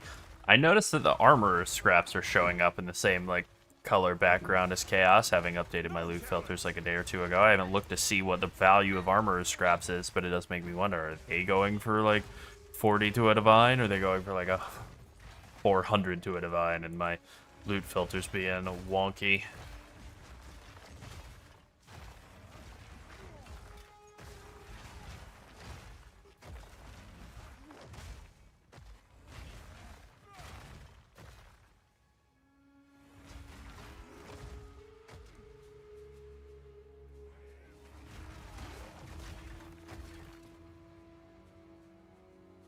risky choice.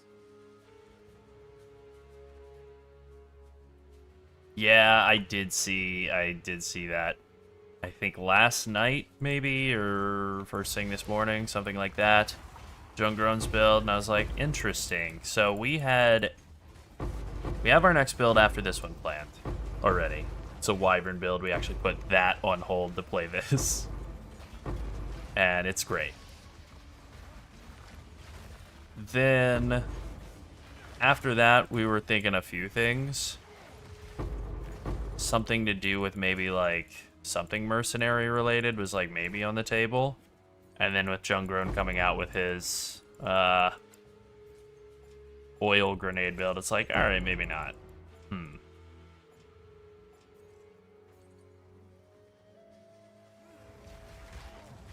We've done a few mercenary builds already.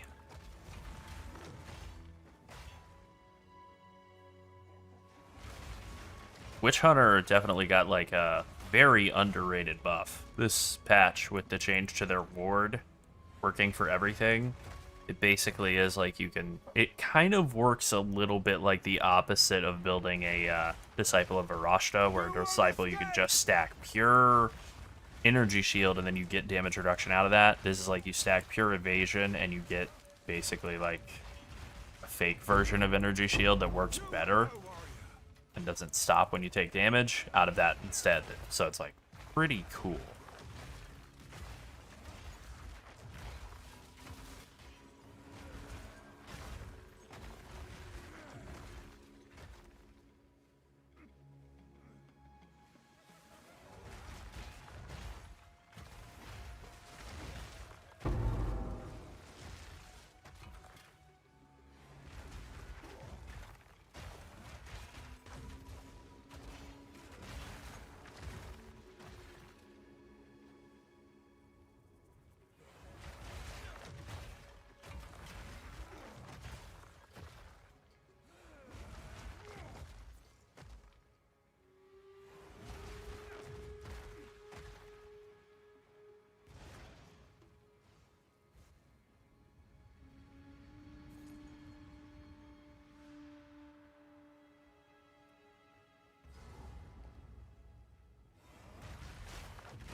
Alright, this is the one downside of using Ancestral Cries. I can't leap slam up there.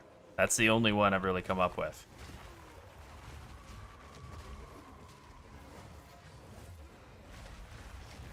Oh, wow, I almost got killed by that Stampede, but I didn't, so it's fine. Yeah, he's very dead, but we'll just double down on it. Just like desecrate his corpse with a nice Hammer of the Gods there. Just for a little extra flavor.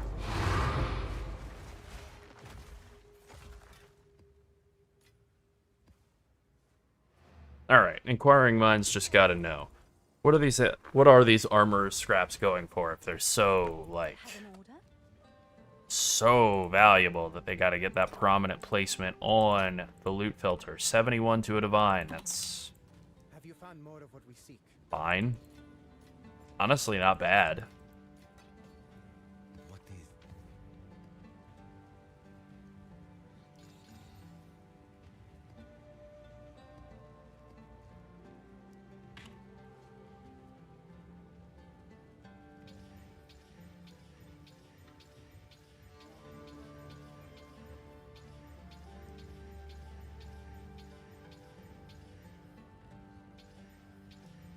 Half a divine.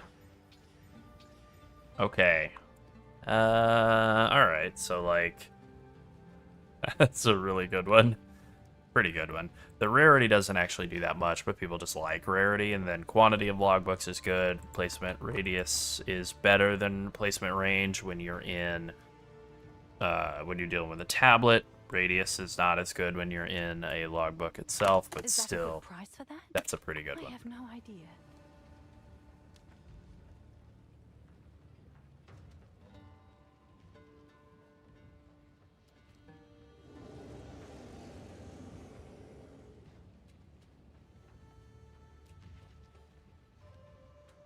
Got any other good maps around here? Not really. Raised fields.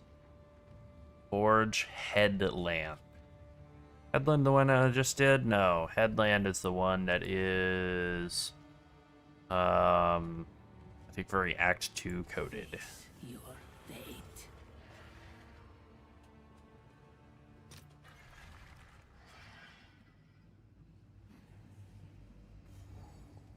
You won't escape! You were no warrior.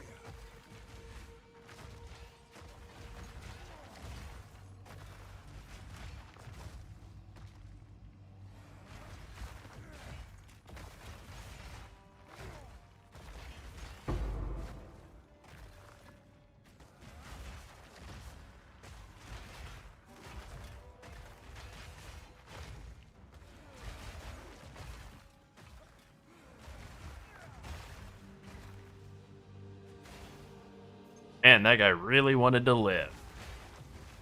I don't think so.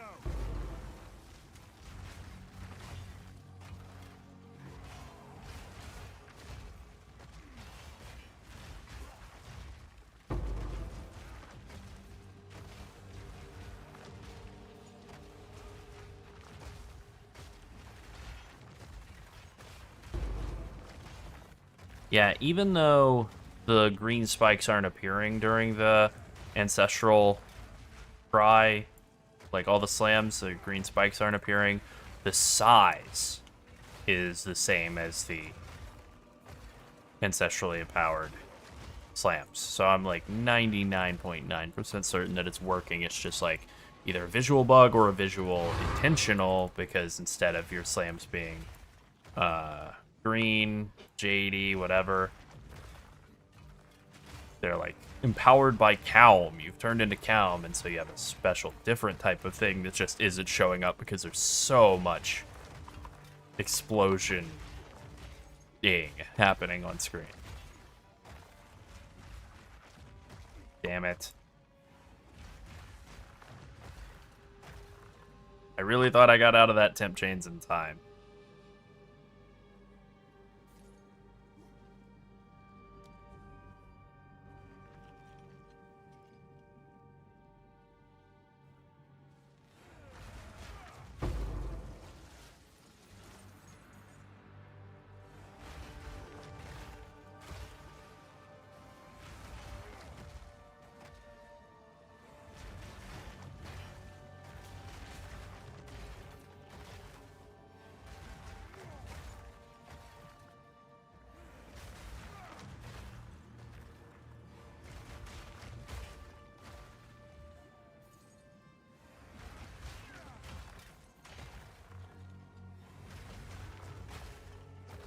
It never gets old. The slamming, the crunchy explosions are just so immensely satisfying.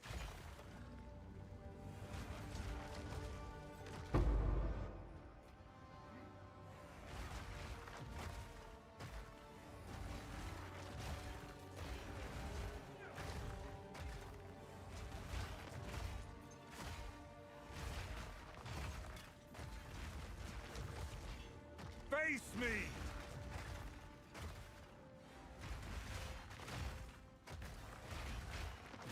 Weakling!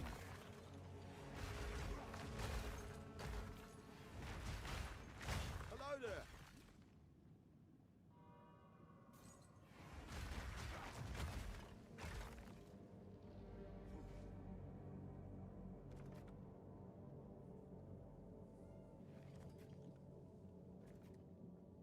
Alright, we got pretty good explosive layout there, and then we can't quite reach that last monster marker. I think I'll just have to live with it.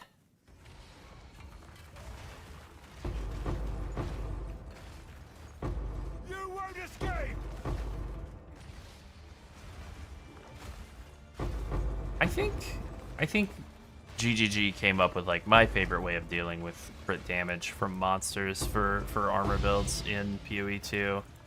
The idea that like I think it's called Blade Catcher or something is the passive node for it, that you defend with double armor against crits, which for the most part means you're either taking like close to the same amount of damage or like potentially, I think, correctly about crit bonus with the way it works for a baseline monster, I think you're taking maybe less damage from crits.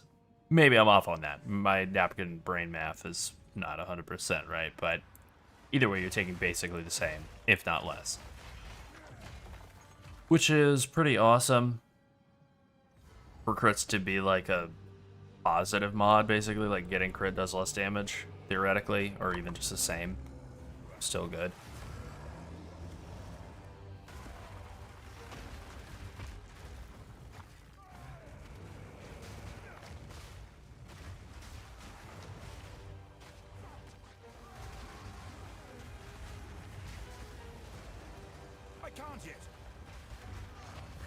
Yeah. Yeah, that boss usually takes forever to kill on, like, any character, but especially on the Slam Titan, and this current configuration of using, what's it called? Zerfi's Infamy for Hammer of the Gods, and then Ancestral Cry to, like, really make the Forge Hammer go. Like, that's pretty good, actually. I felt pretty good on that guy.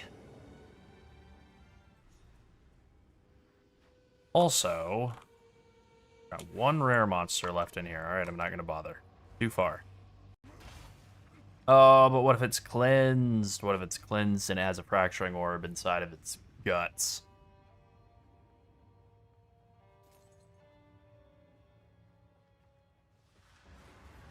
It wasn't. I was cheated.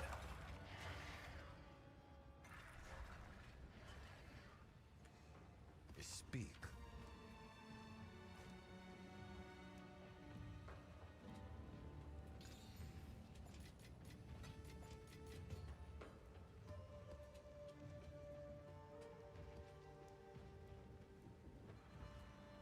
All right, everybody. Thanks for tuning in and hanging out with us tonight. I think that's gonna do it for us for now. I'm gonna eat a burrito. Yeah. Yeah. And yeah, this build is definitely like stronger than it was even just yesterday. It is on the Mobalytics page with live update, like right with how the character is right now on that live tab. That's right, a burrito filled with goo. This build rocks. This is super duper fun. Definitely, it's hitting exactly like what we wanted out of Slam Titan. This go around with like more budget than like League Start last League. That's Yeah. right, Ola. Every monster you don't kill could have and would have dropped a mirror. Yeah. Yeah. All right. Well, thanks everybody. Have a good night. Thank you all for tuning in. We'll see you at the next stream, and you can also catch us on Discord. If you are a new sub or member, make sure you link your Twitch or your YouTube to your Discord account so that you get your role. Yes. Be sure to do that. Yeah. That whole process is automated. So yeah. Yep. Yep. All Have a right. good night.